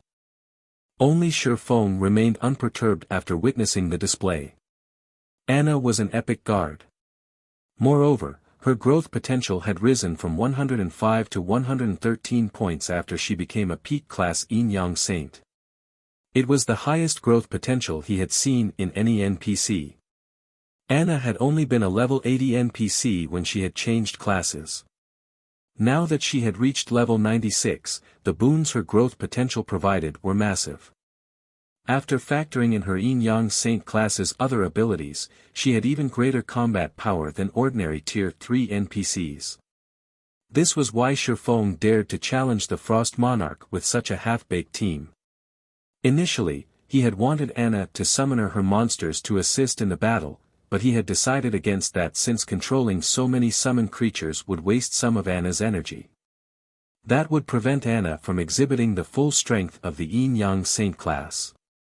Moreover, he had Kite to tank the world boss, so summoning a Lord or Great Lord into battle would be meaningless. As the Tier 2 curse, Yin-Yang Baptism, ended, Anna followed up with the Tier 3 spell, Yin-Yang Burst. This was also the legacy spell Anna had learned after reaching level 90. Anna raised her left hand as two energy balls appeared in her grip. The energy balls then transformed into beams of light that slammed into the Frost Monarch. -1,434,884. -1,441,067. Everyone was flabbergasted once more when they saw these two damages. Her damage can practically cover the entire team's, as Solitary 9 watched Anna bombard the Frost Monarch with one powerful spell after another, he gained a newfound appreciation for magical classes. Even if Azura and Zero Wings members stopped attacking, Anna could likely finish this raid by herself with the damage she could deal. She might just need a little more effort to defeat the world boss. With Anna's participation, the raid team's confidence skyrocketed. They turned their attention to dodging the Frost Monarch's AoE attacks, rather than risking death to deal more damage.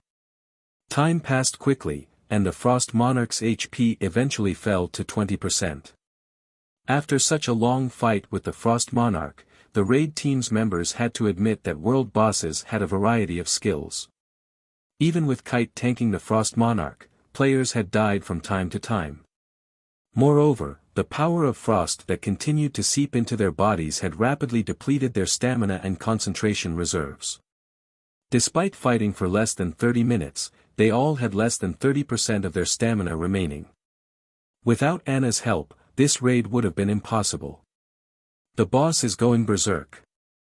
Everyone, activate your berserk skills and attack with everything you've got.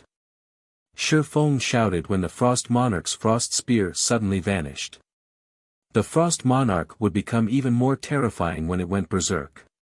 It would directly manipulate the power of frost around it to layer its attacks. Normally, a team would need around 6 MTs to stop these layered attacks, but among the MTs present, only Kola was capable of surviving one of these attacks, and that was if he had already activated his berserk skill. The world boss would instant kill the rest of the MTs, whether or not they had activated their berserk skills. The only option they had left was to kill the boss before it slaughtered the team. The Frost Monarch bellowed as soon as Shifeng finished issuing his orders. The power of frost began to grow turbulent as it gathered to the world boss. Not only did this significantly increase the Frost Monarch's defense, but it also manifested 6 gigantic hands of frost energy around the world boss. These 6 gigantic hands began to swat at the offending players. Every hand was as powerful as the frost spears the Frost Monarch had thrown at the start of this raid. Only, the hand's attack speed wasn't as high as the frost spears. In exchange for the reduced speed, the hands had a much larger attack range, with each possessing a 12-yard radius AoE. The moment the 6 hands descended, 3 Azura members died instantly. However, the Frost Monarch's increased defense shocked the raid team's members far more than the 6 gigantic hands. They had already activated their berserk skills, yet they dealt less damage than they had earlier. As expected of the Frost Monarch, its famed defense wasn't an exaggeration. When Shifeng's sword struck the Frost Monarch's body, his entire arm went numb from the impact. Getting past the Frost Monarch's frost armor with dark gold weapons had already been quite difficult, and now that it had entered its berserk state, even Shifeng's killing ray barely left a scratch. As several more players died, Shifeng knew that he couldn't afford to hold back, and he ordered Anna to use Summon Angel. Within seconds, a spear-wielding Valkyrie dropped from the sky, and everyone felt their bodies grow heavier as her horrific aura washed over them. Before anyone could react, the Valkyrie had appeared before the Frost Monarch and swung her spear of thunder at the world boss. Ping! The Valkyrie's spear sliced through the Frost Monarch's armor like a streak of lightning before cracks began to form across the previously indestructible ice armor. The Frost Monarch cried out as it stumbled several steps back, and a damage of over -6 million appeared above its head. The Valkyrie was even several times stronger than Anna. When Azura's members saw the Frost Monarch stumble backward, their jaws nearly hit the ground. The Valkyrie's attacks were extremely fast. Even after transforming its 2 hands into sharp blades, the Frost Monarch had failed to defend itself. It had been forced to use the 6 gigantic hands it had summoned against the Valkyrie's attacks. However, a Tier 4 Valkyrie was no easy opponent, and her life rating was considerably higher than the world boss's. Even while using the 6 colossal hands to protect itself, the Frost Monarch took one hit after another. The world boss was utterly helpless against the Valkyrie. When the Valkyrie's 10-second duration was almost up, she went berserk and used Thunder's Judgment. A purple lightning bolt then shot down from the sky and through the Frost Monarch's body, dealing over -15 million damage. Good. The boss is heavily injured. Everyone, focus on your attacks. Shifeng hurriedly shouted as the Frost Monarch's aura weakened. The surviving raid team ignored the world boss's 6 hands and desperately bombarded the monster. 12%. 10%. 8%. As the Frost Monarch grew closer to its death, it began a frenzied slaughter. By the time there were less than half of the original 200-man raid team, the Frost Monarch had 2% of its HP remaining.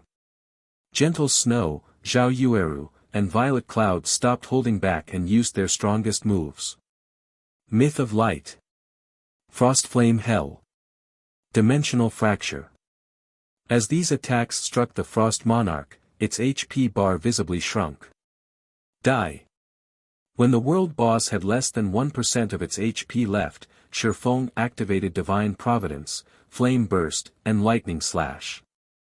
I am immortal, human. You will not get away with this. The Frost Monarch snarled, its voice echoing throughout the purple frost field, as its HP fell to 0, and its crystalline body crumbled to the ground. Chapter 2242, Frost Monarch's Loot. The instant the Frost Monarch died, everyone's experience bars exploded. The level 90 world boss had provided a bounty of EXP, Lifeless Thorn and Azura's other members instantly climbed to level 80. Although Zero Wing's main force members didn't level up, having already reached level 86 and 87, their experience bars did grow by a large chunk. They had earned enough EXP to cover more than a full day of grinding. It's finally dead. As their experience bars filled, the raid team members breathed a sigh of relief. They celebrated their survival throughout the raid. When the Frost Monarch had gone berserk, its attacks had become faster as its HP decreased. They hadn't been able to keep up, relying on luck to survive. Fortunately, their overall DPS had been high enough for this raid. Had the battle continued for another 30 or so seconds, they might have lost their lives before the Frost Monarch died. Once they had a chance to catch their breath, they turned toward the numerous items scattered around the world boss's corpse. So many items dropped. We're rich. That's the loot of a level 90 world boss. That's right. Based on how much mana is gathering around those items, they must be extraordinary. The survivors' eyes glowed with excitement when they saw the Frost Monarch's loot. With a casual glance, they could count more than 10 pieces of dark gold equipment and a few rare dark gold weapons. After level 50, monsters' drop rates drastically decreased. High-ranked items like dark gold equipment became very difficult to acquire. Normally, players had to challenge 100-man, Hell Mode team dungeons to acquire weapons and equipment of such rank. Moreover, players would be lucky if a single piece of dark gold equipment dropped from each of the dungeon's bosses. One raid wouldn't even be enough to fully gear a player, not to mention a 100-man team. Most of God's Domain's expert players would be envied among their peers if they had a single piece of up-to-date dark gold equipment. Even among the Azura Adventure team, the main force members only wore a few pieces of level 75 dark gold equipment, despite being one of the Fire Dragon Empire's top 10 adventure teams. Yet, the Frost Monarch had dropped more than a dozen dark gold equipment pieces. Its drop rate was many times higher than the bosses in 100-man, Hell Mode team dungeons. Naturally, the weakest piece of equipment the Frost Monarch had dropped was for level 90. Even the various superpowers only dreamed of acquiring level 90 dark gold weapons, and players could likely rely on these weapons even after they reached level 100. The world boss had even dropped epic equipment. The chances of such equipment dropping in a 100-man, Hell Mode team dungeon were abysmal.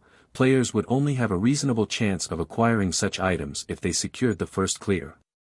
Alright, healers, resurrect our fallen comrades. We'll distribute the loot once you're done, Shifeng said, smiling when he saw the hunger in everyone's eyes. There likely wasn't a single player in God's Domain who wouldn't be tempted by a world boss's loot. World bosses represented the peak of power among monsters of the same level, and any random item they dropped could raise a player's strength by a considerable margin. Shifeng's reminder snapped the healers out of their daze, and they promptly went to work, resurrecting their fallen allies. Meanwhile, Shifeng turned to organize the Frost Monarch's loot. The rest of the raid team took a seat and watched Shifeng with eager looks since they didn't have anything better to do. Even Kola stared at the pile of items in the snow. The healers finished resurrecting the fallen players after a short moment, and Shifeng quickly appraised the items, sharing the statistics in the team chat. Isn't this world boss's loot a little too generous? This loot is 10 times better than the items a Hell Mode Team Dungeon's final boss drops. Zero Wings members were no strangers to a world boss's loot, so they, more or less, held their composure when they saw shared information. However, Azura's members were a different story. They were ecstatic after reading the loot's details. The Frost Monarch dropped a total of 115 items, far more than what ordinary mythic bosses typically dropped. Among the 115 items, there were 17 pieces of dark gold equipment and 3 dark gold weapons.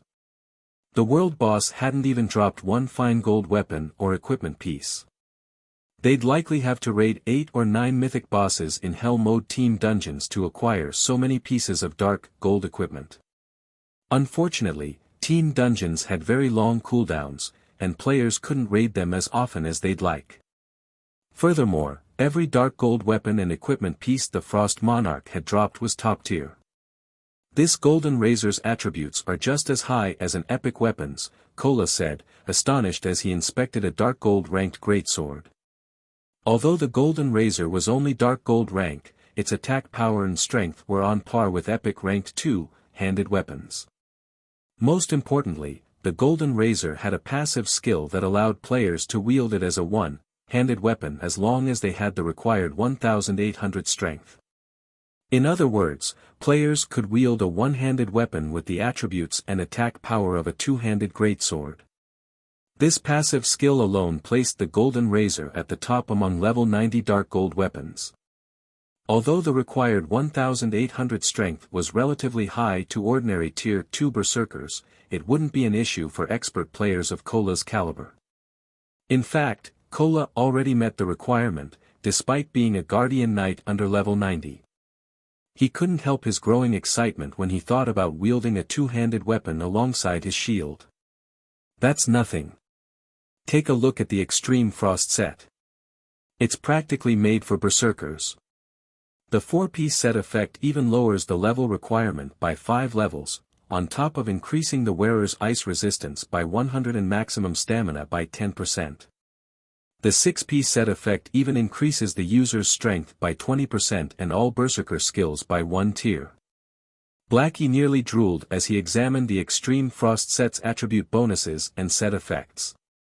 He even wished he had chosen the berserker class, instead of becoming a cursemancer. Moreover, the Frost Monarch had dropped the complete Extreme Frost set. This meant that berserkers could equip the set at level 85, and the armor would forcibly elevate all berserker skills by 1 tier to a maximum of tier 3. Tier 3 skills. Tier 3 skills were far more powerful than tier 2 skills. Zhao Yueru had already made that much clear. Despite the fact that Gentle Snow and Fire Dance had higher basic attributes, Zhao Yueru had dealt considerably more damage in the raid than her companions. Her total damage had almost been as high as Shifeng's monstrous damage. If a tier 2 berserker equipped the Extreme Frost set, they'd be on par with an actual tier 3 berserker, not including their basic attributes and physique. Indeed. This Extreme Frost set's effects are truly amazing. The berserkers in the team have just won the lottery, Yan Tianqing chimed in. Even he was moved when he saw the Extreme Frost set. If the set were meant for assassins, he wouldn't have hesitated to replace 3 of his epic equipment pieces for the set. Tier 3 skills would drastically increase a player's combat power. If the Extreme Frost set's effects were specialized for assassins, Yan Tianqing would even be confident of contending with Sword Demon. While the team discussed the Extreme Frost set, Shifeng shared the next item's attribute panel. When they saw this item, every one of them gasped. This next item was a weapon, and one the team recognized and feared. This weapon was none other than the icy blue spear the Frost Monarch had used against them throughout the raid. Chapter 2243, Winter Spear. The entire raid team had personally experienced how powerful this spear, which the Frost Monarch had manifested with condensed power of frost, was. The Frost Monarch's extraordinary strength and speed hadn't been the main reason that the raid team had struggled against it. They had relied on Kite as the lead MT, and the NPC was more than capable of surviving the world boss's attacks, taking barely any damage. Rather, the Frost Monarch's Frost Spear had been the main reason that these players had had so much trouble. Despite the Frost Monarch's focused attacks against Kite throughout the raid, it had used its attack's residual power to assault the players, sapping their stamina and concentration. This, in turn, had steadily decreased the team's combat power, and to make matters worse, they hadn't been able to block or dodge this residual power. If Anna hadn't been so powerful, the team would have died from exhaustion before they could kill the world boss. It's even possible for such a weapon to drop. Its attributes are insane. The team's berserkers have truly hit the jackpot. When they saw the Frost Spear's attribute panel, everyone on the team felt jealous. Even Shadow Sword and Rampant Blade, who both used an epic weapon, couldn't help their desire for the spear. Its attribute bonuses were just that awesome. Winter Spear, Replica, Spear, Epic Rank. Level 50, Level 100. Equipment requirement, Strength 2100 attributes adjust according to user's level. Attack power plus 2550, Level 50. Strength plus 301, Agility plus 210, Endurance plus 270 attack speed plus 12. Attacks carry the power of frost. When attacking, all attacks reduce the target's stamina and concentration. Attacks have 30% chance to deal frost damage to all enemies in a 10-yard radius. 20% chance to trigger frost possession, increasing strength by 20% by 3 seconds. During this time, attacks also deal an additional 270% frost damage and reduce target's movement speed when struck by 30%. When equipped. Main attribute increased by 25%. All secondary attributes increased by 15%. Reaction speed increased by 10%. Ignore levels plus 10. All berserker skill effects increased by 30%. All item level requirements reduced by 5 levels. Additional passive skill 1 dash. Chaotic battle, strength, attack speed, and movement speed increased according to the number of enemies hit. Each enemy hit will grant a 3% increase for 5 seconds. Bonus can stack to 30%. Additional passive skill 2 dash. Ice Guard, when HP falls below 50%, Power of Frost triggers to improve the user's physique by 15%, main attribute by 15%, and defend skill by 3 levels. Additional active skill dash. Frozen Century, converts a 100-yard radius into a frozen realm, using the power of frost to corrode all enemies in range. At the same time, the user creates 2 frost doppelgangers, each with 115% of the main body's strength. Duration, 5 minutes. Cooldown, 1 hour. Even Shifeng was relatively surprised to see the Winder Spear replica drop.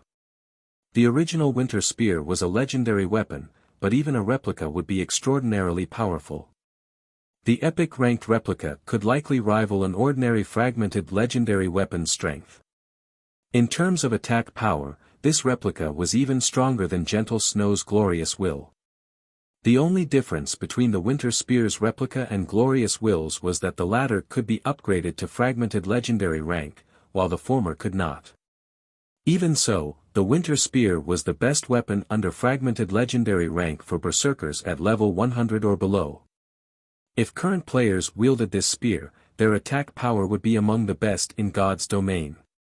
Moreover, players wouldn't have to worry about fighting groups or a single opponent with the Winter Spear's effects. Naturally, Ever Berserker on the raid team grew restless after seeing the Winter Spear's attribute panel, and they all turned toward Shifeng almost as one, waiting to learn how he intended to distribute the weapon. According to Shifeng's rules, everyone that participated in the raid would have a chance of competing for any dark, gold weapon. Unfortunately, those rules didn't hold true for epic-ranked weapons. Even the various superpowers treated epic weapons and equipment as a part of the guild's foundation, and not even the guild's upper echelons could claim such an item simply because they wanted it. Guilds had strict inspections and evaluations before they'd assign an epic item to their members, especially when it came to a top-tier epic weapon like the Winter Spear. The Winter Spear and Extreme Frost set will go to Lifeless Thorn, Shifeng announced after giving the matter some thought. Although he was Azura's commander, Shifeng hadn't contributed to the adventurer team recently since he'd been so busy with Zero Wing. As a result, Lifeless Thorn had taken full responsibility for leading the Azura Adventurer team and the Massive Adventurers Alliance. By now, many superpowers had begun to compete for resources and player population in the Ice Crystal world. If the Adventurers Alliance wished to maintain its standing, it needed to rely on more than a flowing water realm expert like Lifeless Tom. The Alliance would need a peak expert, at the very least, to defend it. Commander.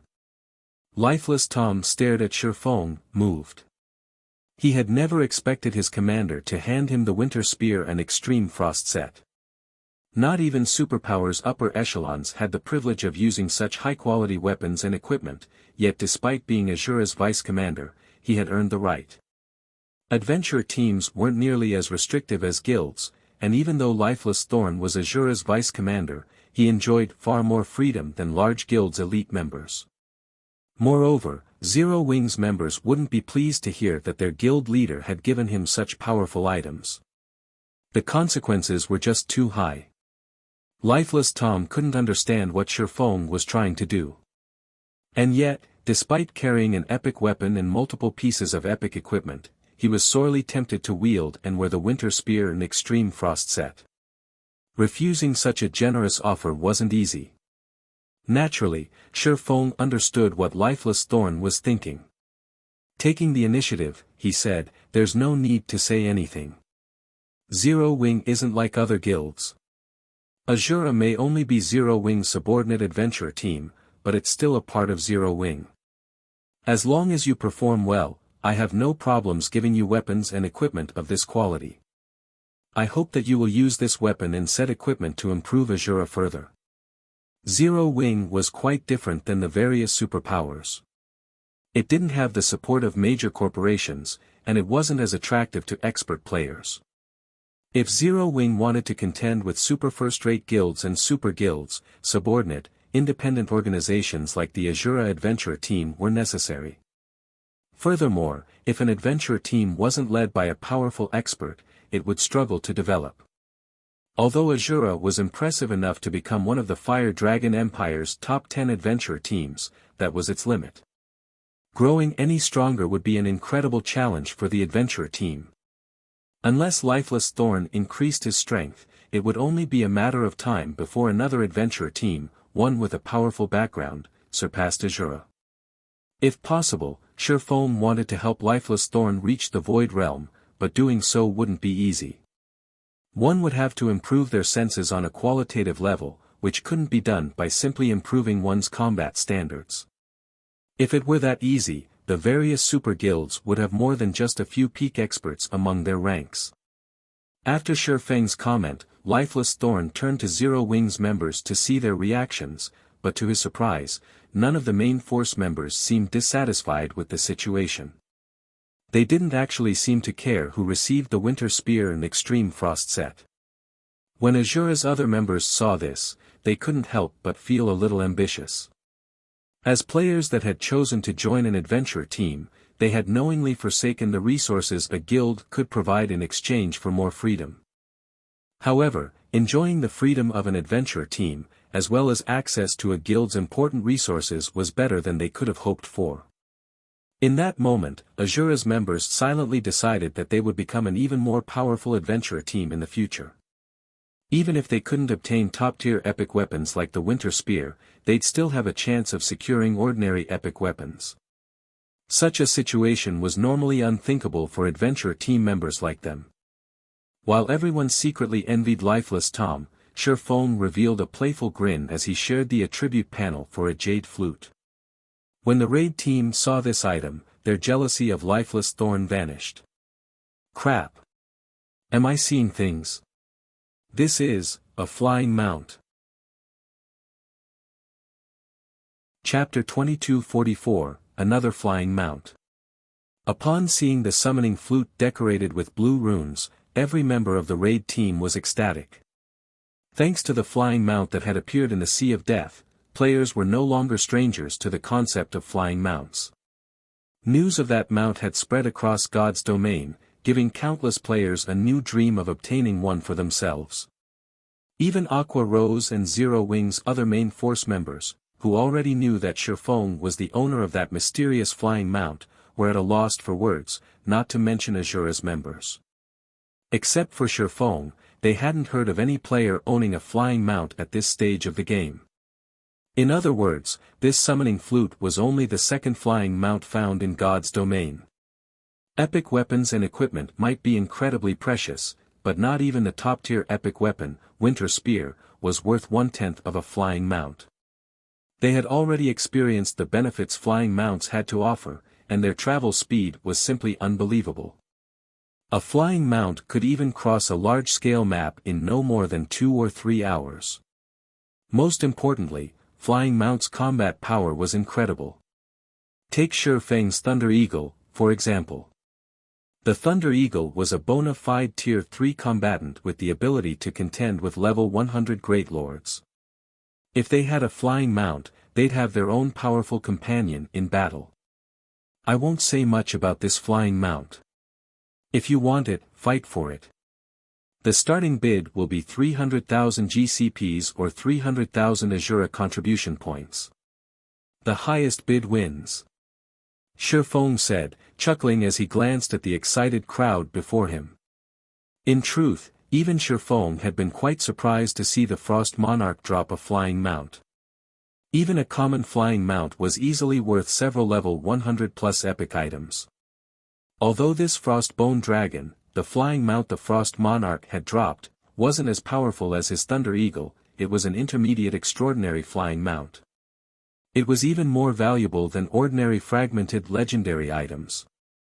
Initially, he had intended to give the flying mount to someone of his choosing to maximize its usefulness, but everyone's intense desire for the mount had changed his mind. Hence, he had resorted to an internal auction. 300,000 contribution points was exceedingly cheap for a flying mount like the Frostbone Dragon.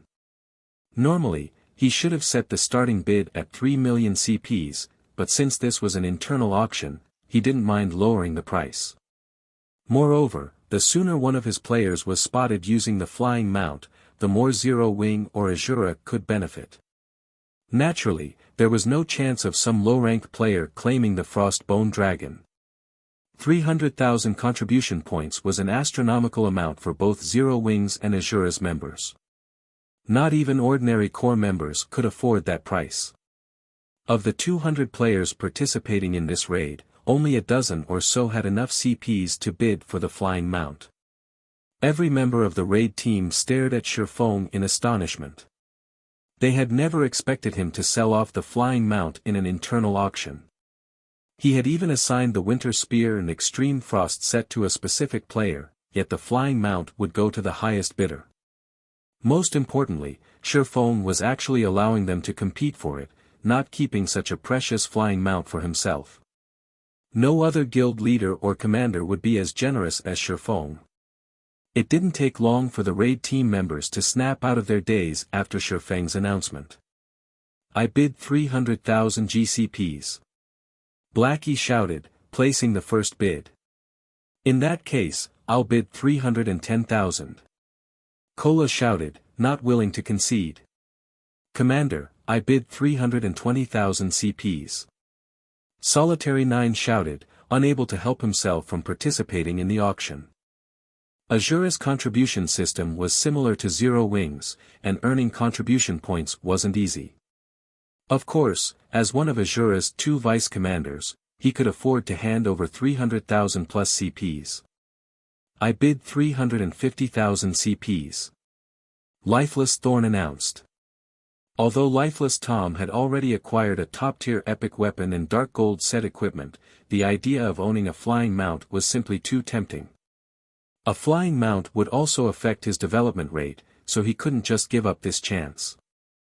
Zero Wing and Azura's members frantically bid on the Frostbone Dragon, the price quickly climbing to 450,000 CPs. Once the price rose that high, Azura's Lifeless Thorn and Solitary 9 had to drop out of the auction. Unlike a guild, there were fewer means for adventurer team members to earn contribution points. Adventurer teams didn't have access to guild quests, for example. Now, only Zero Wings upper echelons could compete over the flying mount.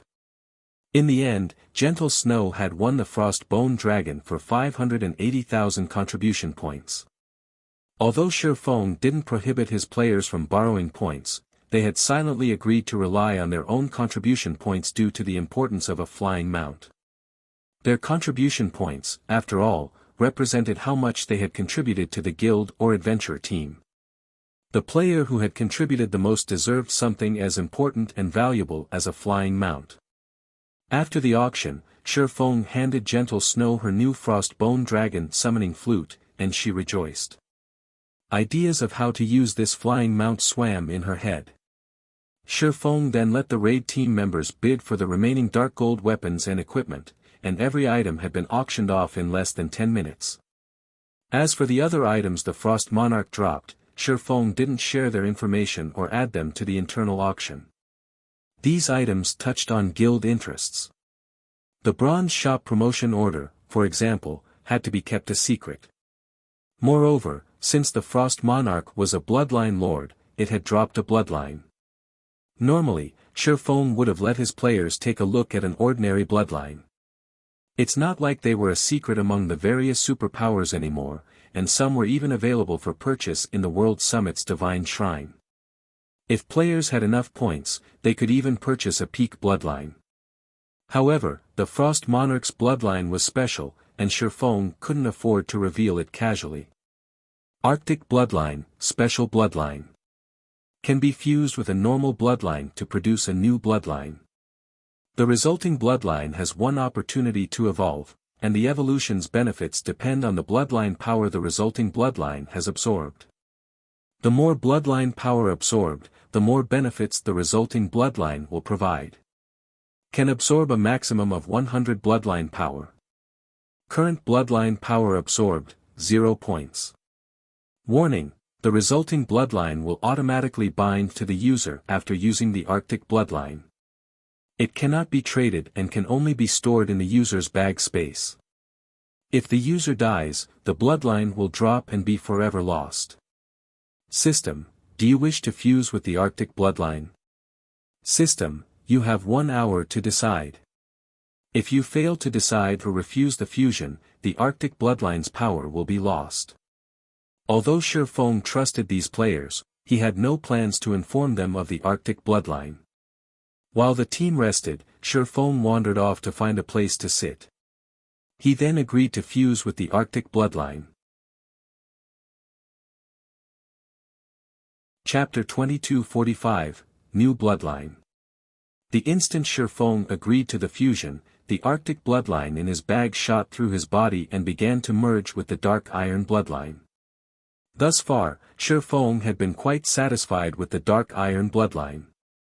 Although it was only a basic bloodline, it was the perfect bloodline for melee classes, far more valuable to melee players than other basic bloodlines. In fact, Shifeng wouldn't necessarily trade the Dark Iron bloodline for a bona fide advanced bloodline if given a chance. Compatibility was incredibly important, and the Dark Iron bloodline improved his compatibility with his melee skills. It was a rare attribute. Although the Dark Iron bloodline's attribute panel didn't clearly outline how much the bloodline improved his compatibility, Shifeng had discovered, through trial and error, that his bloodline improved his skill completion rates by roughly 2%. While 2% might not seem that high, and even some epic equipment could provide a similar bonus, Shifeng's skill completion rate was already impressive. Shifeng was very close to 100% skill completion rate with his Tier 2 skills. For any other player, the Dark Iron Bloodline would likely increase their skill completion rate by more than just 2%. Even so, a 2% improvement was extremely valuable for Shifeng. As God's Domain evolved into a more perfect game, higher-tiered skills and spells would become increasingly difficult to use properly. A player who had a 100% completion rate with their Tier 1 skills wouldn't be guaranteed to perform as well with Tier 2 to 6 skills and spells. Take Fire Dance, for example. When she had been a Tier 1 player, she had executed her Tier 1 skills with a 95% or higher completion rate, but after reaching Tier 2 and the Flowing Water Realm, she barely achieved a 90% completion rate with her Tier 2 skills. If she wanted to increase her skill completion rate, she had to continue her training and find more inspiration. In reality, not even Domain Realm experts fared better than Refinement Realm experts with skill or spell completion rates. Completion rates depended on a player's physical control and their understanding of the skill or spell in question. Refinement Realm experts already had precise control of their bodies, and Domain Realm experts' physical control wasn't that much better. Domain Realm experts merely had superior perception. Shifeng only had such a high completion rate with his Tier 2 skills because he had already grown incredibly familiar with the various Tier 2 skills in God's Domain. Not a single player in the game could compete with his experience in this regard. Moreover, the Dark Iron Bloodline would offer greater benefits as he continued to level up and reach higher tiers, particularly as he rose through the tiers. Although he had already absorbed the Dark Iron Bloodline, he couldn't yet fully exhibit the Bloodline's power. Bloodline strength was simply too great for low-tiered players like him to tolerate. He could only unlock more of the Bloodline's abilities as he increased his tier. Otherwise, Bloodlines wouldn't have been as valuable as fragmented legendary and legendary items, becoming one of the best tools to support God's Domain's players as they became powerhouses. As the Arctic Bloodline continued to fuse with the Dark Iron Bloodline, Shifeng felt an indescribable power spread throughout his body. This power felt violent and cold, the sensations mixing within him. If he hadn't deliberately concealed his aura with the Nightwalker's cape, Fire Dance and the others would have sensed his transformation. After 10 seconds, the turbulent power within Shifeng had calmed. The moment it did, the crisp sound of a system notification reached his ears. System, congratulations. You have successfully fused the Arctic Bloodline and Dark Iron Bloodline. The Frost Iron Bloodline has now bound with you. Eagerly, Shifeng inspected the resulting bloodline. Frost Iron Bloodline, Fused Bloodline. Increases players' compatibility with melee skills and reaction speed. Mainly improves strength, followed by agility, endurance, vitality, and intelligence. Can absorb bloodline power to evolve once. The more bloodline power absorbed, the greater the evolution's effects will be. Can absorb up to 100 bloodline power. Currently absorbed bloodline power, 0 points. So, this is a fused bloodline. As he inspected the Frost Iron Bloodline's attributes, Shifeng couldn't believe his eyes. He had assumed the fusion would only improve the Dark Iron Bloodline's inherent attributes, not birth an entirely new ability. The Frost Iron Bloodline could practically rival Advanced Bloodline SL. The only real difference was the increased basic attributes. Fortunately, the missing basic attributes weren't that important to Shifeng. He valued the Bloodline's ability far more. Especially the Frost Iron Bloodline's new ability. Increased reaction speed would be significantly help Happy Face. Players. The improved reaction speed would be especially useful when fighting monsters. Unlike players, monsters' reaction speed continued to increase with their levels, which was why higher-leveled monsters were so difficult to deal with. Normally, the only way players could improve their reaction speed was by increasing their basic attributes and physique, but the resulting improvement would be minor. Meanwhile, weapons and equipment that increased reaction speed directly were painfully difficult to acquire. Now that the Frost Iron Bloodline could do just that, it was easily more valuable than the advanced Bloodlines players could buy from the Divine Shrine. Amazing! Truly amazing! With this boost, my reaction speed is just as fast as true Tier 3 classes. Shifeng was ecstatic when he sensed the change to his reaction speed. The Tier 3 promotion quest was far more difficult to complete than the Tier 2 version, and players' results would largely influence their future development. Shifeng had hoped to obtain an advanced bloodline before Tier 3 promotion quest to increase his chances of securing a good result. After all, his Blade Saint class was one of God's Domain's 10 great saint legacies, and his promotion quest would be considerably more challenging than other classes. Now that he had the Frost Iron Bloodline, he was far more confident of clearing his Tier 3 promotion quest. If this bloodline is so powerful after the fusion, just how powerful will it become after evolving with 100 points of bloodline power? Anticipation overwhelmed Shifeng as he read the bloodline's attribute panel again. To obtain bloodline power, players had to extract it from bloodline creatures or archaic species. Unfortunately, the former were incredibly rare in God's domain. It seems I'll have to find some time to explore the Thunder God's secret land. After giving the matter some thought, Shifeng decided that hunting in the Thunder God's secret land would be the most reliable way to collect bloodline power. Although he knew where to find a few low-level bloodline creatures, the main god system wouldn't give him any chance to exploit such a loophole. His chances of extracting bloodline power from low-level bloodline creatures would be abysmal. To increase his chances, he had to hunt bloodline creatures in the Thunder God's secret land. Unfortunately, it wasn't easy to gain access to the secret land. He would need an entry pass, and entering the secret land by himself wouldn't be efficient. He'd need to obtain enough entry passes for a group of players. As a result, Shifeng decided to prioritize Zero Wing's development in the Sea of Death. However, he hadn't come to that decision simply because he wanted entry passes to the Thunder God's secret land. After level 100, the various major powers would turn their attention to the sea due to its many available resources, and if Zero Wing wanted a cut of that pie, it would have to secure a foothold in the Sea of Death as soon as possible. Thinking up to this point, Shifeng's gaze drifted toward the bronze shop promotion order in his bag, his desire to upgrade the Wanderer's shop as soon as possible growing. The naval resources he obtained through his partnership with Phoenix Rain wouldn't be enough for Zero Wing to establish itself in the Sea of Death, and Zero Wing still had to deal with Starlink's harassment. Once the raid team had rested, Shifeng returned to White River City alongside his companions.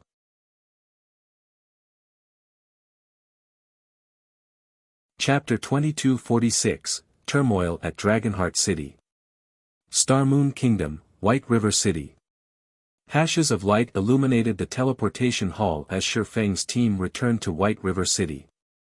After Monarch raid, they had spent almost all of their stamina and concentration. Although they had rested in the Purple Frost Field for some time, they were visibly exhausted. How strange. I'm back in the city, yet my stamina still feels like it's barely recovering. Aqua Rose muttered as she concentrated on her physical state. Fire Dance, Yen Tianqing, and the other Refinement Realm experts felt the same. Once players reached the Refinement Realm, they gained more precise control over their bodies, and when they lacked stamina, it subtly influenced their physical performance. Hence, Refinement Realm experts could sense how much stamina they had remaining based on their physical condition. Normally, players' stamina rapidly regenerated when they returned to a town or city, yet Aqua Rose and her companion's stamina had barely changed. Their stamina recovery rate was surprisingly slow. Don't worry about it. It's just the result of the power of frost that infected your bodies. Once the power of frost dissipates, you'll return to normal, Shifeng explained. Not only were high-level maps dangerous, but they also inflicted lasting negative effects on the players that dared to explore them. Even among high-level maps, the Purple Frost Field was considered a special place. All forms of energy, with the exception of the power of frost, had been expelled from the map. Not only would players' stamina deplete far faster than usual if they remained in the map for a long time, but their stamina recovery rate would also be affected. Fighting a world boss like the Frost Monarch would only make their condition worse. In their current state, these players would need to rest in a city for at least 10 hours to recover fully. Doesn't that mean that we'll have to rest for a long time, unable to do much else? Gentle Snow asked, frowning. She had just obtained the Frostbone Dragon, and she wanted to lead a team to grind field bosses in unexplored high-level maps as soon as possible to utilize this advantage and secure a large stock of high-level equipment. Zero Wing's main force members had reached such a high level, but most of their weapons and equipment hadn't. If they had had up-to-date weapons and equipment in their competition with Starlink, securing their victory would have gone much smoother. But it can't be helped. High-level resource maps aren't like they were before, Shifeng responded with a shrug. Reaching level 100 in God's domain wasn't difficult. The true difficulty lay in obtaining top-tier weapons and equipment that corresponded with their levels. The Purple Frost Field was one of the best places to acquire top-tier level 90 equipment. Not only did the map have its own level 90 world boss, but it was also home to quite a few level 90+ mythic bosses.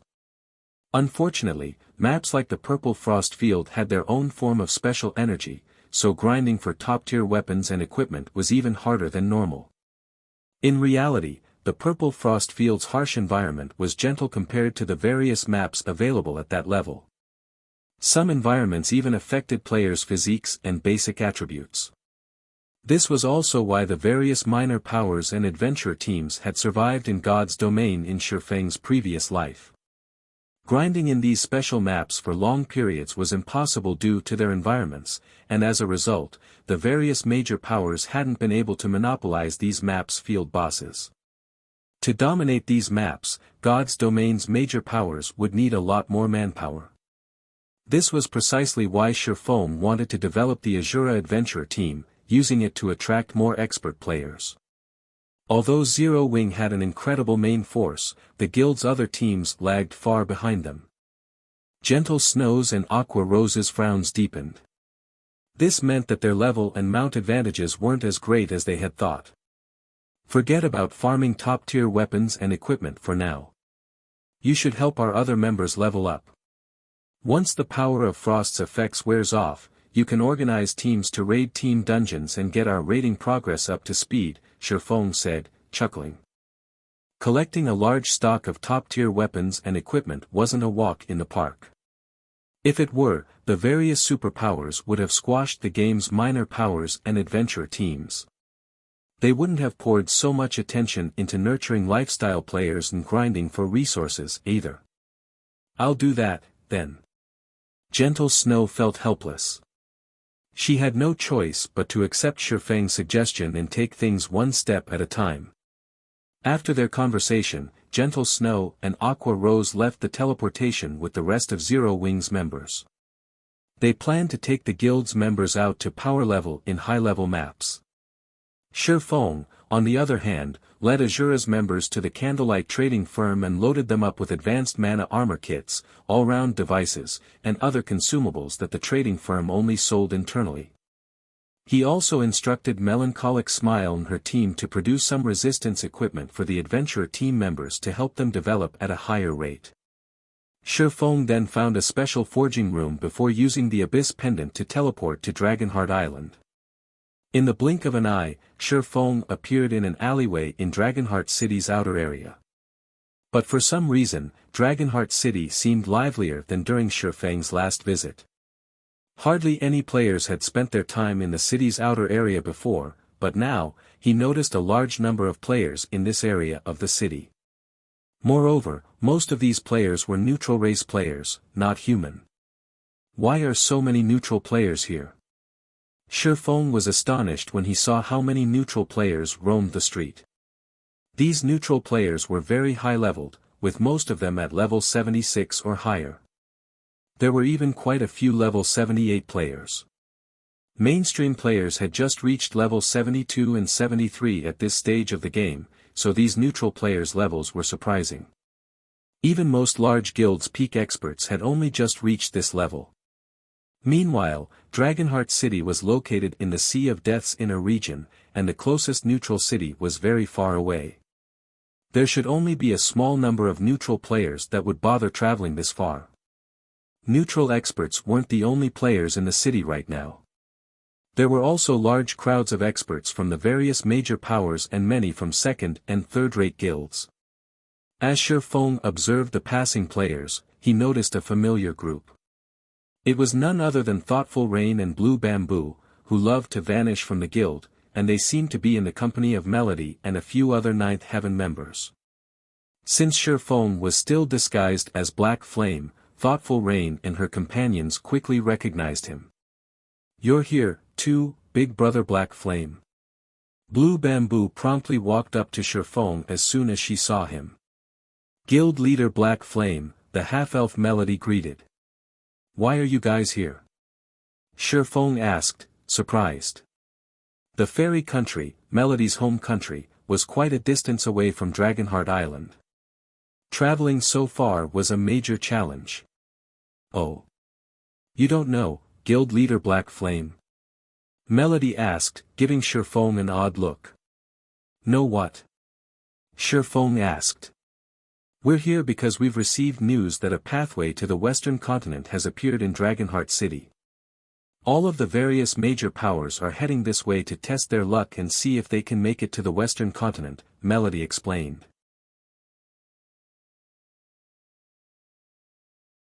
Chapter 2247, Wanderer's Shop Promoted. A pathway to the Western Continent? Shifeng was surprised to hear the news. God's domain consisted of two main continents, separated by a massive distance. Even with a flying mount, it would take several days to travel from one continent to the other. To make matters worse, one would encounter many level 180 and 200 plus sea monsters and flying monsters.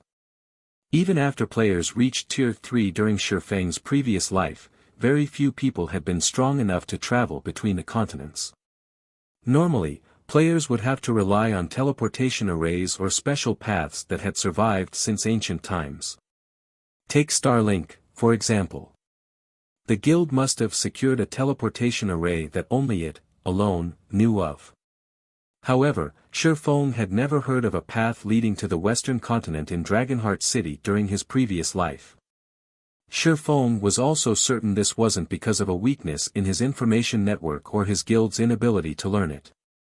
If a path had appeared in the middle of a city, it would have shaken every power on the continent.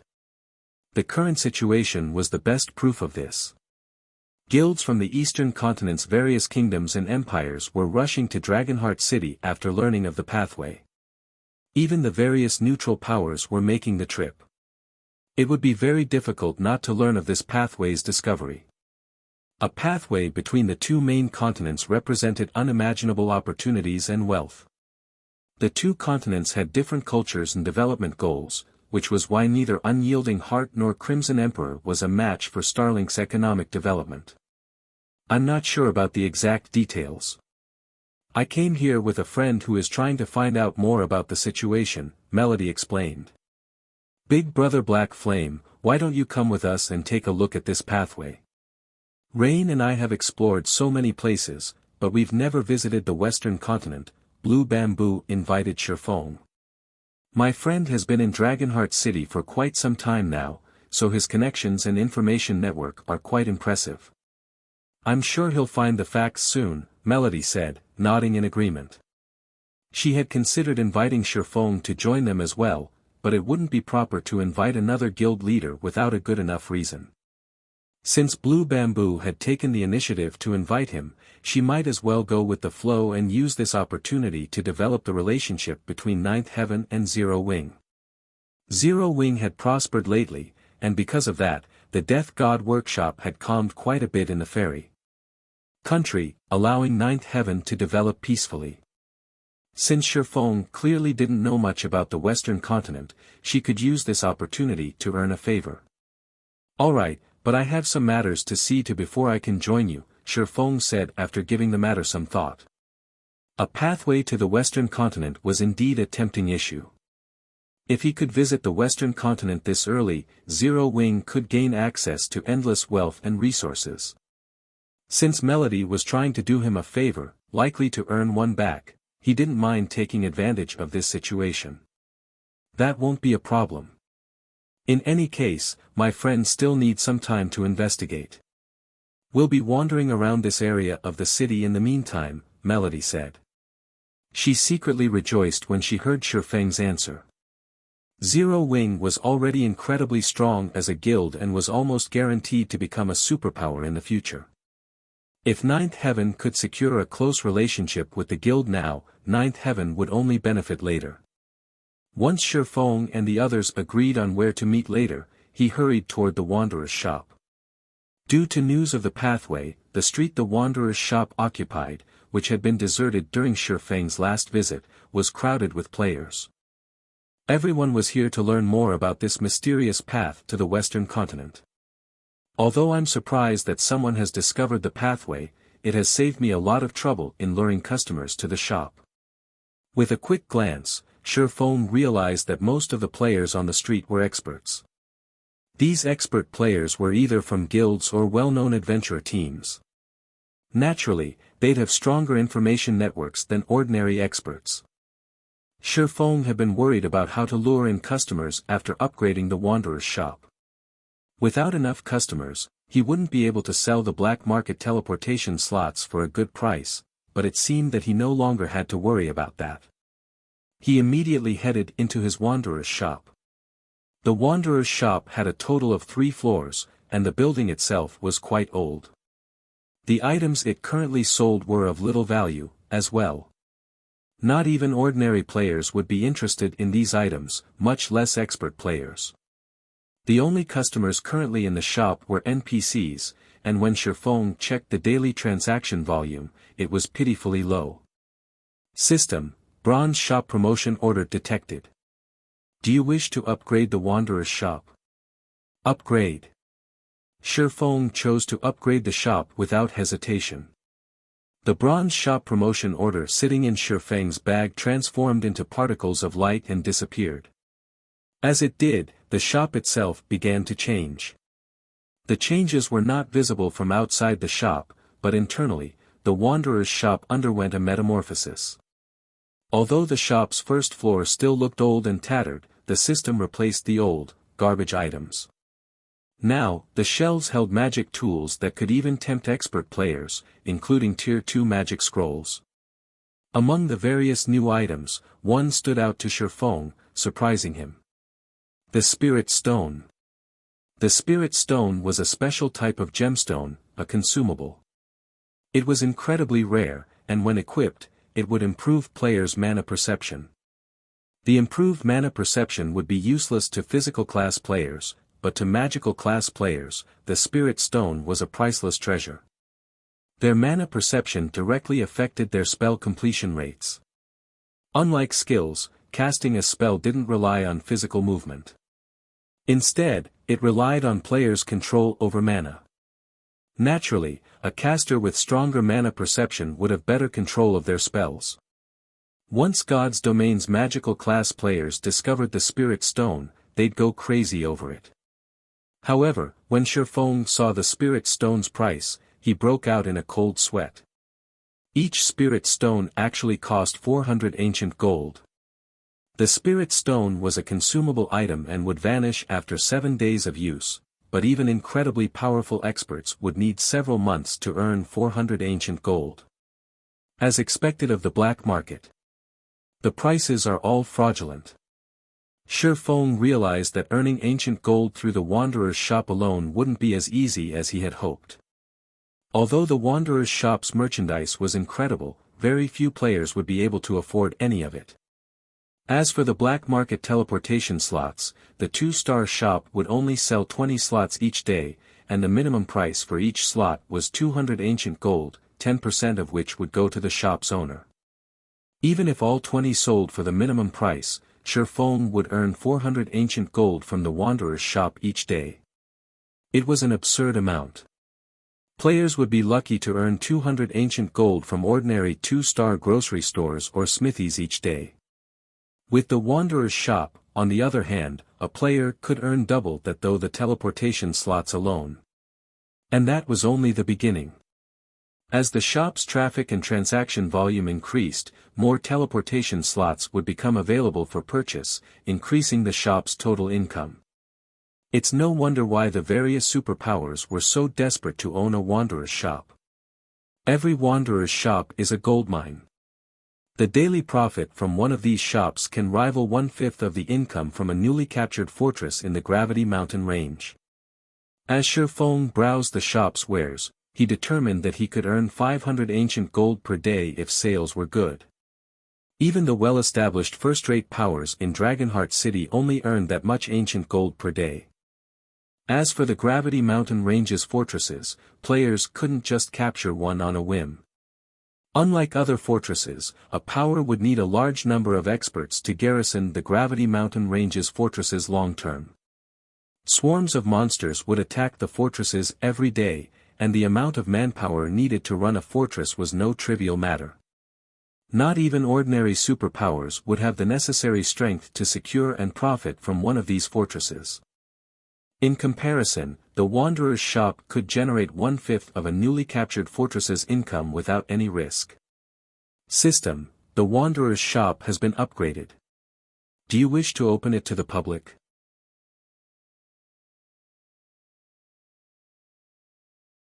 Chapter 2248, Blackheart's Shop.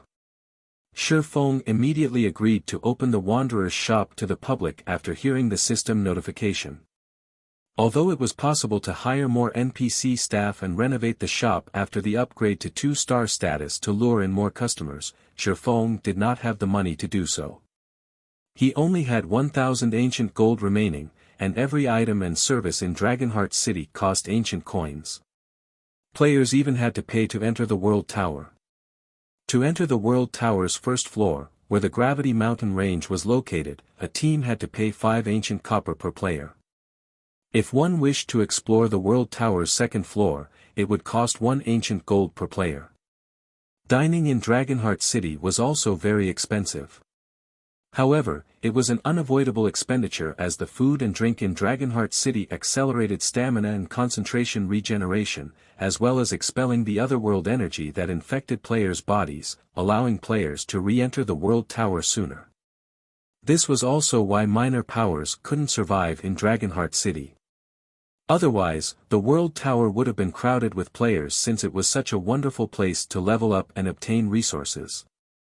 Players wouldn't need to waste hours traveling to high-level maps, subjecting themselves to strange energies. Sherfong planned to bring Zero Wings members to develop in Dragonheart City in the near future, so he couldn't afford to waste money. Most importantly, he needed to pay 3,000 ancient gold once every 10 days to maintain the Wanderer's shop. It was best that the shop started conducting business as soon as possible. Shortly after the Wanderer's shop opened to the public, an NPC entered the shop to sell his item. Surprisingly enough, the NPC was selling a Tier 2 skill book. Unfortunately, his asking price was 60 ancient gold. Not long after this NPC entered the shop, players began to cross its threshold. These players had only intended to window shop, but once they saw the available merchandise, they froze, their feet glued to the ground. Crap! Isn't this a resurrection scroll? These are even rare in Empire's auction houses. The last one I saw even went for 200 gold, yet this place is only selling it for 50 gold. Take a closer look. It cost ancient gold, not normal gold. The players' eyes glowed with excitement when they saw the shop's merchandise, but once they saw the listed prices, that excitement vanished. Well-known adventure team experts like themselves could save up 50 gold, but even if they sold everything they had on them, they still wouldn't have 50 ancient gold. Yet, every item in the Wanderer's shop cost ancient gold.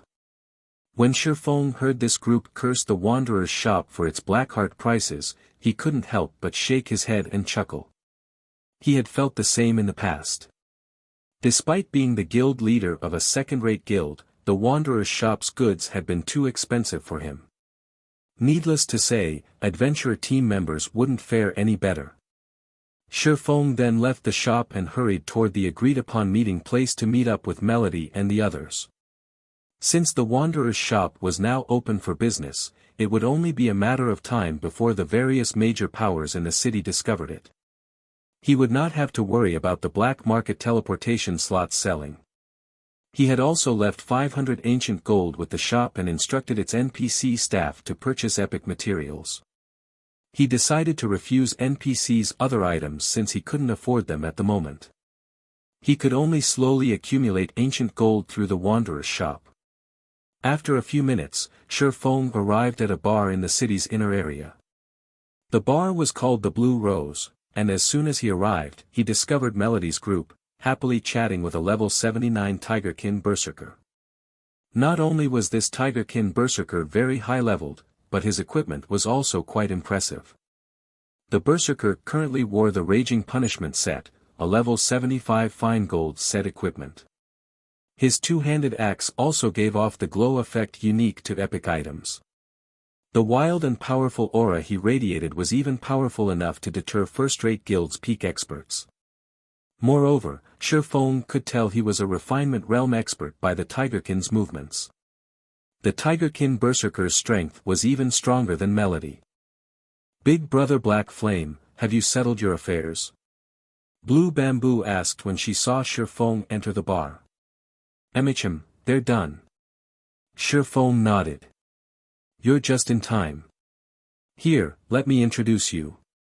This is my friend, Swimming Dragon. He's the commander of the Dragon Riders Adventurer team," Melody said. She then turned to Swimming Dragon and continued, "This is Zero Wings guild leader, Black Flame. So, you're that famous Sword King?" Swimming Dragon looked at Shifeng in surprise. As Dragon Riders mainly operated on Dragonheart Island, Swimming Dragon was not particularly familiar with guilds and experts outside of his home base. However, the top 50 experts on the God's Domain experts list were a different story. Furthermore, Shifeng's rank had recently risen on the experts list. In the latest issue, Shifeng had been ranked 14th. The man was difficult to miss. Although the God's Domain experts list was not a clear indicator of an expert's strength, those who could earn a high rank were definitely extraordinary. However, Shifeng didn't seem any different than an average person as he sat before Swimming Dragon. If not for Melody's introduction, he might have dismissed the guild leader as an ordinary player. He couldn't sense the imposing aura that was typical of powerhouses. In fact, Shifeng's aura felt quite weak. "Hello," Shifeng replied with a slight nod. After a brief introduction, Swimming Dragon informed the group of what he had learned about the pathway to the Western continent. However, to everyone's disappointment, the pathway didn't actually exist. Players had simply discovered a King-class sea monster a short distance away from Dragonheart Island. Based on what the various superpowers had discovered, this sea monster had a chance of dropping a teleportation stone that could transport players to the Western continent. The various superpowers had only spread the news because of how powerful the King-class sea monster was. There was also a group of powerful sea monsters protecting this King-class, and it would take more than 2 superpowers to take the King-class sea monster down. Hence, the various superpowers intended to use the various major powers' strength for the raid. When they found this out, the various naval powers that had gathered in Dragonheart City hurried toward the island nearest to the King-class sea monster. They would begin the raid once they had enough overall combat power. Swimming Dragon had voiced his intentions to join the raid to see if he could get a piece of the pie. Melody's group was interested in taking a look, as well. Naturally, Shifeng wouldn't refuse this opportunity and decided to travel to the island with Swimming Dragon and the others. "There are so many people here." Blue Bamboo was astonished when she saw the number of ships in the port. There were usually plenty of ships in Dragonheart City's port, but right now, there were at least 10 times more ships than normal. Just leaving the port was a challenge. It will take too long to get to Tranquil Mine Island by ship. Dragonheart City has a specialized transport ship that travels to that island. The trip will be easier if we take the transport ship, Swimming Dragon said. Previously, I've already asked someone to purchase our tickets. We can just get on board the transport ship directly. After saying so, Swimming Dragon led Shattering and the others to the transport ship's dock. Players crowded around the docked transport ship, everyone waiting to board. With no other choice, Shattering and his latest companions patiently waited in line. After waiting for more than half an hour, it had come time for Shattaring's group to board the ship, but suddenly, two burly men approached them. One of these players was level 78, while the other was level 79. When the surrounding players saw these men, they promptly stepped out of the way and did their best to avoid meeting their eyes. Both of these experts possessed powerful backgrounds in Dragonheart City, and ordinary experts wouldn't dare provoke them. Swimming, I've heard you've purchased tickets to board the ship. Give them to me, I'm in a rush, the level 78 shield warrior said, grinning at Swimming Dragon. Relax, I won't just take advantage of you. I'll pay the favor back later. You're too late, Iron Hand. I've already given my tickets away, Swimming Dragon said, shaking his head. Does that matter? People are easy to replace. Tell me who they are, and I'll negotiate with them. I'm sure they'll gladly agree to give me their tickets, the shield warrior named Iron Hand said, laughing. Chapter 2249, Stormy Situation. Swimming Dragon's expression darkened at Iron Hand's words. Stop messing around, Iron Hand. The Dragon Riders Adventurer team is working under Heaven's Blade. Swimming Dragon warned. The shield warrior, Iron Hand, was nobody of significance. Like Swimming Dragon, Iron Hand was only a refinement realm expert. However, the Nine Snakes Adventurer team stood behind the man. Plenty of powers operated on Dragonheart Island, and the various adventurer teams ruled over a significant portion. Naturally, the island's top 10 adventurer teams led the way. These 10 adventurer teams were extremely powerful and had support from various corporations. They walked the path of the elite and had a large number of capable experts. In terms of strength, these top 10 adventurer teams were even stronger than the various first-rate guilds on Dragonheart Island. Meanwhile, Nine Snakes was one of the top 10 adventurer teams. Due to Nine Snakes' position on Dragonheart Island, the adventurer team's members were particularly arrogant. Unfortunately, very few players and powers had the strength to put Nine Snakes in its place. As a result, most of the adventurer teams and independent players on Dragonheart Island tried to avoid Nine Snakes members as much as possible. The Sea of Death situation wasn't like that of the main continent. Not only was the competition here extremely intense, but the consequences for dying were also more severe. On land, players would only lose a piece of equipment and a level if they were killed. Out at sea, however, one would lose a ship. These ships were the key to naval players' survival. Without a ship, naval players' development would stagnate. Of course, as Dragon Riders was a well-known adventurer team as well, it had caught the eye of many powerful adventurer teams. As a result, Dragon Riders could ally itself with one of these adventurer teams for protection. The adventurer team Dragon Riders had chosen to ally with was none other than the Heaven's Blade adventurer team. Like Nine Snakes, Heaven's Blade was also one of the top 10 adventurer teams on Dragonheart Island. You think Heaven's Blade is that awesome? Do you know who this expert beside me is? Iron Hand asked, sneering. This is the War Blood adventurer team's newly promoted team leader, Snowy Afterglow. He's that genius from War Blood. Swimming Dragon's expression turned serious as he looked at the slightly arrogant-looking level 79 Berserker youth beside Iron Hand. Practically every adventurer team on Dragonheart Island knew the name, Snowy Afterglow. The man had become one of Warblood Adventure Team's team leaders despite being only 22 years old. Warblood was the third-ranked adventurer team on Dragonheart Island, and overall, it was even stronger than Nine Snakes and Heaven's Blade. In fact, the two adventurer teams combined might not be a match for Warblood. It was no exaggeration to say that Warblood was half as strong as a superpower. Of course, one had to be a peak expert to become one of its team leaders. That's right, and we're in a hurry. We don't have time to waste with you, Ironhand snapped, annoyed. His gaze then shifted to Shifeng and the others before he said, I've never seen you before. You guys must be Swimming Dragon's friends, right? I_LL get straight to the point. Give me 2 of your tickets. If anyone tries to give you a hard time on Dragonheart Island, you can give them our names. After all was said and done, Swimming Dragon commanded Dragon Riders, one of Heaven's Blade subordinate adventurer teams, so Ironhand couldn't take his ticket from him.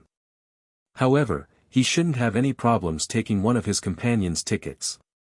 When the nearby players heard Ironhand's demand, they gave Shifeng's group envious looks. Earning Ironhand's favor was worth the price of a ticket, not to mention snow afterglows. PvP was more common in the Sea of Death than it was on the main continent, and without sufficient strength, surviving here would be impossible. If one were protected by a VIP like Ironhand or Snowy Afterglow, they could develop on Dragonheart Island without worry. The only problem was the blow one would suffer to their reputation by conceding their tickets. Unfortunately, there wasn't much Swimming Dragon could say against it. It might not have been an issue if Ironhand had been alone, but he couldn't afford to offend Snowy Afterglow. Heaven's Blade might not protect him from the young man. However, Melody and the others were his friends, and he couldn't let someone bully them out of their tickets. As Swimming Dragon was about to offer his own ticket, Shifeng, who had been silent throughout the conversation, opened his mouth and snarled, "Scram." With one word, silence fell over the area. Even the adventure team expert players who hadn't been paying attention, happy chatting among themselves, stopped and turned toward Shifeng. This situation was simply too shocking to ignore. Has this guy lost his mind? Based on his looks, he must be new to Dragonheart City. He probably doesn't know who Snowy Afterglow is. The various adventurer team players were already used to the arrogance Nine Snakes members displayed. Moreover, Nine Snakes' influence on Dragonheart Island had been growing stronger recently. Anyone with more than half a brain would avoid picking a fight over such a small issue. And yet, someone had actually dared to provoke a Nine Snakes member. This was the first time anything like this had occurred on Dragonheart Island. Furthermore, Ironhand was accompanied by one of Warblood's newest team leaders. By disrespecting both Ironhand and Snowy Afterglow, Shifeng had practically sacrificed his development on Dragonheart Island and in the Sea of Death. Shifeng's response even stunned Ironhand for a moment. After snapping out of his daze, Ironhand coldly asked, "Are you looking to die?" "What? You want to try me?" Shifeng shot back, smirking at Ironhand. "Good. I'll remember you." Ironhand growled as he glared at Shifeng. Strangely calm, the two experts left. However, none of the watching players were surprised by Ironhand's reaction. They were still in Dragonheart City, and anyone that tried to assault another player was simply suicidal. Not even the Warblood Adventurer team would dare attack another player inside the city.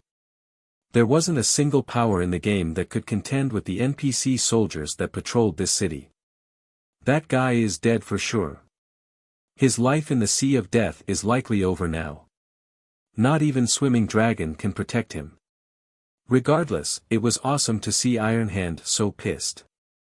Many of the expert players on the docks flashed Shifeng pitying looks. There would now be bad blood between Shifeng and the Nine Snakes Adventurer team, and Nine Snakes members were well known for seeking vengeance for the smallest insult. Ironhand definitely wouldn't let this matter rest. While the crowd quietly discussed the disruption, Shifeng's group boarded the transport ship without any more interruptions. They then made their way toward Tranquil Mine Island. As this was the first time they had boarded a transport ship, Blue Bamboo and Thoughtful Rain were surprised by the ship's size. The transport ship was almost as large as a destroyer in the real world, with a total of 4 floors. It was considerably larger than God's Domain's sailboats. There were even break rooms on the ship, which would accelerate players' stamina and concentration recovery. No other ship had this ability.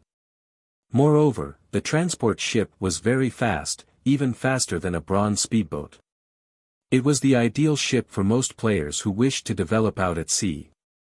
It's a pity that only NPCs can own transport ships. If players like us could own one, we wouldn't have to worry about our development at sea, Thoughtful Rain said. When she had inspected the break room's effects, she had discovered that time flowed differently in these rooms. The time in the break rooms passed as quickly as it did in the real world, which meant that the travel time players experienced would be halved while they rested. They wouldn't have to be bored or irritated that the journey took so long. Transport ships, huh? When Shifeng heard Thoughtful Rain's comment, he remembered a shipyard in Dragonheart City. It was a large shipyard that was capable of producing a unique transport ship. Although that ship wouldn't be as powerful as the transport ship they currently rode, it had a transport ship's basic functions. Back when player-owned transport ships had emerged in the past, it had caused quite a commotion among the various naval powers. Players had only discovered which shipyard had been responsible for these transport ships after in-depth investigations. However, a superpower had long since purchased the large shipyard in question by then. Players had only started developing on Dragonheart Island, and the shipyards here were still extremely expensive. Even the cheapest shipyard cost 80,000 ancient gold, a price only superpowers could afford. However, the various superpowers were busy contesting over Dragonheart City's shops. They had no time to pay attention to these shipyards.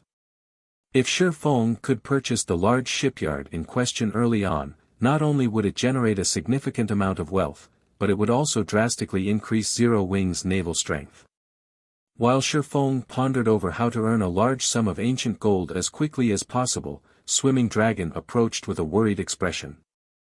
Guild leader Black Flame, 9 Snakes, the adventurer Team Iron Hand that belongs to, is one of the local tyrants on Dragonheart Island. I don't think we should participate in the joint sea monster raid near Tranquil Mine Island. 9 Snakes will definitely try to pull something to punish us, Swimming Dragon said. Although Swimming Dragon knew that Shifeng was very powerful, they were in the Sea of Death. The rules here were drastically different than those on land. Otherwise, the various adventurer teams wouldn't have been able to secure territory on Dragonheart Island despite so many superpowers present. Relax. I know what I'm doing, Shifeng said, chuckling. He did not bother to explain further. Swimming Dragon sighed inwardly. He thought that Shifeng was acting a little too full of himself. He simply didn't know how powerful naval adventurer teams were.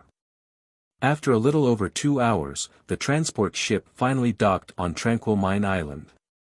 A thick layer of dark fog enveloped Tranquil Mine Island, and other than the port, a ghostly atmosphere devoured the island.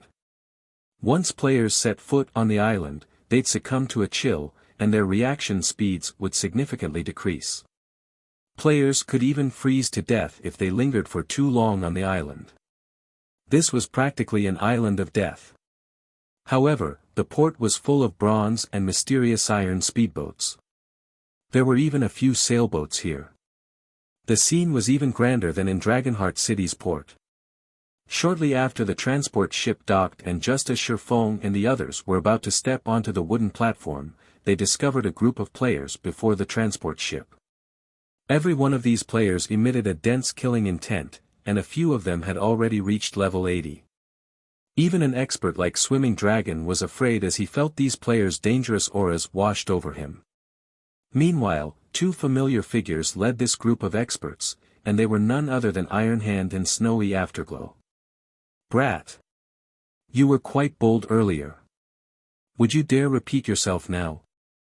Iron Hand demanded, sneering at Shifeng.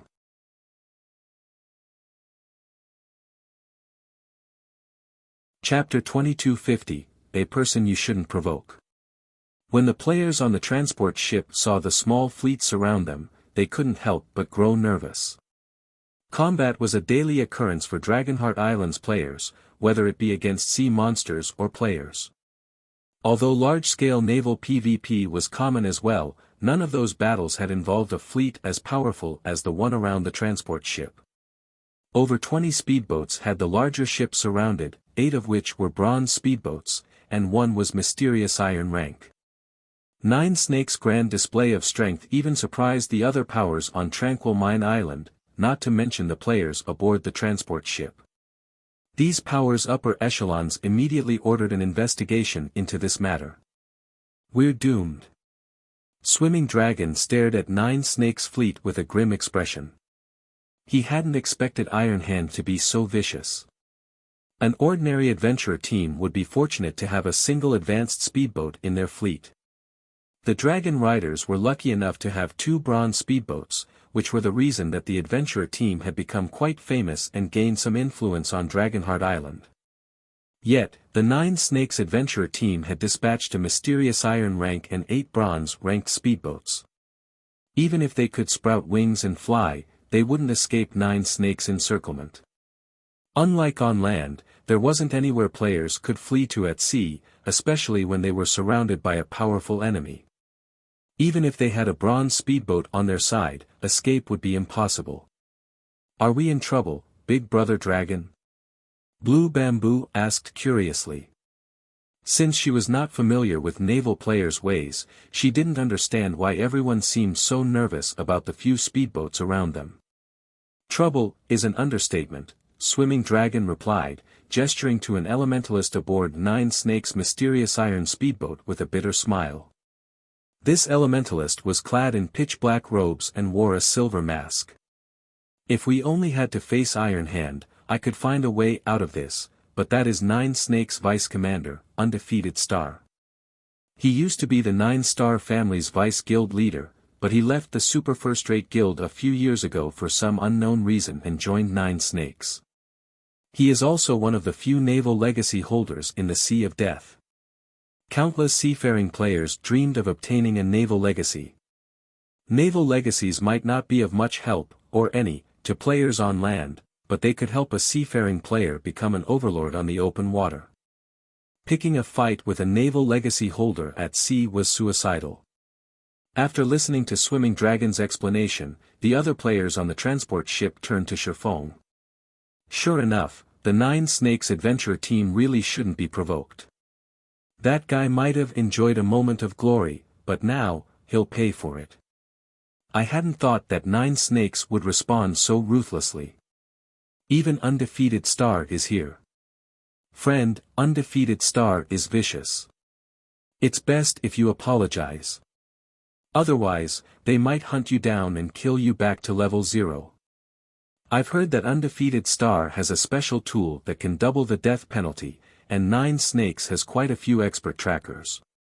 Another adventurer team's commander had provoked Undefeated Star not that long ago and lost over 10 levels as a result. That commander had no choice but to lead his adventurer team away from the Sea of Death. Many of the players on the transport ship pitted Shattering. If he hadn't acted so rashly earlier, he wouldn't be in this situation. Some kind-hearted players even offered him advice. Being able to mingle on Dragonheart Island was already proof of one's strength, and everyone present knew how difficult it was to reach this point in the game. Losing 10 levels would be more than enough to despair over, not to mention dying back to level 0. "Punk, if you accept your death and obediently hand over all of your equipment, we might consider letting the insult slide," Iron Hand shouted. "It's only a ship ticket, Iron Hand. Do you really have to make such a fuss over this?" Swimming Dragon pleaded through gritted teeth, stepping forward. "Will you let me apologize for my friend?" "Why would I want an apology?" Iron Hand snapped, disgusted.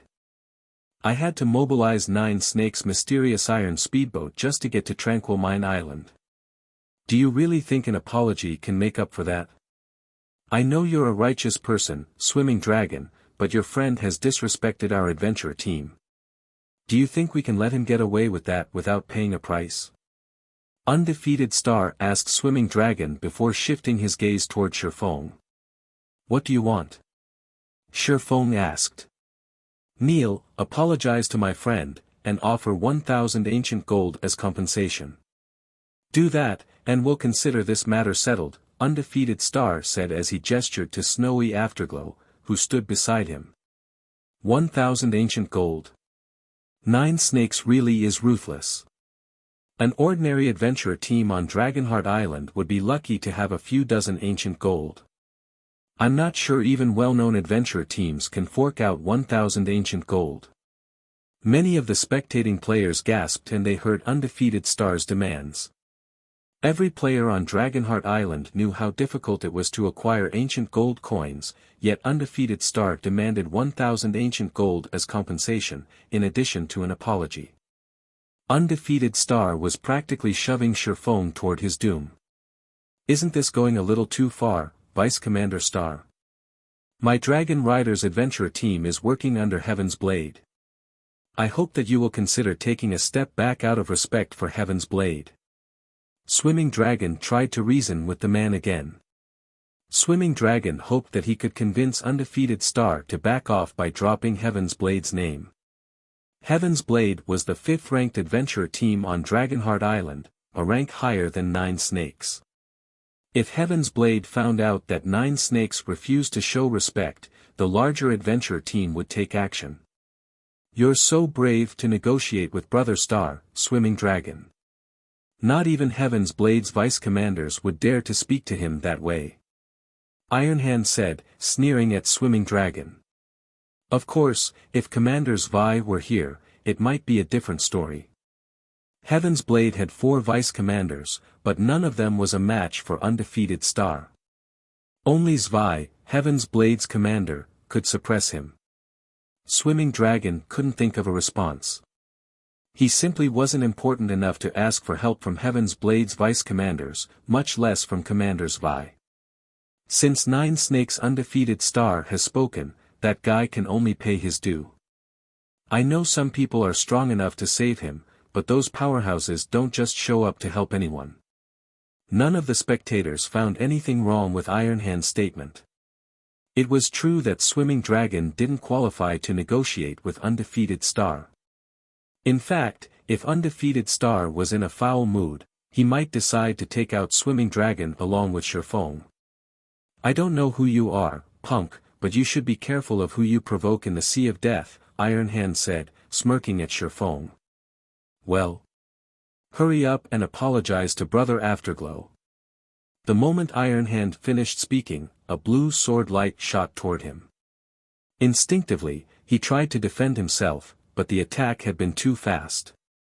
The sword light had sliced through him, devouring all of his HP. Ironhand tried to speak, but his vision had already darkened, and his body fell to the deck of the ship. His corpse then transformed into particles of light and left behind a piece of equipment. What incredible attack speed! Shocked by the abrupt attack speed, the watching crowd gasped. Almost as one, they all turned toward the attack's origin. To their surprise, the attacker was none other than Shifeng, the player who had dared to provoke the 9 Snakes adventurer team. Just who are you? Undefeated Star watched Shifeng carefully after Ironhand's body had vanished.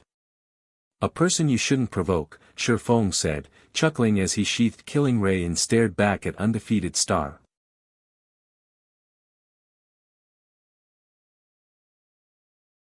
Chapter 2251, Fury. Silence fell over the area after Ironhand's death, and everyone stared at Shifeng in shock. He's dead. Swimming Dragon muttered, utterly stupefied after watching Ironhand's body transform into particles of light and disappear. However, he wasn't just shocked that Ironhand hadn't responded to the attack in time to save himself and died instantly as a result. Rather, Shifeng's decisiveness astounded him. Swimming Dragon had known that Shifeng wouldn't tolerate humiliation, especially since Zero Wing had become a pseudo-super first-rate guild. As Zero Wing's guild leader, Shifeng was like a king. If he weren't, Melody wouldn't be working so hard to strengthen her relationship with him. However, Zero Wing might be Starmoon Kingdom's absolute overlord, but there were plenty of overlords on Dragonheart Island. The weakest guilds on the island was a first-rate guilds, and even they had to show Nine Snakes respect. The adventure team was simply that powerful. This was also why Swimming Dragon had been trying to ease the tension between Shifeng and Nine Snakes, yet all of his efforts were for nothing. Not only had Shifeng slain Iron Hand, but he had spoken so arrogantly to Undefeated Star in front of a large crowd. It was akin to a slap in the face. Powers like Nine Snakes, which prioritized their reputations, wouldn't take this insult lying down. We're truly doomed now. Swimming Dragon couldn't help his bitter smile when he saw Undefeated Star's ashen complexion. Undefeated Star was one of the top-ranked experts on Dragonheart Island. Moreover, he was accompanied by his squad of powerful bodyguards, all of which carried a special item that allowed them to form a specific magic array. This magic array would massively boost these bodyguards' strength when they were on the open ocean. Every one of these bodyguards was like a humanoid sea monster when the array was active. Because of this, very few people dared to disrespect Undefeated Star. Even Heaven's Blade's vice-commanders treated the man with respect. "You are the first person to speak to me in such a way in the Sea of Death," Undefeated Star said, staring at Shifeng like he was a dead man walking. "Let's see whether or not I can afford to provoke you. Wolf, I want him to suffer 100 deaths today." Every one of Undefeated Star's last few words had been spoken in an incredibly chilling tone. Even unrelated players shuddered when they heard it. "Understood," a man named Devouring Wolf, who stood beside Undefeated Star, replied. Devouring Wolf then led the dozen or so bodyguards in a charge against Shifeng. Not only were these bodyguards all level 79, but they were also experts that had followed Undefeated Star when he had left the Nine Stars family, giving up his position as vice-guild leader. Every one of them was a veteran refinement realm expert. As these bodyguards approached Shifeng, magic runes began to appear on their bodies. At the same time, a gigantic magic array, covering a 300-yard radius, appeared in the sky above them. As the array manifested, the bodyguards' basic attributes began to rise. Their auras also underwent a tremendous transformation. Now, they felt more like ancient sea monsters rather than human players. Careful. Their basic attributes are higher than a great lords of the same level while they're in the magic array. You can't face them head-on. Swimming Dragon hurriedly warned Shifeng. "Thanks." Shifeng responded to Swimming Dragon's warning with a light nod. "So what if you know about the magic array? You might be able to avoid a fight with one of us, but can you avoid us all?" Devouring Wolf, the bodyguard's leader, asked disdainfully. Devouring Wolf swung his battle axe at Shifeng, and the weapon's strength was even high enough to warp space around it. However, before the battle axe could come anywhere near Shifeng, the swordsman used Killing Ray to deflect the attack. The moment the sword and axe collided, an intense shockwave shook the player's surroundings. The clash of metal echoed throughout the magic array. Surprisingly, Shifeng didn't stumble backward after the exchange, yet Devouring Wolf's expression changed as if he had just seen a ghost. How is his strength so high? Shock and confusion filled Devouring Wolf's mind as he glanced down at his trembling arms and the 1000+ HP he had just lost. He was as strong as a sea monster while the magic array affected him. He even had enough strength to frighten a peak MT.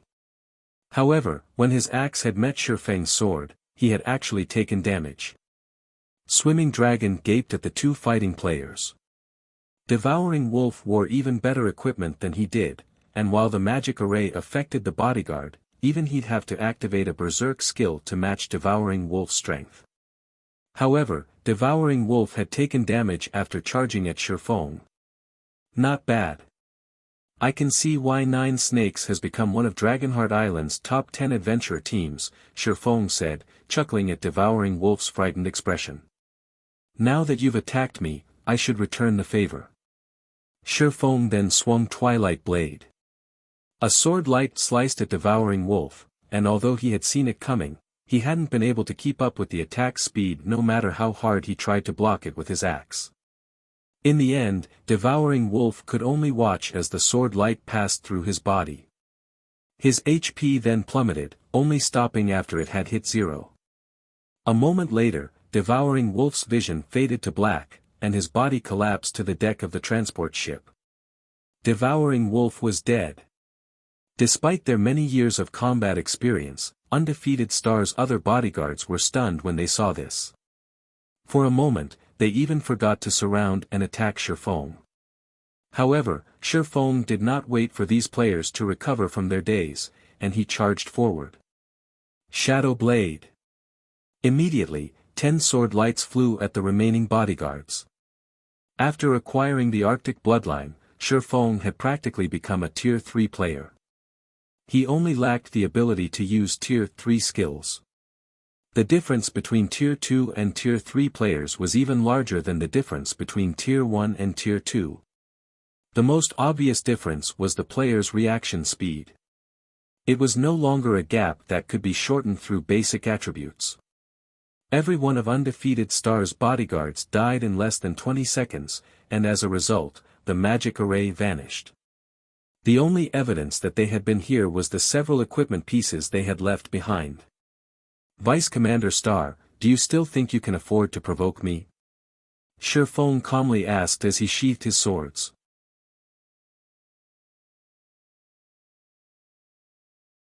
Chapter 2252, Shocking Tranquil Mine Island. Shifeng's words, combined with the fact that all of Undefeated Star's bodyguards were now dead, stunned the spectating players. They had ridiculed him for his ignorance and arrogance, yet now, they were silent, staring at Shifeng as if he were a frightening monster. On the other hand, Swimming Dragon's eyes were so wide they might fall from their sockets. Staring at Shifeng, Swimming Dragon unconsciously muttered to himself, "Isn't he a little too strong?" Although Swimming Dragon had known that Shifeng was extraordinarily strong, he hadn't dreamed that the swordsman was this powerful. Swimming Dragon had seen many peak experts before, but the difference between them and Shifeng was like the difference between heaven and earth. If he hadn't known that Undefeated Star's bodyguards had been trying to kill Shifeng, he would have suspected that they had been putting on a play, with Shifeng as the hero. Those bodyguards' basic attributes were monstrous, and their combat standards were no weaker than his. Even Zwei, Heaven's Blade's commander, would have to retreat from Undefeated Star's bodyguards if they ganged up on him. None of those players feared death, and they were more than willing to disregard their defense to go blow for blow with their opponents like lunatics. However, those bodyguards had been as weak as toddlers before Shifeng. The swordsman had only needed one hit to kill each of those players. He had acted as if that fight had been nothing more than a walk in the park. Shifeng's strength was simply inhuman. Swimming Dragon couldn't help but turn toward Melody, who stood beside him. He had wondered why she and her companions had tolerated Shifeng's rash actions. Their opponent was Nine Snakes, one of Dragonheart Island's top 10 adventure teams, but after this latest display, it seemed they didn't have to worry about dissuading Shifeng. What Swimming Dragon didn't realize, however, was that Melody and her companions were just as shocked as he was. Of course, they had been confident in Shifeng's prowess, not worried that he'd have issues when dealing with Nine Snakes. Even if Nine Snakes were Dragonheart Island's local tyrant, the adventurer team wouldn't find a domain realm expert like Shifeng easy to deal with. Even if the swordsman weren't a match for Nine Snakes, he was more than capable of evading their grasp. Only, Melody and the others hadn't thought that Shifeng would be this strong, even able to kill strengthened refinement realm experts without activating a berserk skill. Shifeng's basic attributes were simply heaven-defying. "It seems you're not all talk after all," Undefeated Star said suddenly, laughing. Contrary to everyone's expectations, Undefeated Star had remained calm, even after watching his bodyguards die. "However, this isn't some competition. You might be able to deal with a dozen or so players, but do you think your basic attributes can outmatch players with active berserk skills?" If I send expert group after expert group to attack you, how long do you think you'll last? Moreover, we are on an island right now, surrounded by the sea. Don't think you can escape me. As soon as Undefeated Star finished speaking, another group of a dozen or so players stepped forward, sneering at Shattering. Their combat standards might not be as high as the bodyguards, but their equipment was just as high quality. Moreover, every one of them possessed berserk skills. If they activated their berserk skills, their basic attributes would be even higher than the bodyguards, who had been strengthened by the magic array. Crap. Undefeated Stars aiming for a rotational battle. Swimming Dragon's expression darkened. Shattring's strength was shocking, but they were still out at sea. These players didn't fight like those on land. On land, one could simply flee from an opponent with an active berserk skill, waiting until the duration ended, but an island was only so large. Where could players possibly run to? Moreover, Shattering was greatly outnumbered. Even if he activated his own berserk skill and widened the gap in basic attributes, Undefeated Star's subordinates could take their time, dragging the fight out and waiting for Shattring's berserk skill to end. Once it did, hundreds of experts with berserk skills would besiege Shattering. You're really quite brave to insist on provoking me. Unfortunately, you simply don't know how foolish it is to make me your enemy at sea, Undefeated Star said, glaring at Shattering.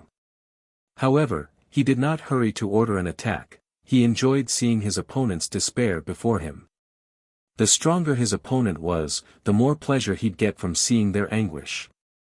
Are you not afraid that I'll kill you before my berserk skill ends? Shattering asked, curious. Berserk skills had short durations, but Undefeated Star only had so many players. Shattering only counted 100 or so Nine Snakes members. If he activated his berserk skill, he could easily take these players out within a few minutes. You think our adventure team has so few members on this island, punk? A bald man beside Undefeated Star spoke up, laughing. Dragonheart Island's various major powers have dispatched several hundred players to Tranquil Mine Island to raid the King-class sea monster. Some of them have sent over 1,000 members. How many players do you think Nine Snakes, an adventure team famed for its high member count, has sent?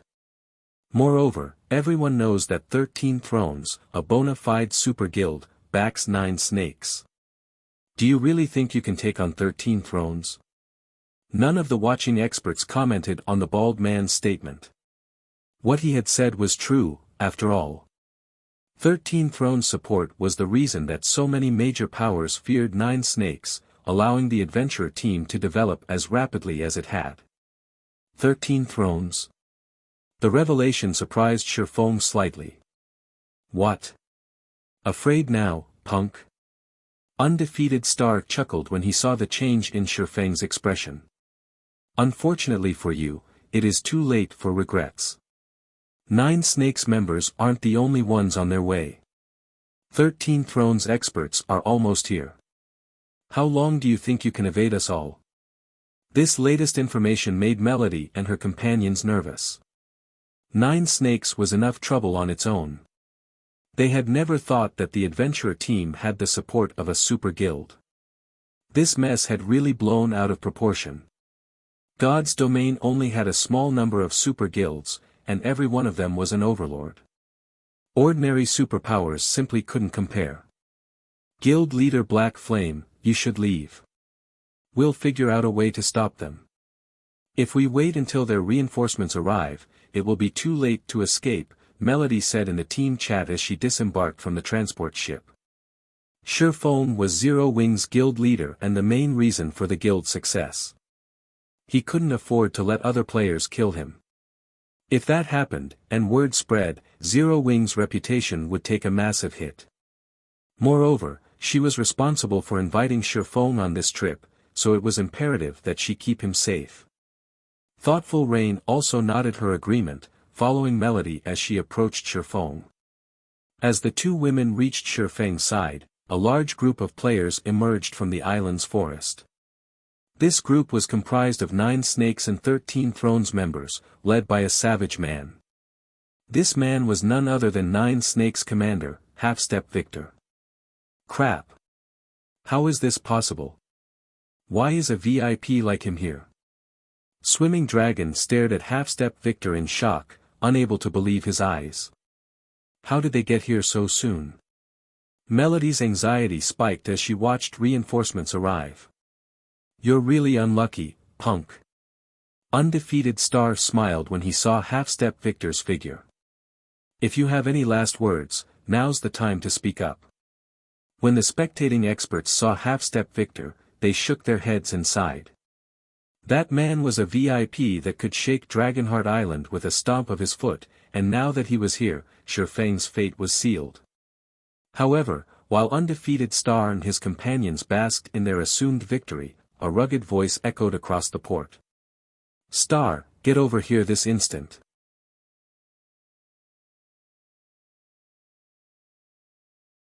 Chapter 2253, Bigshot. Half-Step Victor's arrival alone had surprised the various experts in the port, but when they heard what he had to say upon his arrival, they were utterly dumbfounded. What's going on? As one of the top 10 adventurer teams on Dragonheart Island, Nine Snakes was even stronger than some of the first-rate guilds in the area. It was no exaggeration to say that Nine Snakes was only inferior to Dragonheart Island's superpowers. Half-Step Victor was resoundingly famous on Dragonheart Island for his numerous victories on the battlefield. He had earned the nickname Iron-Blooded Berserker, and was one of the island's publicly acknowledged top 10 berserkers. Plenty of superpowers had focused their attention on Dragonheart Island, and they had countless experts under their command. It was easy to imagine how powerful Half-Step Victor was to rank among the top 10, despite such impressive competition. When such a big shot had arrived, the crowd had immediately assumed that Shifeng was a dead man. Unexpectedly, however, Half-Step Victor had disregarded Shifeng, yelling at his own vice-commander instead. Based on the man's tone, he clearly wasn't pleased with Undefeated Star's latest behavior. Even Nine Snakes members were stunned. You called for me, Commander. Undefeated Star approached Half-Step Victor, confused. He had no idea what was happening either. Order your men to pull back immediately. Half-Step Victor snarled, glaring at Undefeated Star. But, Commander, we haven't taught that punk a lesson yet, Undefeated Star quickly insisted.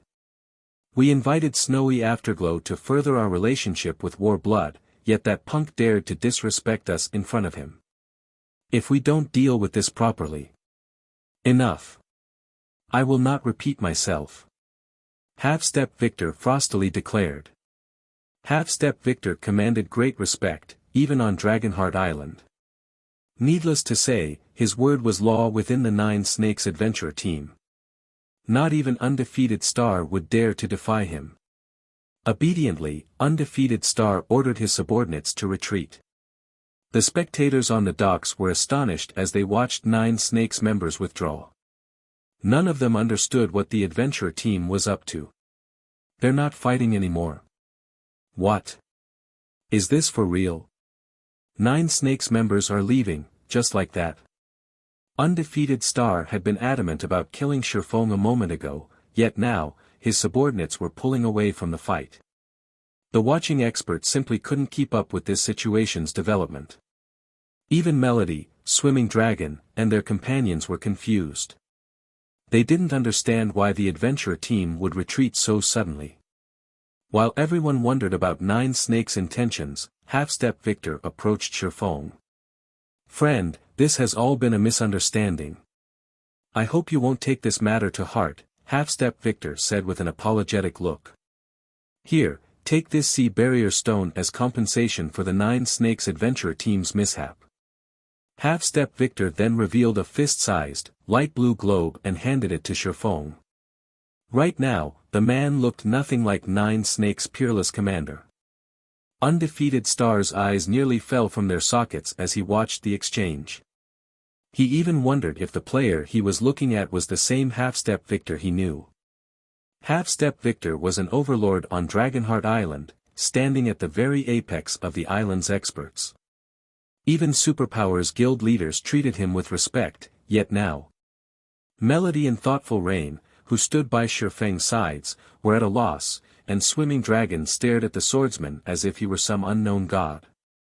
Melody and Thoughtful Rain's group were new to Dragonheart Island, so they weren't familiar with Half-Step Victor's status and normal behavior. Swimming Dragon, however, was very familiar with what kind of person the commander was. Half-Step Victor was the Demon King of Disasters. He was absolutely ruthless. He wouldn't have been able to tame Nine Snake's arrogant members, otherwise. He was so ruthless that not even undefeated Star dared to show any disrespect before him. And yet, Half-Step Victor apologized and offered Shifeng compensation. It was the first time many of the spectating experts had ever seen such a thing. Moreover, the item Half-Step Victor had offered was the Sea Barrier Stone. Players outside of the Sea of Death might not be familiar with the Sea Barrier Stone, but those who frequented the map knew it was a priceless treasure. First-rate naval guilds would go crazy over the item. The Sea Barrier Stone would generate a magic array that was strong enough to suppress any sea monsters caught within. Not only would players have an easier time defeating the sea monsters, but it also increased players' chances of escaping powerful sea monsters they encountered and couldn't defeat. However, the Sea Barrier Stone only dropped from level 70 plus Mythic ranked sea monsters. Mythic sea monsters were many times more difficult to defeat than Mythic monsters on land. Even the various superpowers would have to pay a high price to take down such a powerful target. Hence, very few powers were willing to raid Mythic sea monsters. Swimming Dragon was utterly flabbergasted that Half-Step Victor was actually willing to offer Shifeng such a precious item. "Do we know each other?" Shifeng asked. Half-Step Victor's behavior surprised him, as well. Shifeng had been prepared for a fight. Although the Nine Snakes adventurer team was quite formidable, the team had no hope against the cards he had on hand. Shifeng certainly hadn't expected Half-Step Victor to submit before him. He knew quite a bit about Nine Snakes' commander. The man was undoubtedly a ruthless player. Not only was Half-Step Victor a domain realm expert, but he would also grow into a tier 6 berserker god in the future. Half-Step Victor had been known as the iron-blooded war god during Shifeng's previous life. "No," Half-Step Victor said, shaking his head.